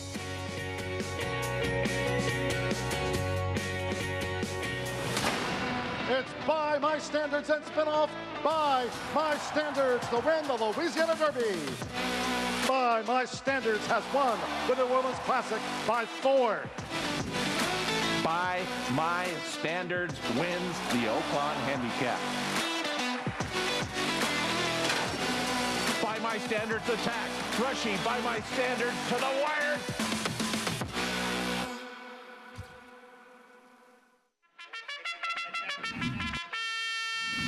Monmouth Park's summer season rolls on with live racing action every weekend in May. Win early and often with our Win Early Pick 5. First race, 12:40. Home to full competitive fields and big paydays, Monmouth Park continues to prove itself as a place to profit. Joining us on site? Be sure to lock in your odds with fixed odds wagering at Monmouth Park Racetrack. Honor Code, a multiple Grade 1 winner from the final crop of the legendary AP Indy. Never off the board in 11 starts, he was crowned champion older horse before retiring. Now he is living up to the promise of his pedigree. With progeny like Grade 1 winners Honor AP, Max Player, and Maracuja, and multiple 6-figure yearling sales, Honor Code stands to continue his sire's legacy at Lane's End. Racetrack Television Network brings you every race, from every track, on every screen, every day. With monthly packages starting as low as $5, RTN gives you great value and access to more live HD streaming and race replays than anyone. Visit RTN.tv today to sign up and watch on almost any device, including Roku and Amazon Fire. RTN has packages that start at $5 per month.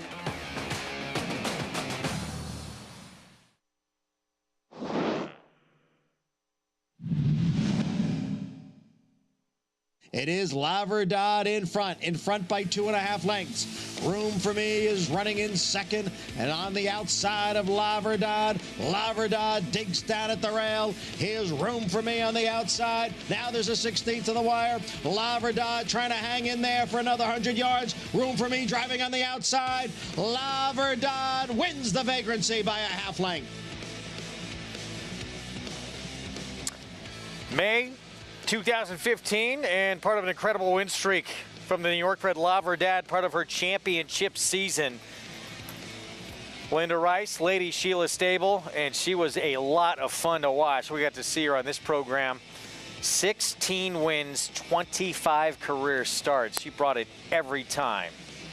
And a champion older Orphilian mare sprinter as well, I believe. Yes, she was. Yes. Vagrancy, grade 3 coming up. Here's a look at the field. Dr. B 7-5 favorite. Arad Ortiz Jr. for Butch Reed, and the comeback for her, cutting back in distance off that out of this world performance on a wet track going a mile in the grade 3 go for 1. She runs that race, she can't lose.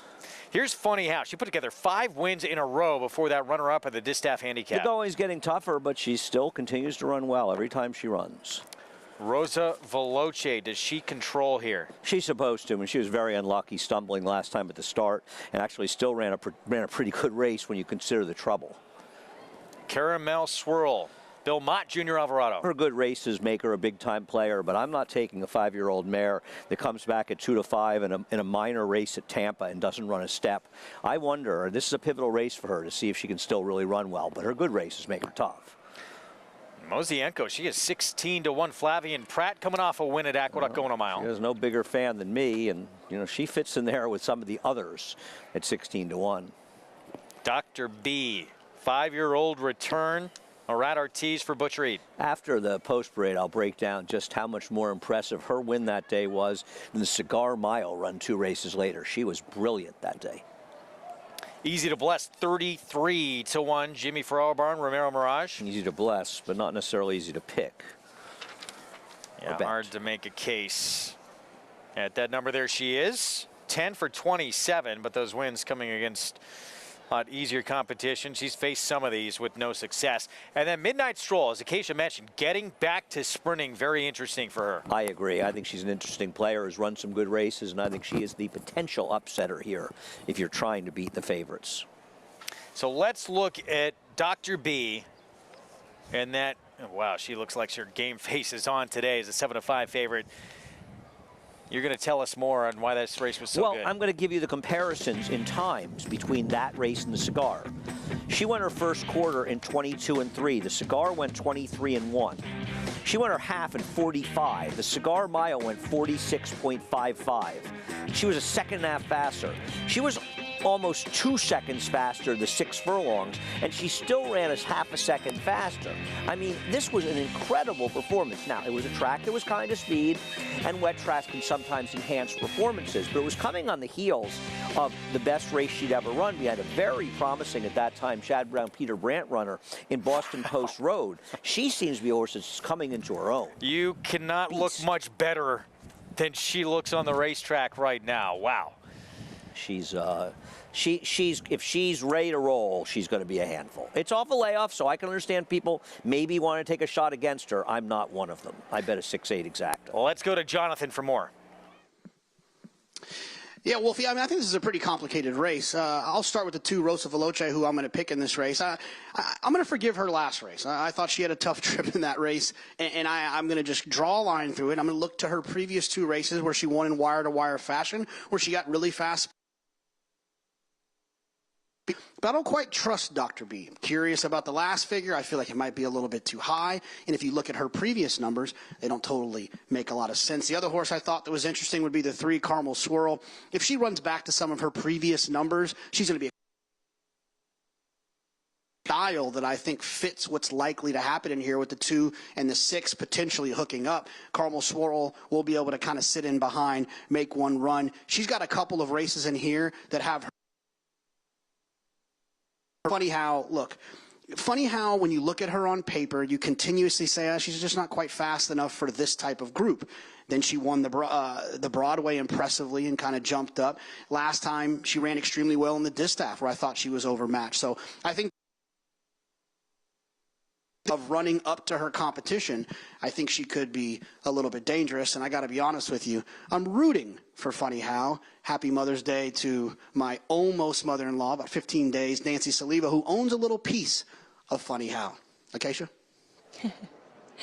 I love that. A very happy Mother's Day to Nancy. That's very special. And funny how JK, she's been remarkable for Ray Handel. She's been so consistent, and she does run to her competition. She's stepped up and faced every task that's been handed to her. And to be fair, last time when Rosa Veloce stumbled pretty badly at the start, she kind of stumbled into Funny How, and she righted herself pretty athletically and was able to move forward after that. She's been pretty quiet out on the track. Katie Davis has kept her with the pony, kept her relaxed, and she fits this filly so well. I think Rosa Veloce will be alone on the front end in here, and from warm-ups it looks like that's going to be the case. And Funny How will be trying to come from off of it yet again. She's dappled, she's holding herself well, she's holding her weight, she's holding her form, everything you like to see. The waters get tougher yet again today, but you have to give credit to the team that's really put together a tremendous campaign from her. And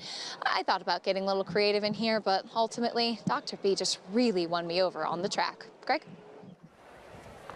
Thank you, Acacia.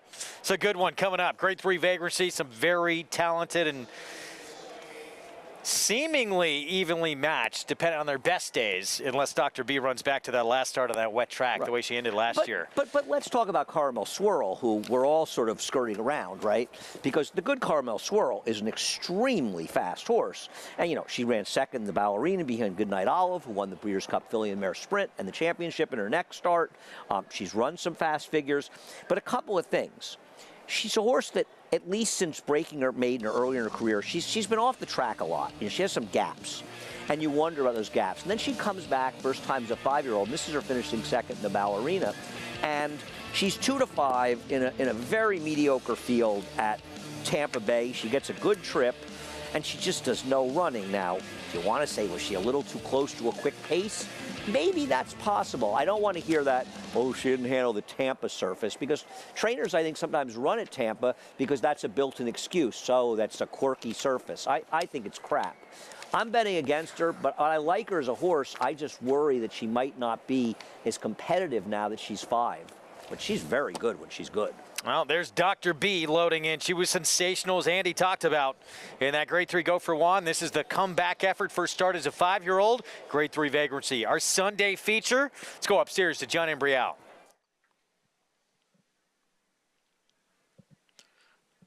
Midnight Stroll about to move into the starting gate to complete the field for the Grade 3 Vagrancy. We're set.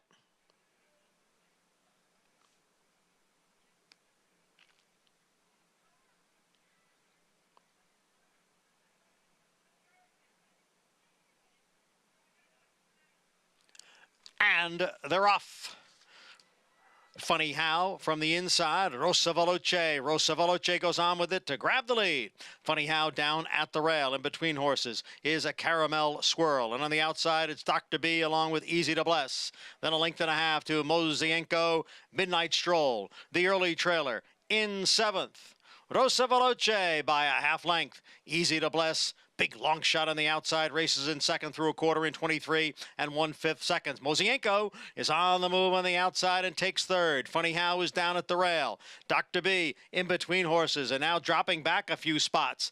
Past there on the outside by Midnight Stroll and by Caramel Swirl. It is Rosa Veloce and Mozienko. They are heads apart, coming for the quarter pole, the half mile in 46 and 3/5 seconds. Rosa Veloce, Mozienko on the outside. The two of them are right together into the lane. It is Rosa Veloce still in front. Mozienko is all out in 2nd and gaining ground on the outside. Here comes Caramel Swirl. Caramel Swirl kicking in late here to take over. And it is Caramel Swirl and Junior Alvarado to win the Vagrancy. Dr. B came on to get 2nd. Rosa Veloce was 3rd. Caramel Swirl rebounds in a big way here off that disappointment to start her 5-year-old campaign at Tampa. Well, I was ready to let her beat me, and beat me she did. She got a nice trip from Junior Alvarado. He rated her kindly behind horses. She got out in the stretch, and she powered by to a facile victory. Irad Ortiz is a great rider. I am sure this is one he's walking back the room and saying to himself, I'd like to have a mulligan or a do-over on this one. ending up last on the turn, getting shuffled back from second. And it's why, you know, you look at her last race and you see how they flaunted her speed, and Irad flaunted her speed. And today, listen, maybe it was instructions, it was a slow pace, but I mean, whether or not Dr. B should have won, and I think she should have won, give a lot of credit to Caramel Swirl. Irad's allowed a clunker now and then. This was probably one of them. 3-6, 2-4 finish. Junior Alvarado, Belmont, who started this year just on an incredible tear with all these big wins and continuing. Of course, this duo teaming up with Cody's Wish, who's one of the most dominant horses in the country right now. Yeah, yeah. I'm just glad for Godolphin, because they haven't won a lot of big races recently. And you feel, because they had that tough beat in the Man of War. I mean, they were on a one race losing streak here at Belmont Park. And you just didn't want to see it extend. Poor Godolphin. Yeah. Caramel Swirl, huge effort here. And good to see her back. Yep. And that she's still a player in this division. 3-6, 2-4 finish. Let's go downstairs to Acacia. And I'm joined by her trainer, Bill Mott. Bill, great to see Caramel Swirl back on track. She just really does have so much class, and it seems like she really benefited from that race at Tampa. Right, she did. We probably would have run back sooner, but she had a little abscess in the hind foot, and we had to give her some time for that. But she ran really well fresh today, and you know, Junior did a good job, let her settle, and she makes a nice run when you let her get her feet under her. Well, she's a now mare that she just really carries herself from race to race. She keeps her weight. She just kind of really seems to look after herself. Right. Well, she is a good doer. I mean, she looks good. She keeps herself. You know, she's got a nice coat of hair, and you know, she's nice to look at. She is indeed. Congratulations, Bill. Thank you. Thank you. Caramel Swirl back on track in the Vagrancy, Greg. Thank you. So there it is. Yeah, a bit of a foot issue, and she is back to her best now. I mean, you could say that Bill Mott's on a massive run his whole career. Yeah. But when you think about how he's been doing since the second half of last season and through the Breeders' Cup and this year, I mean, he is just loaded with talent. Elite Power, Cody's Wish, Art Collector, the Pegasus. He's deciding whether or not to run Elite Power and Cody's Wish in the Met, or maybe run Elite Power in the True North. That's a pretty nice situation to be in if you're And Belmont. yeah, by the way, Cody's Wish coming back off a 6-month layoff to just dominate in the Churchill Downs like it was nothing. They were crawling up front and just like, I mean, he was wildly impressive. He has turned into some good horse. $6.40 with Caramel Swirl. Now 5 wins and 13 career starts in her career. As the pick 5 follow along. Got 1 leg remaining. Master of the Tunes has been price-wise the tough one to get. I would have gotten blown out, because I would have bet against Caramel Swirl. I'd have been alive and lost when Caramel Swirl won. I would have used a 6 and 8. Now we're going to see, I would think, a pretty heavy favorite to close it out coming up. I can't wait to bet against him. Licking my chops. For Wesley Ward, one more look. Caramel Swirl. Dominance in the Vagrancy. We'll be back.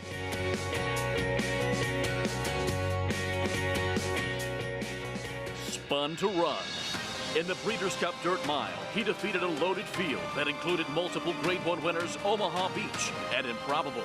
His brilliant speed figures were among the fastest of any 3-year-old at a mile or more. And he hails from the legendary Danzig sire line. Multiple graded stakes winner, millionaire, Breeders' Cup champion, Spun to Run, standing at Gainesway.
Back at America's Day of the Races on our FS2 coverage. Bally Sports SoCal with us as well. It's brought to you by America's Best Racing.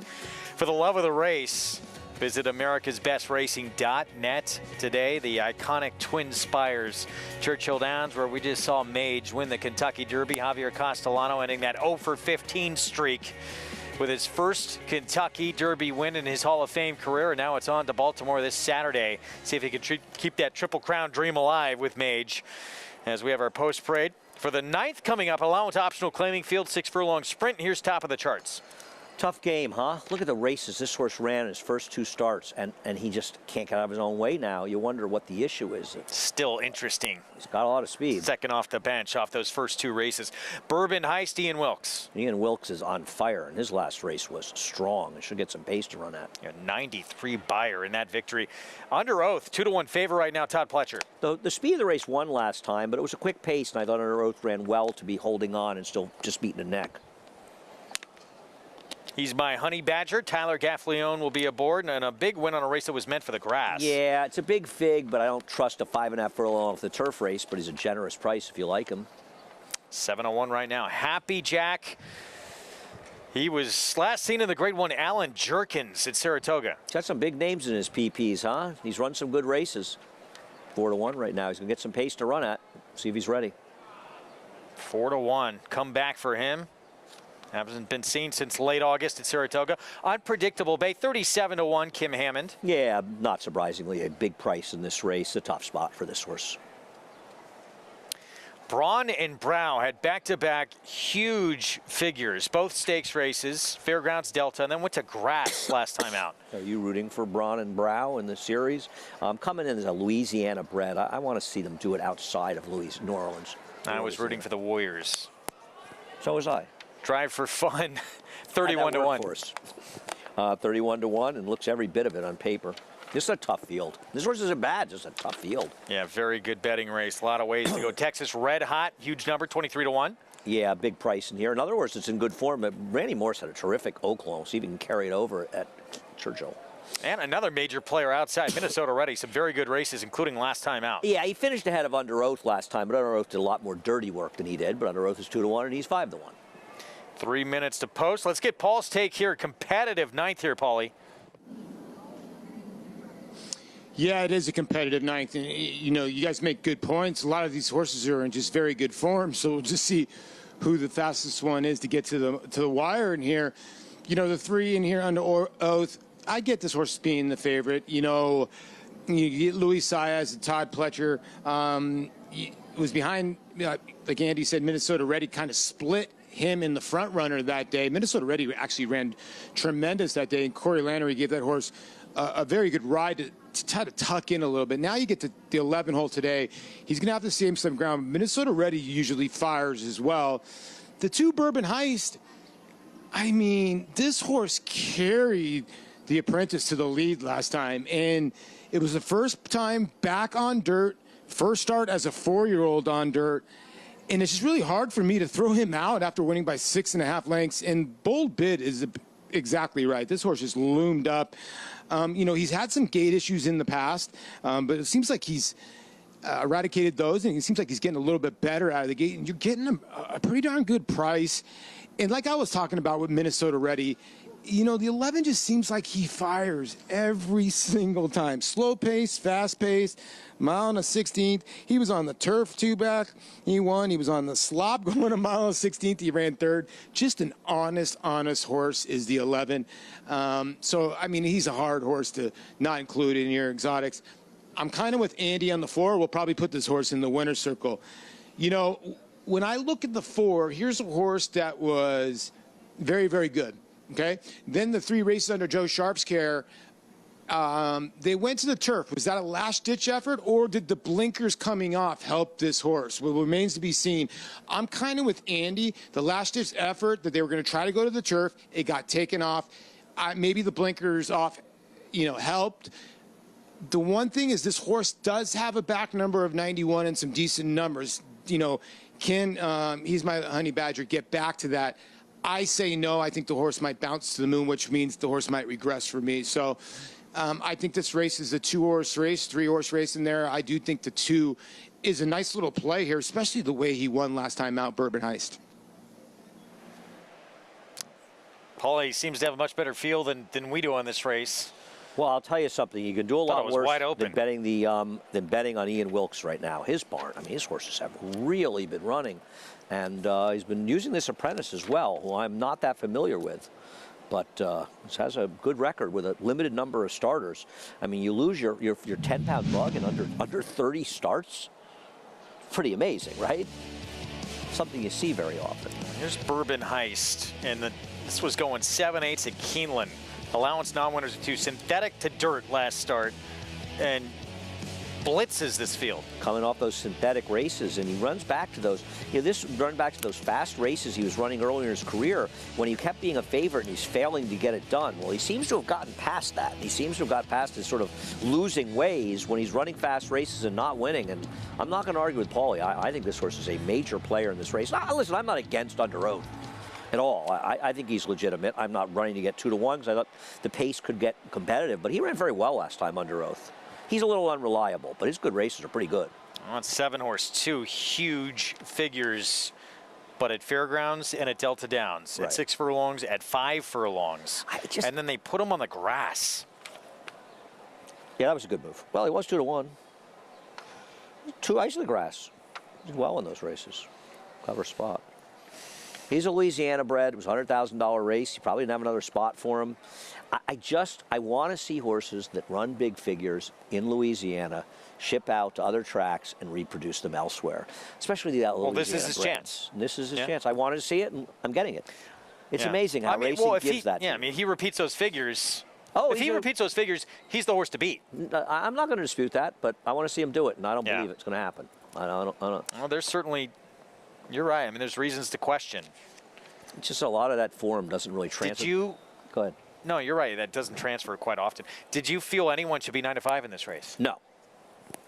Listen, the Todd Pletcher factor, it's the Chad Brown or Todd Pletcher factor. I mean, these guys, they have reputations, deserved reputations, but their horses get overbet, and it's why when you look up their stats, it's very hard for them to maintain good ROIs over time because they're always running horses that are probably, a real percentage shorter than they should be. And over time, no matter how good you are, it's tough to overcome that. 8-5 on Under Oath, who, by the way, Minnesota ready on the outside at 9-2, finished ahead of last time. But he had a softer trip. But he's a much bigger price. Travis Stone, here's the 9th from Churchill. They're in the gate. And they're off. Minnesota ready. And Braun and Brow. And he's my Honey Badger. And top of the charts. All fast out of there, top of the chart, sent on for speed from the rail, and he's my Honey Badger, goes with him. And these two hook up early. Braun and Brow tracking them outside third. Under Oath, advancing in behind fourth, keyed up, is Under Oath, right up on the leader's heels, fourth and toward the inside. Unpredictable Bay comes away fifth. Minnesota Ready is back into sixth. Bourbon Heist advancing toward the rail seventh. Drive for Fun is eighth. Happy Jack is ninth, and Texas Red Hot the trailer.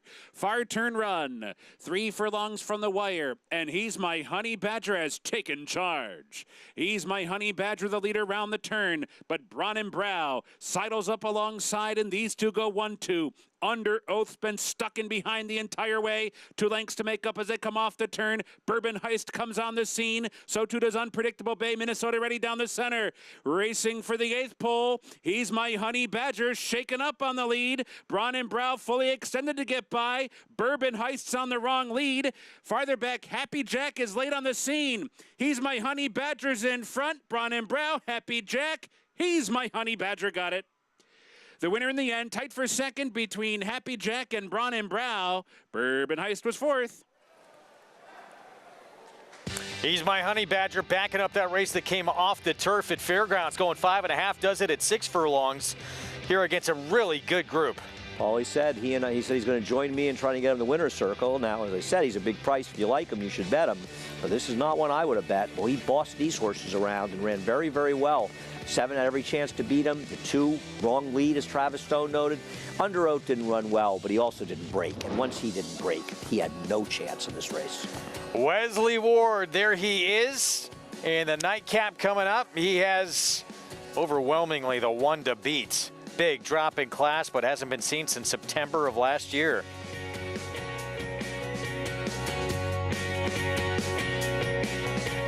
Anybody going? 70, 50, 75, 850, 75, 175, 175, 150, 175.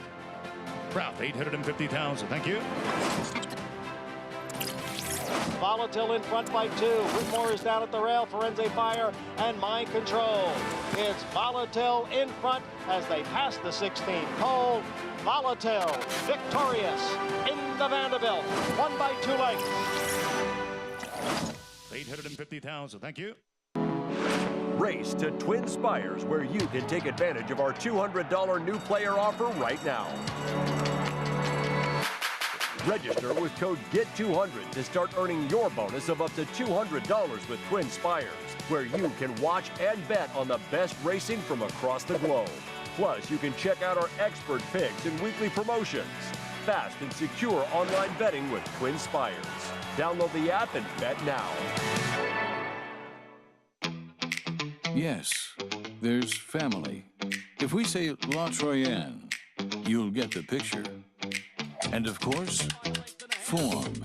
G1 this. A breathtaking run. G1 that. Dig down deep to win it. But take a long, steady look, and the word that most likely springs to mind is fantastic.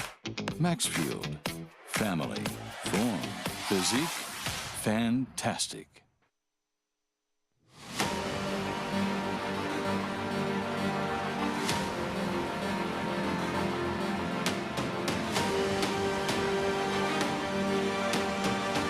You want to do that up front, 290,000. Nice run here from the son of good magic, Mage in front.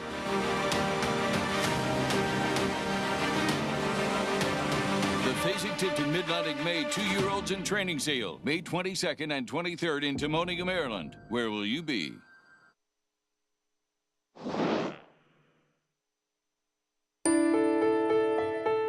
Racing for Home is the brainchild of Acacia when she was a teenager.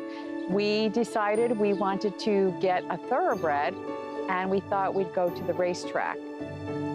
Racing for Home is a 501c3 nonprofit that's dedicated to retraining, rehabilitating, rehoming thoroughbred X racehorses. We've been in existence since 2010, and we're accredited by the Thoroughbred Aftercare Alliance, meaning that we meet a very high level of standards as far as aftercare organizations are concerned. It's run by me and my mom, Sherry, and it really is a family affair, and it's a labor of love at the end of the day. We have a different business model than many of the other aftercare organizations, and I feel we all fill a niche. Some of them do adoptions where they come in and go out quickly. We don't do that. I often take horses that other organizations can't or won't take because the injury is a long-term rehab situation. I had some horses be in some pretty bad situations, and it's amazing to see the transformation. There's no fear in them. There's no anger in them. They've become like giant lap dogs, really, that just want to love on you and get their treats, and that's because my mom is this amazing individual that loves them and makes them feel safe. I think we've had, 40 horses go through the program now, and I couldn't be more committed to what I'm doing. Right now, Sweet Flattery, who was a Christophe Belmont trainee, he only raced once, and he came back to Racing for Home. My mom retrained him, worked with him, and he's now up in Saratoga at the Oklahoma training track as my husband Miguel's pony, getting all of the 2-year-olds ready for the meet. More needs to be done for these horses that do everything for us, give us thrills, happiness, make people fortunes, to make sure that they all have the life that they deserve, because horses can live well into their 30s, and typically they're done racing 6, maybe 7 years old. This is a nonprofit organization, and we truly do not profit. It's a labor of love, and like I said, it's something that we've taken on willingly because horses have given us everything. Acacia, thank you and your mom, Sherry, for what you both do with Racing for Home. want to give you this opportunity to give a little love and talk about the impact that your mom has made on you. Greg, I don't have enough great words to describe what my mom Sherry is. For anybody that's met her, you've had the opportunity to realize that she's not only one of the kindest people that you'll ever meet, but she's also so passionate, and she's really devoted to looking out for those that don't really have a voice to speak for themselves. And I'm just so proud of all of the work that she's done with Racing for Home, all of the commitment that she makes every single day. And she's such an amazing example to me and to so many other young girls that she's been around, whether it's my friends, other girls at the barn that are riding horses or leasing horses out of our program. And she's done so much to continue that commitment and continue speaking up for thoroughbreds and promoting them to new careers. So I'm incredibly proud of her. I am incredibly proud to be her daughter. And our producer, Bobby Klatt, sprung that feature on me. So actually feeling a little bit emotional here, because I was just thinking about how much my mom does and how she takes on projects that many other people aren't willing to. So very thankful to have the opportunity to highlight all that she does with racehorses and beyond, Greg. Great that we have someone, in our own family here on the program that does so much to take care of these equine athletes. Absolutely. And she's not the only one on this program, and nor is she suggesting that, but no, she does so much and cares so much. And it's good to have somebody nice in the program besides you and I. To make up the for nicest you and I, person to make on this program, no question. Say. She wins that award. Wesley Ward, here is his 4-year-old who's taken a big drop in class, the one to beat, no question, even money. 8-month layoff, dropping down to a maiden claiming race the first time, and even money is all yours.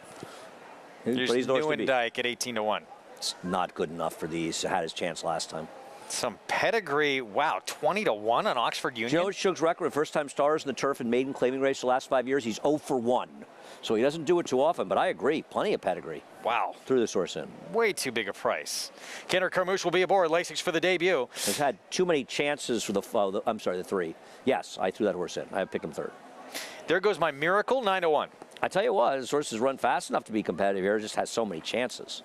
18 turf starts, 8 seconds and 23, 0 for 18 on the turf. Indeed, Carpe Capella, 53-1. We'll try to turn back after showing speed, but not handling it at all. Going a distance. Bears correct, 45-1. No, Bears correct, but apparently the public doesn't agree with this being the correct spot. Source has not run a step on turf or dirt. Sways in my DNA, 58-1. No, must be a sway back with that name. Ran once in the turf in a sprint and did not do much running. Pedigree here with the 8 at 11-1. Yes, and the good turf horse in the dam, there's 2 turf winners and Into Mischief. And this is a Cairo Prince who's a much better turf influence, my top selection. And Dam produced a 4-time winner on the grass, among others. Eddie Mush, first-time starter, George Weaver. Does not have any turf pedigree. George Weaver, first-time stars in turf sprints, is 2 for 34 with a 31-cent ROI. But he ran one the other day that should have won, a 2-year-old. Huge gate drill, too. It came on the dirt. Belmont training crack. Crickets of 102. Looking at him claimed. Yeah, we all liked him. 66-1. Well, they all liked him, and they were wrong. A couple of contenders outside. 11-1, Father of Lies, Orlando Noda. Yeah, I just don't like the race this horse is coming out of, where he finished behind Newendike. And then the Compass Man, Rob Falcone, dropping out of a straight maiden race at 5 furlongs in the State's debut Gulfstream. I don't know why this horse got bet last time like that. And he was absolutely horrific in there. Now, he could run better up here, but he was terrible last time out. 4-5 on a horse who has been second beat ahead in a straight maiden race at Belmont. Second beat 3 lengths against Sutherland, who came back and ran very good in Allowance Company on the turf. Yeah. You're not high on. 2 years ago, he's losing to a George Weaver good thing this day. First-time starter, actually. The horse is blocked behind horses. The one I bet should have won. It's pretty clear. He ran fine here. But the problem is he's now lost at short prices in all his races. He's got 3 seconds, and he hasn't run in 8 months. And Wesley Ward, I looked it up, maiden special weight, maiden claimer in turf sprints is 5 for 21, 24%, $1.15 ROI. He's 2 for 10 at Naira. Off layoffs, he's 1 for 4. It's just not a lot of good stats for him in these situations. I mean, this horse has obviously got issues. Listen, he might just go to the lead and just be better than these horses. And I'm not going to be shocked if that's the case, because the ones you're looking to beat him with are horses like the 8 that's never been on the turf, the 3, the first-time starter, the 12 who did no running first time. The other options that are taking money in here, the one that's had a million chances, the 4, I get it. But this is just not my cup of tea. I picked him second. I'm betting on the 8 for the white-hot Ray Handle. Still, and as the board reflects, he is the horse to beat. Deservedly.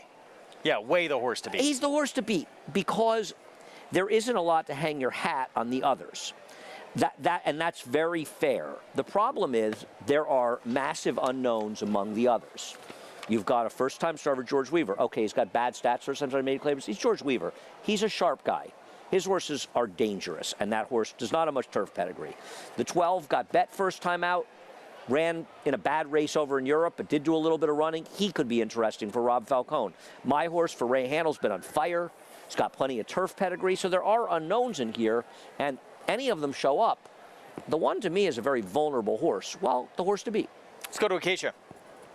And I agree with all of that, and starting with the Wesley Ward trainee in Kinwood, who will try to turn things around. He really didn't change or grow at all from 3 to 4. He's still very small, very compact. He did get a little bit warm back in the paddock, which we often talk about. Can mean that a horse maybe is not 100% ready off the bench. He's certainly fine. He's absolutely, I agree, the horse to beat off of his races. But just as Andy mentioned, there are interesting prospects in here. The number 9, Eddie Mush. I know that there isn't much turf pedigree. And Shaman Ghost, the sire, his progeny are 7 for 40 in turf sprints for a 12% win average. But I can see why George is running him on the turf. This horse looks like a turf horse. He has a big, flat, pancake-like hoof on him, slacker pasterns. And of the 2 first-time starters, this is the one that actually looks fit and ready for the debut. He does show up wearing blinkers first time, but he's debuting him for 40. I think it's just George kind of wanting him to potentially be a little bit quicker because he was very laid back in the paddock. Got a big warm-up from Irad Ortiz. I thought he was really intriguing. The number 8, Billy's got issues getting on the turf for the first time.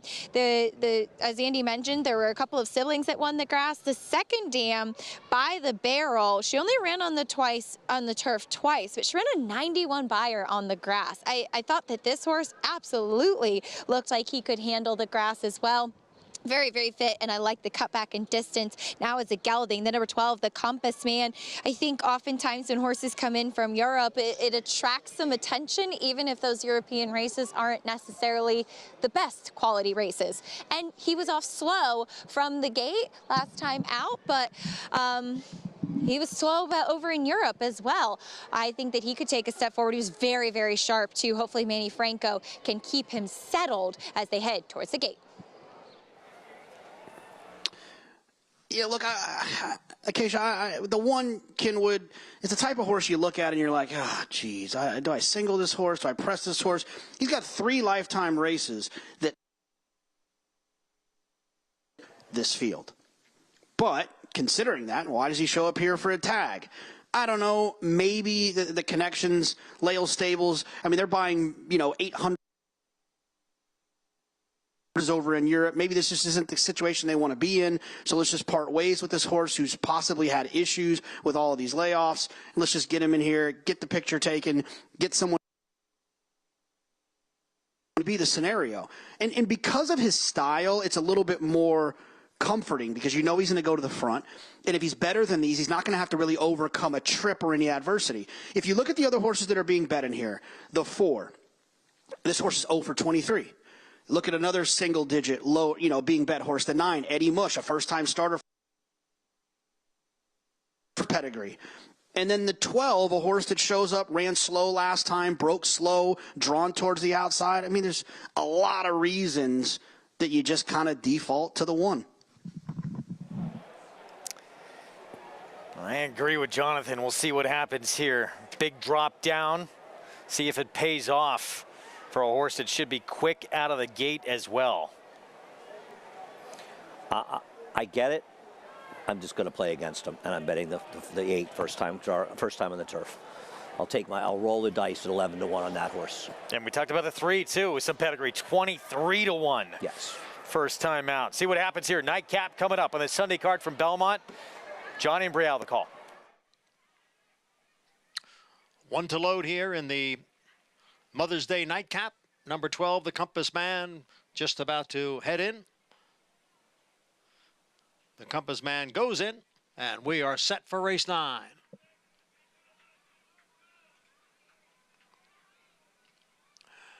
And they are off. The Compass Man from the extreme outside. We all liked him as there. Now the favorite, Kinwood, moves up at the rail. And it is Kinwood to take the lead. And the Compass Man is racing next in second, followed by Carpe Capella in third. We all liked him on the far outside, is running in fourth. And then comes Bears Correct next in fifth. On the far outside is Billy's Got Issues, who is now moving up. Billy's Got Issues moving up in between horses from 6th. Father of Lies is next in 7th. There goes My Miracle down at the rail in 8th. Alongside is Oxford Union next in 9th. Newendike runs in 10th. As the field comes for the top of the stretch now. And it is Kinwood with the lead over the Compass Man. Billy's Got Issues is next in third. Carpe Capella down towards the rail on the outside. That's Sways in My DNA. Kinwood has the lead. The Compass Man is all out in second. Billy's Got Issues next in third. And Sways in My DNA along with There Goes My Miracle. But the favorite is clear, and Kinwood is on to victory here. It's Kinwood and Johnny Velasquez, and it turned out to be very close for second between Billy's Got Issues and the Compass Man. Kinwood, big drop down in class. Wesley Ward, John Velasquez, Lyle Stables wins at 4-5. Just the best horse in here. Best horse gets it done. Unfortunately, I think for me, the 8 failed to get up for second. Billy's Got Issues. Didn't seem to break that sharply, but he had every chance to get him. The 12, the Compass Man, ran much better today, showing that speed. Just couldn't quite get to him. Nobody else did any running at all that I could see.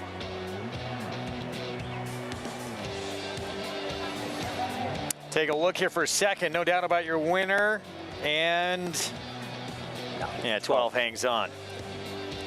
Kinwood dropped down too good for this group and breaks his maiden. Gone from the Ward Barn. We'll find out when we come back. Stay with us. Nightcap from Churchill next.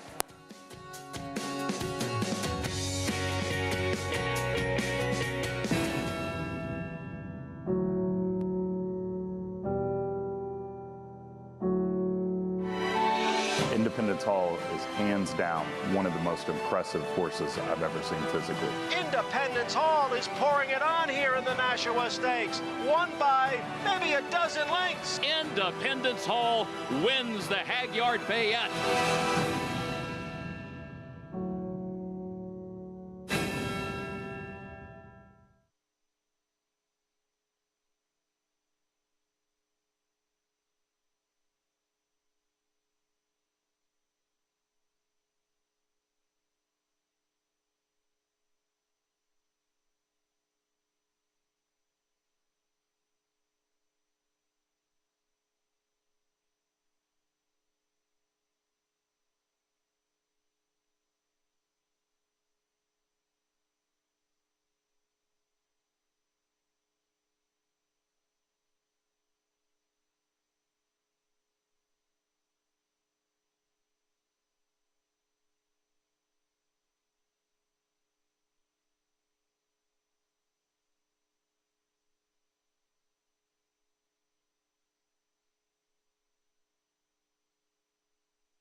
We're back on America's Day at the Races. Good to be with you in the winner's circle to close out this card here in New York. Kinwood, Wesley Ward, Johnny V. Got it done. Much the best. I should have had this try. I'm nauseous. 1-8 was $21 for $1. Oof. Oh well. Sinba was good. Much the best, 4-5. Ran to the odds. Saw some interesting results. Saw some chalky results today. So close for second. Just have to see how bad that start was. Pick 431 bucks. Pick 5. Well, if they show us the prices, I'll tell you the parlay. $437. Pretty formful with the exception of Master of the Tunes, also eligible that draws in. 120, 130, 3, 420. It paid about twice the parlay. Pick 6, 1786. We got the nightcap still to come from Churchill Downs. And going to close out the card under the Twin Spires with a maiden special weight, 1-turn mile. And a few ways to go in this one. Pursuit of Power for Asmussen going to take plenty of support.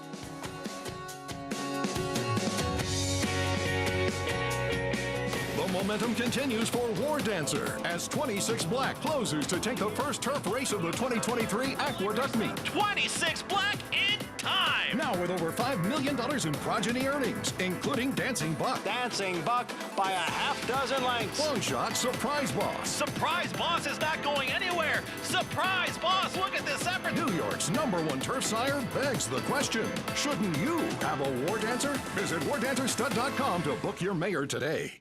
On a perfect day, there is no finer place in all of sports. Nerves, excitement, and anticipation. Than beautiful, truly stunning.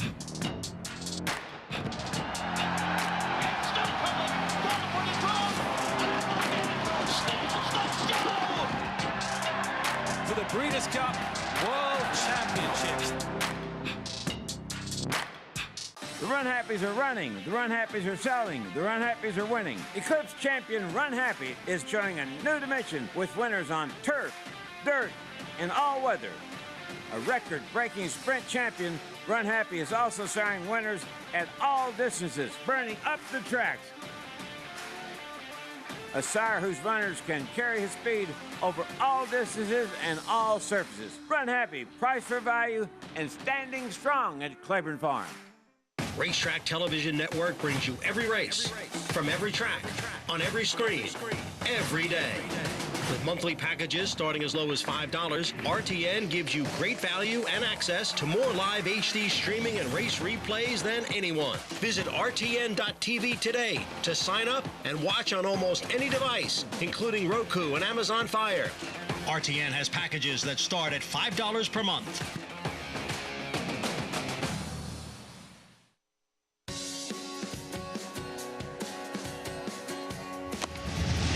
We're back on America's Day of the Races on our FS2 coverage, brought to you by Hill and Dale at Alapa.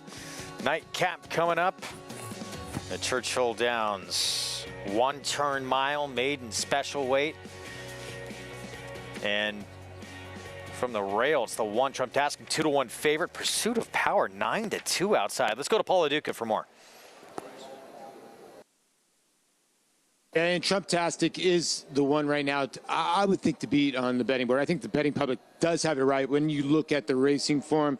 You know, Michael Tomlinson, of course, took a really tough beat, was dueling most way down the lane, and just got out-finished by Oglethorpe, who must have dropped his candy bar when he was catching that day. And Oglethorpe, well, you Bad News Bears fans, but you know, you got to search for some prices in here, don't you? I mean, like, you look at some of the other runners in here. You have the 11 on the outside, or excuse me, the 12. I put the last horse in the winner's circle. I'm against this horse. I am. I get it. This horse has been inside. I just can't take that price. And then I can't take the price on the Louis Saez and Dallas Stewart runner. That horse kind of ran in place. The 12 comes out of massive races, first mission. I get all that. I mean, you know what I'm talking about? But I'm going to go with the 4. I know everybody's going to say, oh, you're on the Ian Wilkes. This horse is a nice McCracken, and this horse did not have the best of trips last time. I think this horse is going to roll home today at a nice little price to end the day. And again, everybody enjoy your Mother's dinner. Gilded Kraken for Paulie here. So Ian Wilkes, Julian Leproux, 4-1. Horse who debuted sprinting, Keeneland. Now the stretch out to a mile for the son of McCracken. Ian Wilkes, I'll bet anything Ian Wilkes is trading, and I agree. I think this horse is very interesting. I'll tell you something else, he's getting bet. Getting bet like he's going to run. He's getting bet into the teeth of horses like the 1, like the 9, like the 12, who ran faster races. I'm on the Ian Wilkes bandwagon. I'm surprised that 12 is that big a price. I am too. And the one's let me ask you a question about the 1. Is the 1 a 1-number horse, or is it, you know what I mean? Because he improved so much, but maybe it was stretching out. He did run well last time. I mean, let's be honest. He took the lead in the stretch, 2 sprints, and then stretching out an angle a lot of people love, having that foundation, and just missed against a horse named Oglethorpe at 10-1. Well clear of 3rd here. You see it really comes down to these 2. Can he back it up now in this performance? Second time going longer, shortening up just a little bit. I mean, he got into a pitched battle with the scary Oglethorpe. For all you Slapshot fans out there. And Greg, I know Slapshot's got to be one of your favorite movies, right? Love it. That's one of old-time hockey. I mean, it's one of the greatest sports movies. I don't even know if it's whatever it is. It's just got so much great stuff going on in it, right? Well, this horse was forward last time in that mile and a 16th race. You'd expect him to try and be forward again, drawing the inside. The 9 interesting at 7-2. The dam mentioned through Momos. 1 sprint now stretching out for Dallas Stewart. The 5 had a big effort at Churchill, and the second start of his career back as a 3-year-old when he stretched out to a mile, and getting back to Churchill for the first time since then. Yeah, I mean, listen, there are things going on here that are interesting. You know, I'd be more inclined to go with the 4.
Waiting for Gilded Kraken. Redemption Time.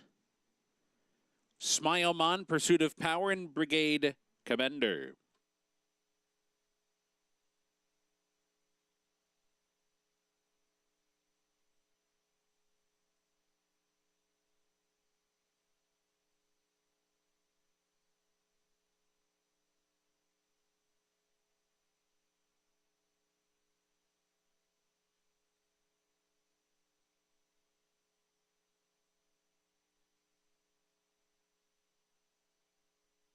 Waiting for Redemption Time and Pursuit of Power.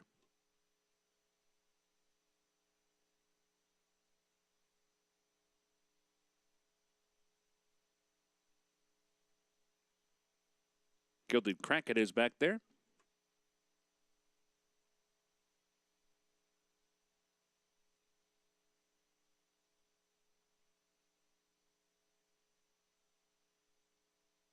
And number 3, Zaphod, reared up in the gate and sat down.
Scratch number 3, Zaphod. Late scratch in here. Scratch number 3, Zaphod. Refunds of win, play, show, exacta, trifecta, superfecta, high five wagers on this race. If you use number 3, Zaphod in the double from race number 9, consolation payout. And the pick 3s, there's consolation payout for the final leg. The pick 4, pick 5, and Derby City 6, you get the post time favorite at final odds. Late scratch, scratch number 3, Zaphod.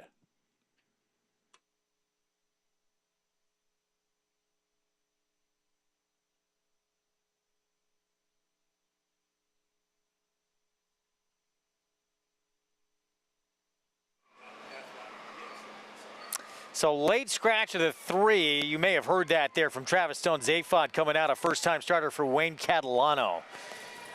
Trying to determine. And, yeah, it looks like they've already gotten that off the board. So we should be ready for a start soon. Tough angle to try and see from. But the 3 comes out. Obviously, the 1 Trumptastic, major player, the 12 Pursuit of Power, that 9 taking money as well for Dallas Stewart, Brigade Commander.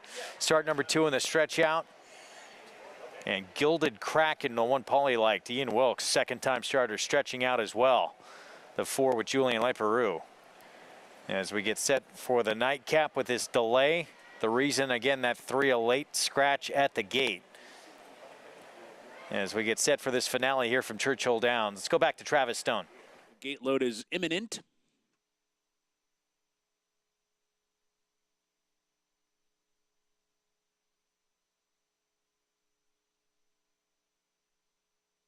Indeed, horses are loading back in for the 10th race.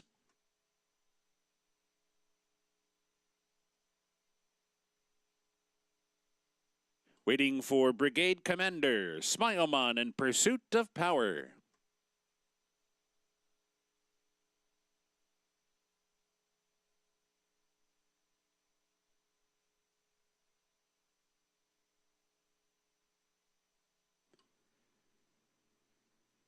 They're in the gate.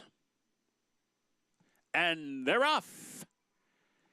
'Tis Wicked Strong was pinballed coming out of there. Trumptastic for that inside post breaks out well. Gilded Kraken is there. So too is Moreau. Chiron's not far behind with Brigade Commander, far outside Pursuit of Power. Redemption Time's in behind them as they race up the chute and come for the main track. And a scramble on early. Down inside, Trumptastic, right there, Gilded Kraken, 3 wide Chiron, 4 wide Brigade Commander, 5 wide Pursuit of Power. Moreau backed off and is right in behind, along with Redemption Time. Farther back in the field, Smileman comes away 8th. 'Tis Wicked Strong after that tough start is 9th. And Sheriff Ronnie's the trailer down the backstretch run. So head-to-head on the front end, it's Trumptastic and Gilded Kraken and Chiron. The 3 of them across. The opening half in 46 seconds flat. Moreau is tucked away toward the rail. In between is Redemption Time starting to move up. Redemption Time to within 2 lengths of the lead. Brigade Commander is wide on the track in 6th. Then it's Pursuit of Power back in 7th. Farther back in the field, it's Smile Mon, Tis Wicked Strong, and Sheriff Ronnie. Here comes the quarter pole. Chiron has taken the lead. Chiron comes off the turn in front. Trumptastic is there. Moreau's been switched out for a final try. Pursuit of Power down the center with Redemption Time. 1 furlong to go. Chiron trying to fend off Moreau. Moreau has come on to take the lead. Chiron's back into second. Smilemon is now third, final 16th, and Moreau is moving away from the field. And it will be Moreau by 2.5 in the end. Chiron was second. Smilemon was third. Tis Wicked Strong was fourth. And Redemption Time was fifth.